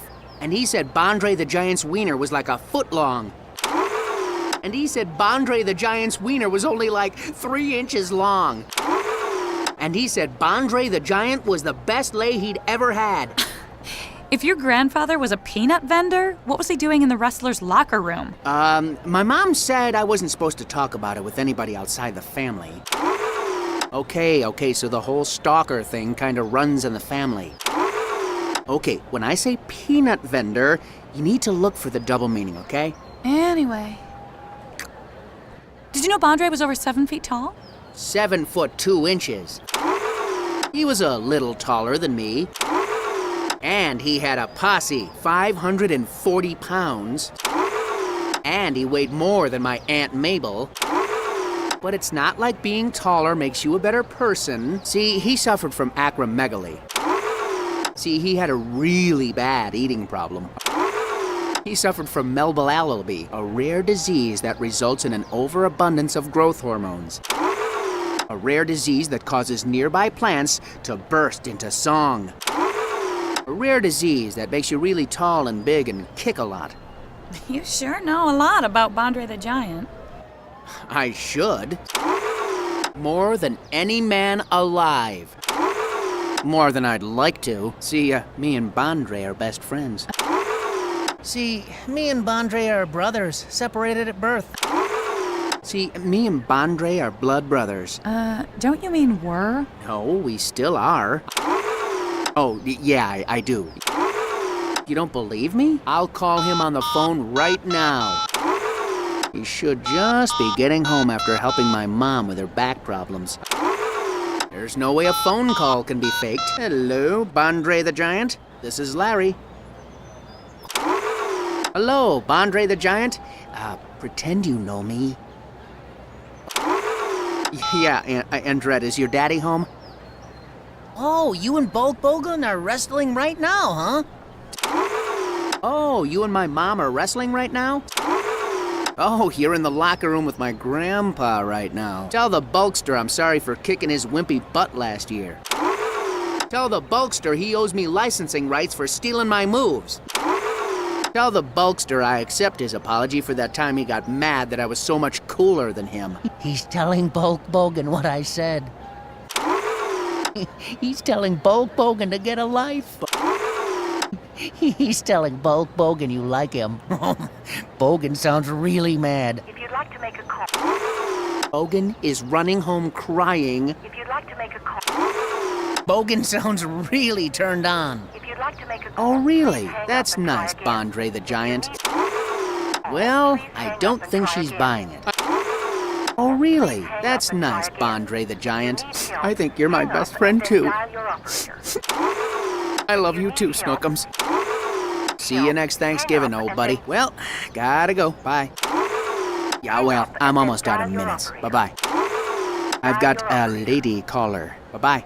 Larry, I hate to break it to you, but Bondre the Giant's been dead for like 10 years. Oh, yeah? That's a lie! That's what Bulk Bogan wants you to believe. Then who was I talking to on the phone? Then who has my mom been spending all that time with? Then who sent me that fruit basket last week? Oh, I don't know. No one? How about I just call Bondre the Giant back? Why don't you talk to him? All right then, why don't I just invite Bondre over? Tell him you called him a nobody. And tell him he's dead. And tell him he's over 7 feet tall. I bet he'd take the first flight over here. I bet he'd lurch out of his grave. I bet he'd fly here on his giant plane and deliver a big boot to the back of your head personally. And show you just where he puts his peanuts. And throw a big rock at your head. Come on, Larry. It's not like I'd fall for that sad little trick anyway, even if he was alive. Trick? Oh, you thought I was trying to trick you? Really? I thought it was working. Trick? What trick? You know, it's really cute how you go out of your way to impress me. I think you're ready. There's something I'd like to try with you. Wow. You really are stupid, aren't you? My mother warned me about dating losers. Why didn't I listen? So you rolled a 13, which is enough to hit. My two-handed sword of girth does. My magic poking stick does. Beaver Slayer, that's what I name my sword, does. 1d10 plus 3 against loins, so I do. 1d7 plus half against beavers, so I do. 1v8 plus against dorks, so I do 9 damage. A world of hurt. What's 6 plus 3 again? Oh, that's enough to take out the last orc. The princess calls for you to save her. Cool, I go up to her. Nice, I pop some breath spray. Has that been invented yet? Sweet, I check out her, equipment. Is she cute? Does she have big knockers? Does she look desperate enough to do me? Yeah, her charisma is 17, so I guess she's cute. I talk to her. 17? All right, she's legal. I stare at her chest a bit. Hey, baby. Verily, thou art hot. Yo, sexy. What's a nice wench like you doing in a rotten dungeon like this? Do you have the map-keeping skill? I keep getting lost in thine eyes. Did it hurt when you fell from Valhalla? Okay, I'll need a charisma check to see how well you do. Oh, that's not good. But her int is only 5, so she doesn't notice. So, does she, like me? So, does she do me? 5? That's the same as mine. We're soulmates. No. She says... Oh, you must save me, good Sir Knight. The evil wizard will be back soon. No problem. Rithy. Gotcha covered. I whip out my +5 rod of stroking. I offer to teach her my stroking technique. I whip out my rod of stroking. Larry, it's striking, not stroking. Whatever. No, he's too powerful. You'll never stop his virgin sacrifice. Wait, virgin sacrifice? Virgin, what a wonderful word. Thou, a virgin, with thine hooters? So wait, if he can't sacrifice you, what happens? Hey, what say we fix this virgin problem of yours? I know the perfect cure for virginity. Well, I guess that'd break the spell, and the demons would take him instead. I have an idea. I have a boner. Demons? Yikes! It's crazy, but it's our only chance. If we're going to die, at least we can go out the good way. It might not work, but at least it will be fun. Taketh off all thine clothes. My squire is ready to come out. Get thee ready for some man cream. What? If you're not a virgin, once we get rid of that pesky hymen, one night with me and he can't sacrifice you. You won't be pure anymore. No demon would want you. She's not sure how to react. Ooh, you just barely made it. She rips off her chainmail bikini and leaps into your arms, topless. Great! So we have sweet, sweet sex and... Great! So at least my fictional versions get some and... Great. So I finally get to use that chainmail condom I spent all my gold pieces on and... Nah, I'm not gonna let you get off that easy. What exactly do you do? Well, I get on top of her. I mount my fair wench. I guess I climb up as high on her as I can get and feel her royal boobies. And rummage around for her G-spot. And immediately start rutting. Okay, that's a -4 penalty for no foreplay, but +2 for her superior sluttiness feat. Oh, a critical hit. She's humping your leg. Okay, I mount her and thrust. Wow, I love this game. I hump back. I try to move her up to a better place for humping. Dexterity check, and you don't have the right skill, so... you miss. You hit her elbow. She takes 1 damage. Okay, this time I cast Mordecai Sure Shot first. Okay, this time I cast Cure Minor Erection first. Okay, this time I cast Satanic Bodily Possession first. Good idea. Your penis emits an eerie blue light and you get a +8 bonus. Okay, you're in. I ride her like a war horse. I ride her like the neighbor's My Little Pony. I ride her like a Scotsman on a sheep. How long till she's not a virgin? Has she noticed me yet? Is she done yet? If you have to ask. Okay, Constitution check. Ooh, sorry, you lose it early. That's gonna be a -4 on future reaction rolls. But we did it, right? Future rolls? But I already had sex with her. Why would that be a minus? We stopped the sacrifice? So I'm a man now. She didn't run screaming? Yes! Once again, quick thinking and quick sex have saved the kingdom. Nope. She pulls off her mask and reveals that she was really a master assassin all along. You just fucked your murderer. Nope.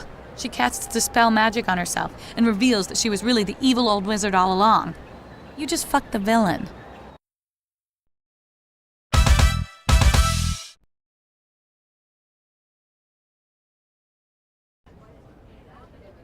Auga! Babes ahoy! Check out the gazongas on this one. Yeah, I noticed. Watch 'em bounce! Oh boy, are we gonna see some boobies? Who's in charge here? All right, time to play it cool. Act real smooth. Now we need an opening line.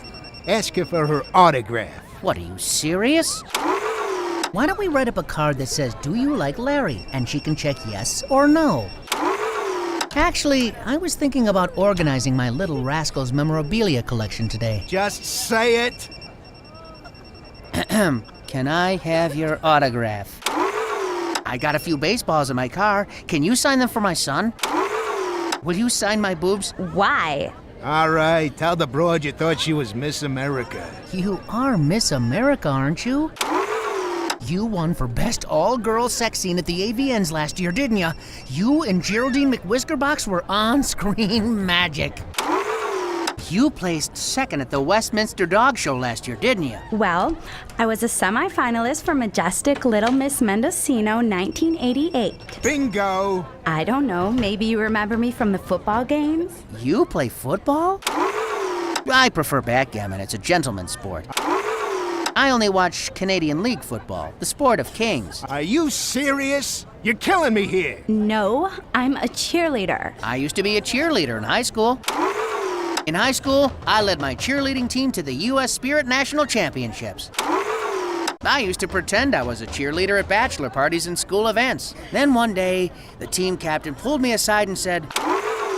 And then one day, I was assaulted in the parking lot by the team captain, and he said... And then one day, the team captain accidentally hit me with his car, and he said to me, "I'm not the team captain. I'm Frank Hannon's father." I'm not the team captain. I'm your state-appointed psychologist. I'm not the team captain. I'm Anselmo the janitor. And you're not a cheerleader. You made that uniform you're wearing out of napkins and paper towels, and your pom-poms are 2 mop heads. Please leave the debate team alone. They find your presence very distracting. Please don't let the school mascot out of his cage again. I told you this before. He's not a man in a costume. He's a wild animal. Last time you let him loose, he ate a kid.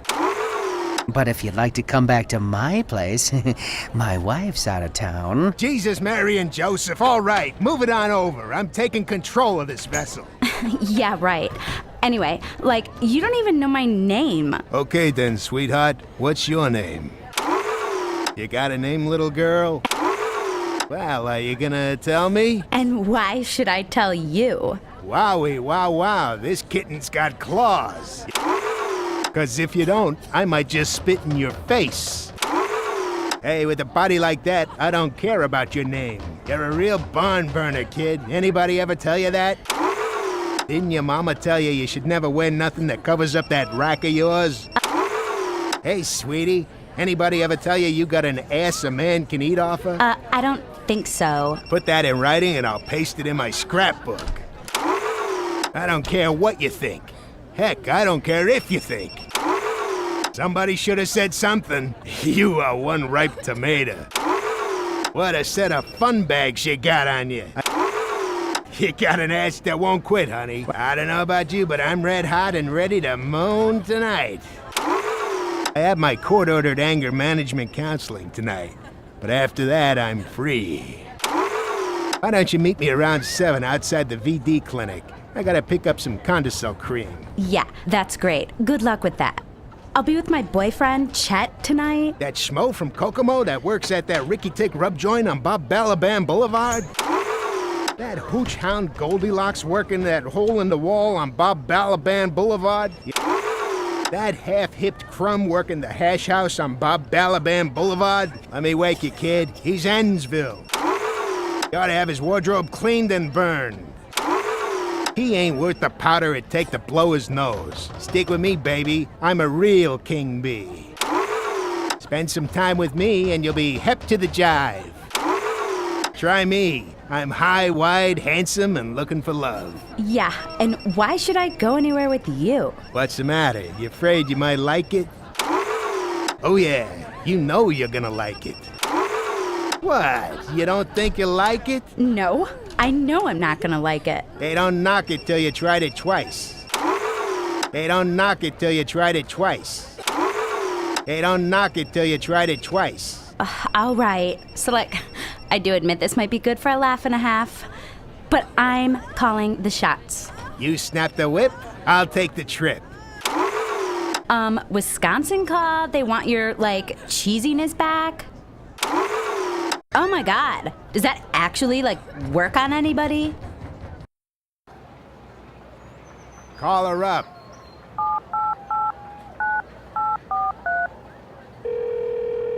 Hello?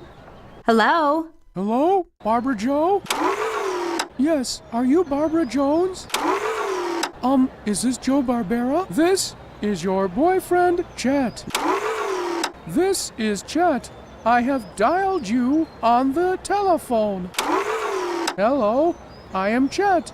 I am your boyfriend. This doesn't sound like Chet. Yes, it seems I've come down with a bit of a cold. Oh, well, I have been diagnosed with psoriasis of the liver. Oh, I have an awful pain in my cervix. Achoo! Cough, cough. Ouch! Oh, I'm so sorry to hear that, sweetie. I was gonna go out tonight. I guess I won't see you at the club then? Yes, perhaps. Yes, that sounds fun. The club? You're blowing it. Oh, no. Don't go there. I will not be there. That doesn't seem like a good idea to me. You could be in grave danger. The club is closed tonight, so I will not be there, nor will any other people be there. In spite of what you hear from other people, the club is closed. Secret government agents have closed the club because the club is closed. Due to mysterious circumstances. Because something bad happened. Seriously? I didn't hear anything about that. What's wrong? What's wrong? I don't know what's wrong. You don't know? Come on, think of something. I'm not allowed to tell you. It is top secret. I could tell you, but it would put you in grave danger. I'm sorry. I have signed a confidentiality agreement. Come on, sweetie, you can tell me. The line's getting tight. Time to cut this one loose. I just called to say I don't love you. I called to tell you that I think you are a ninny. I called to say that I like to eat my own boogers. And I'm engaging in sexual intercourse with your mother right now, as we are talking on the telephone. And I'm engaging in sexual intercourse with Dean Abramson right now, as we are talking on the telephone. And I'm engaging in sexual intercourse with Chet right now, as we are talking on the telephone. Ha ha ha. Oh my, we got a real hellcat in the sack here. Hey, that's not supposed to go in there.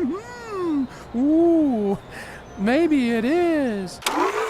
Put down that riding crop, you naughty, naughty thing. Oh, Chet, how could you? My friends warned me about you. I hate you forever. Go to hell. Bingo.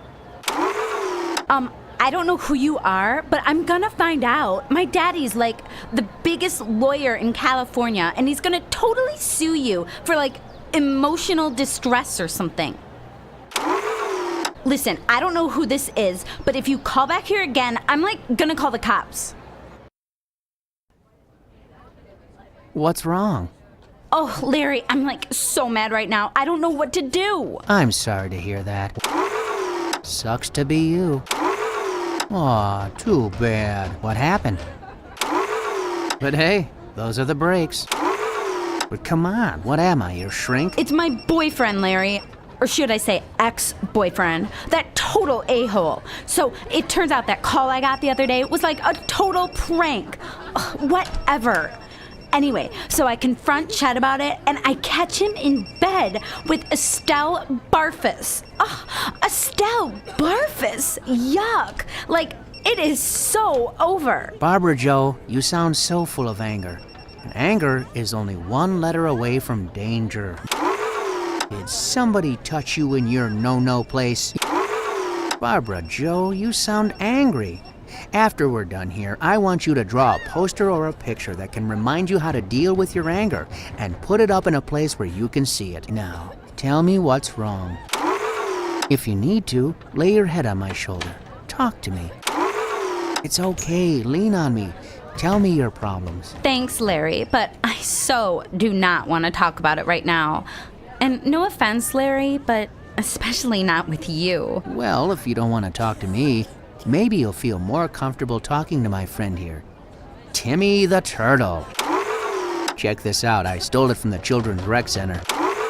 Well, maybe you'd talk to me if I had a friendly, colorful hand puppet and spoke with a cute, high-pitched voice. Well, looky here. Hey, Barbara Jo, you look sad. Timmy can tell by the look in your eyes you need it real bad. Barbara Jo, you're looking all hot and bothered. Ooh, that makes Timmy sad. What's wrong, Barbara Jo? That makes Timmy horny. Why don't you bend over and Timmy will make it all better. You cannot be serious. It's time to accept your feelings. Say to yourself, I know what you're thinking. I look in your eyes, and they're saying to me, I am sad, I am frightened, I am angry. I want Larry. I need Larry. I must have him now. I want Larry. I need him. I need him inside me. It's all right to have feelings. We all have feelings, even turtles. Oh, this is normal. We all must learn how to deal with these feelings. This is part of growing up. Now stop. Count to 10. Take a deep breath. or walk away until you've calmed down. Yeah, Timmy, whatever. I don't know, Timmy. Barbara Jo still looks sad. Barbara Jo is such a bitch. Barbara Jo is one horny cock slut. She sure is, Rhonda. That's the way I like 'em. Just like your mother. You know what helps me when I feel that way? A story. Maybe she could use a story to get her warmed up. Hey, we could read her a story from Penthouse Forum. Gee, Rhonda, that's a super idea. That's the dirty girl I married. If I was anything else, I'd be the water in your bath. Ooh, a story. Fun. Hey, Rhonda, you look sad. What's wrong? Rhonda, looking good. What's happening? I can tell by looking at you, you need it real bad. What's your story? Yesterday on the playground, Max was playing magic sticks with Eunice. I caught Eunice playing with Max's magic sticks. I saw Max taking out his magic sticks for Eunice. That doesn't sound so bad, Rhonda. That low-down, no-good two-timing dog. But hey, can you blame him? Have you ever seen Eunice? Oh my god, I used to totally play that game. Magic Sticks was like so fun. But Max is my friend.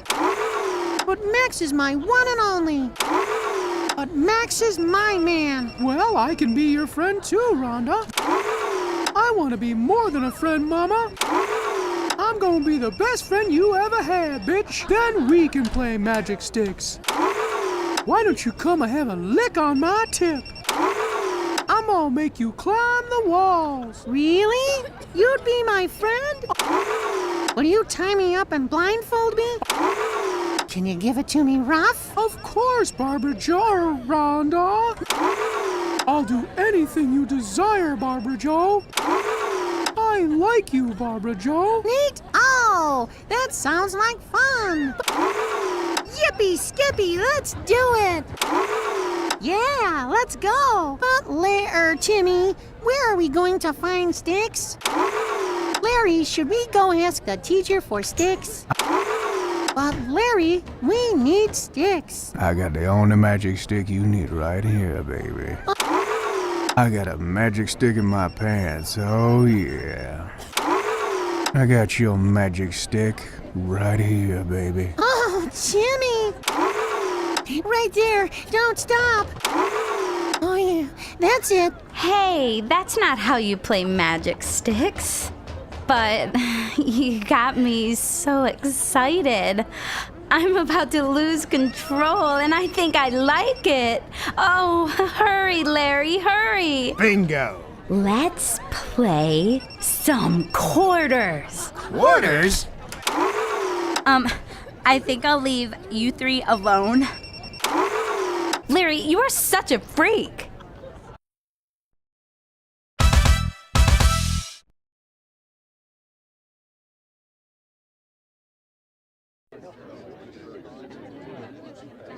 Sorry to keep you waiting, ladies. Whoa, any of you gals see that stripper in the black garters? Yummers.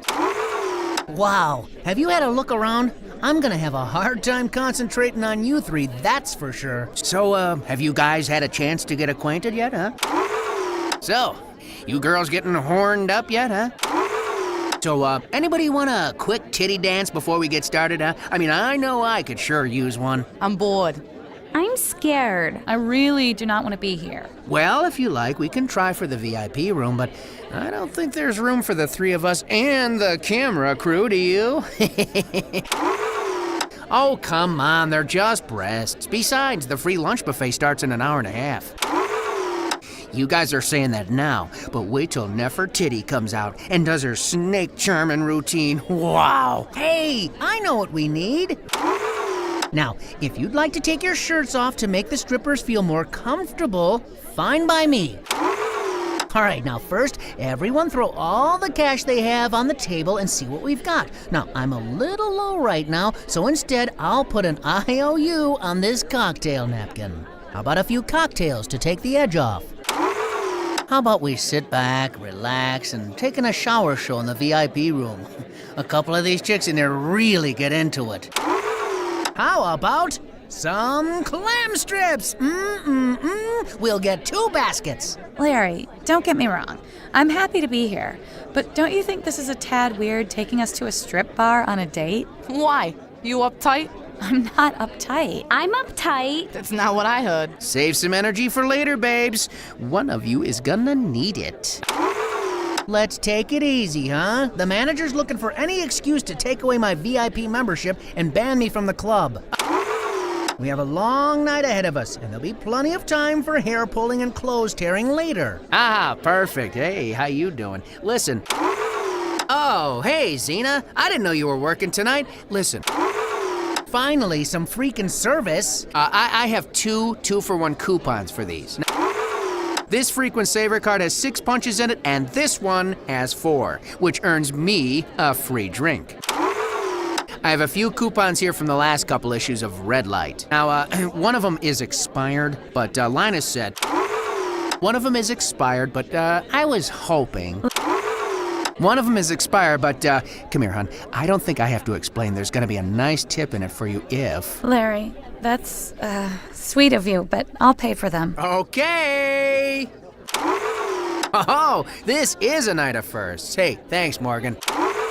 Cool, thanks, Morgan. Next time I donate plasma, I'll make sure to get you back. But that's not gonna earn you any special points. I gotta remain impartial until after the questions start.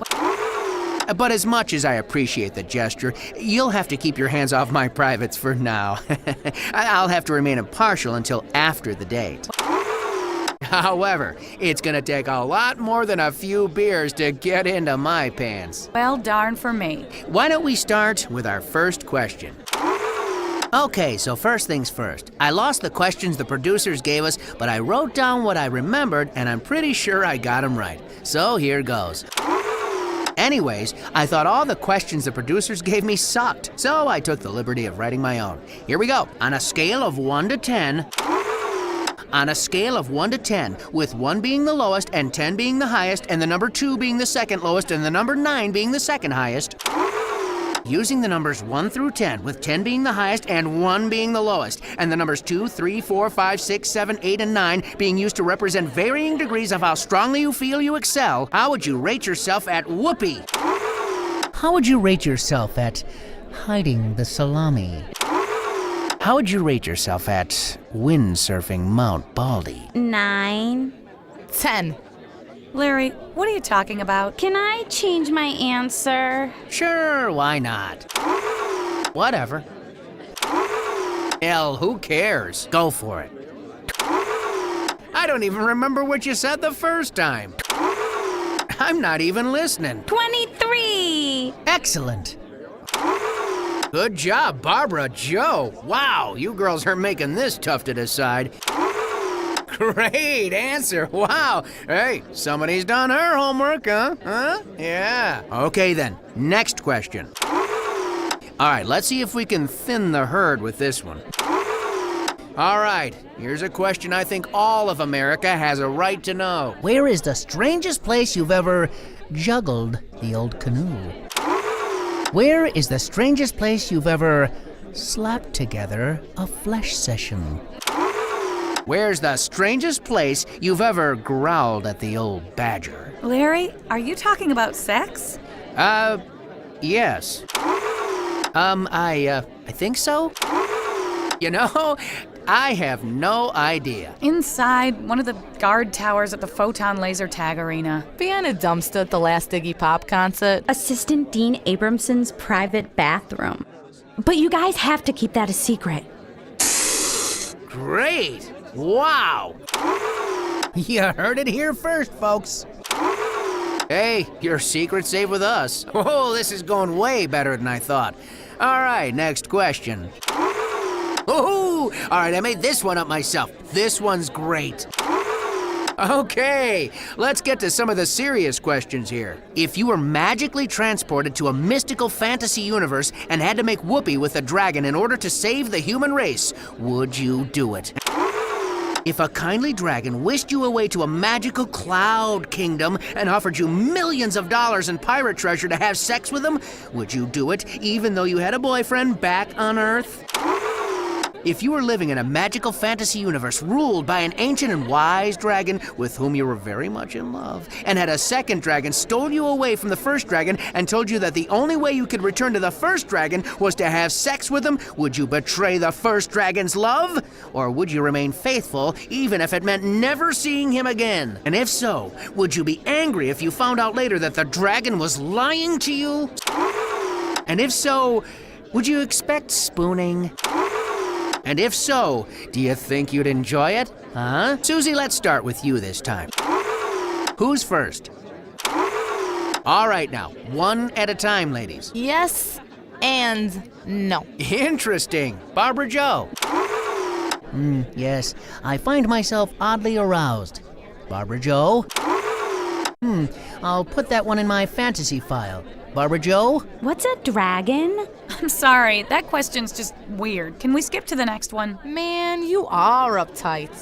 Because I wouldn't have sex with a dragon. You'd sit there and rot in some cave forever just so you wouldn't have to give a dragon a blowjob? I like dragons. Okay, sure, fine. Under those circumstances, I would do it. Man, what a sicko. What? You fucking hypocrite. I don't know about you, sweetie, but I ain't chugging dragon cock for no man, no how. You bitch! Ladies, a toast. Excuse me, the show's about me, remember? Girls, to us. But I just want you guys to know that if it were up to me, and I mean this sincerely, as the only male contestant on this crappy reality dating show, I bear an enormous responsibility. If it were up to me, many times in life, a man finds himself at the crossroads of a life-changing decision. If this were up to me, I would keep all three of you. It would be Threesome City tonight. We'd all get naked, but rules are rules. But Swingles is not just a TV show, it's an institution, and its laws and customs must be abided by. But when I came on this show, I took an oath to create stirring television for uneducated women in their low to mid-20s. So unfortunately, I'm going to have to cut one of you loose before we advance to the next round of the date. So the ugliest one's gotta go. So somebody's gonna have to get tossed, and as a result, sex with me will come in the near future instead of tonight. But before that happens, I want to toast you guys and let you know that this has been, without a doubt, I want to tell the loser first. Don't worry. Before you leave, I will take down your phone number and call you in the future. And I want to tell each of you that this has been, now with a haircut, some new clothes, and perhaps some minor cosmetic surgery, you might have made the grade. But that is water under the bridge. I'd just like to say that this has been the best date of my entire life. Cheers! The only date I've gone out on in my entire life. Thank you. Good night. The greatest day of my entire life. Woo! USA! USA! USA! And that's a wrap. Okay, everybody, let's move on. Places and 5, 4, 3. Larry, come on, again. We're syndicated. We're not on cable. Let's cut down on the potty mouth a little bit, shall we? Hey, everybody, I'm sorry. I was actually getting a table dance. All right, everyone, we're gonna need to get that again.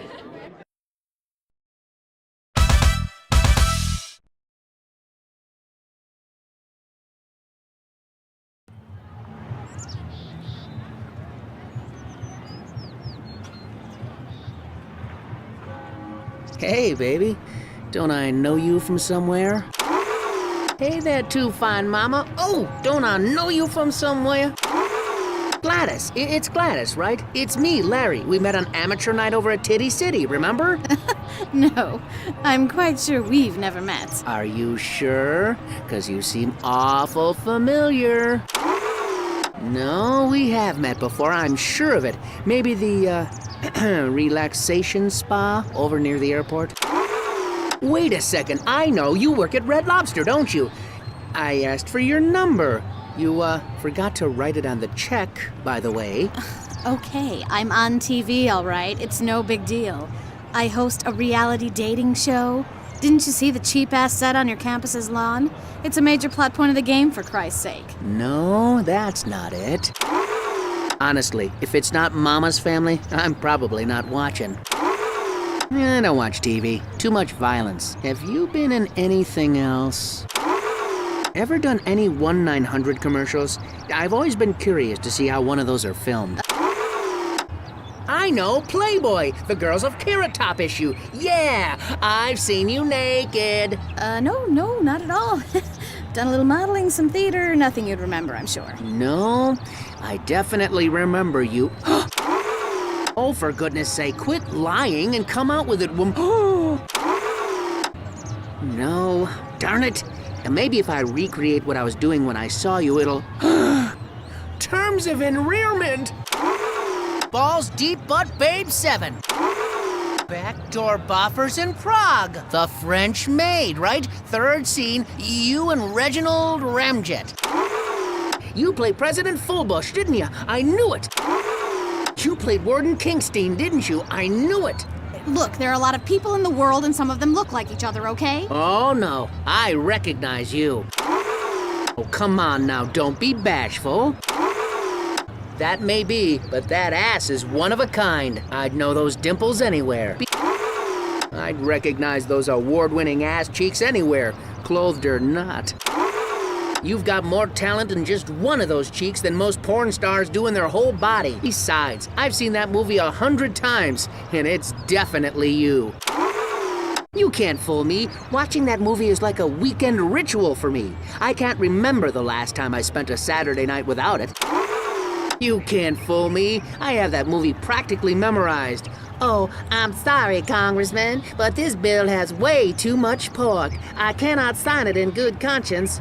I'll show you pork, baby. Zip, thonk. What a great line. Look, you little pervert. I've been clawing my way out of cable hell for the past 5 years, and I'm not gonna have you fuck it all up by telling the whole world about some goddamn skin flick I made when I was 18 fucking years old. Okay, jeez, I'm sorry. Well, excuse me for being a fan.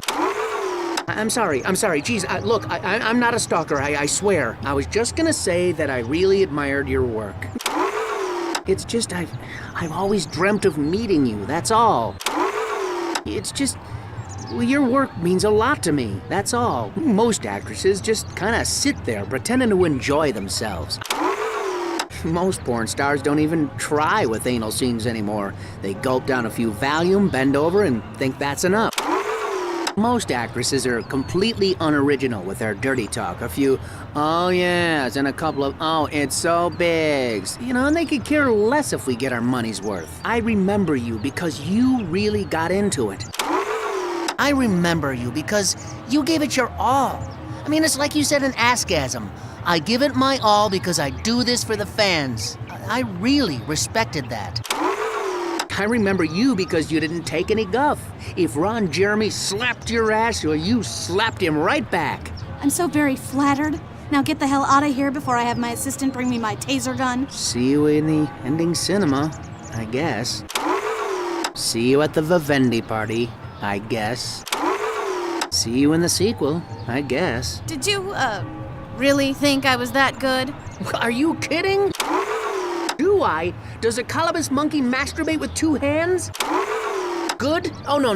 You weren't good. You were fan-freaking-tastic. That's what you were. Look, I don't mean to sound like a pervert, but you're the reason I buy batteries for my remote. I don't mean to sound like one of those obsessed fans, okay, but I have 3, count 'em, 3 copies of that tape. 1 at home, 1 at school, and 1 in a safe deposit box in case my school and my parents' house burns down. Okay, I don't mean to sound like an obsessed fan, but I actually own the crotchless panties you wore and the stool used in that scene. Best performance I've ever seen, bar none. You're like the Babe Ruth of butt action. You're like The Beatles, only of porn. And believe me, I know good rear entry when I see it. What happened to you? I mean, you could have been a big star. Why'd you quit? I don't think I'm exaggerating when I say you changed the face of Doggy Style as we know it forever. Just between you and me, that was the most difficult acting experience I've ever had in my entire life. Everyone looks down on those hoes for what they do. They earn their money. I'd like to see Susan Sarandon try a scene like that. Me too. Who wouldn't? You and me both. Okay, Larry, nice talking to you. Good luck with the rest of the game, and do me a favor and keep that tape to yourself, huh? Security! Security! You're sweet. You'll be hearing from my lawyers about the tape.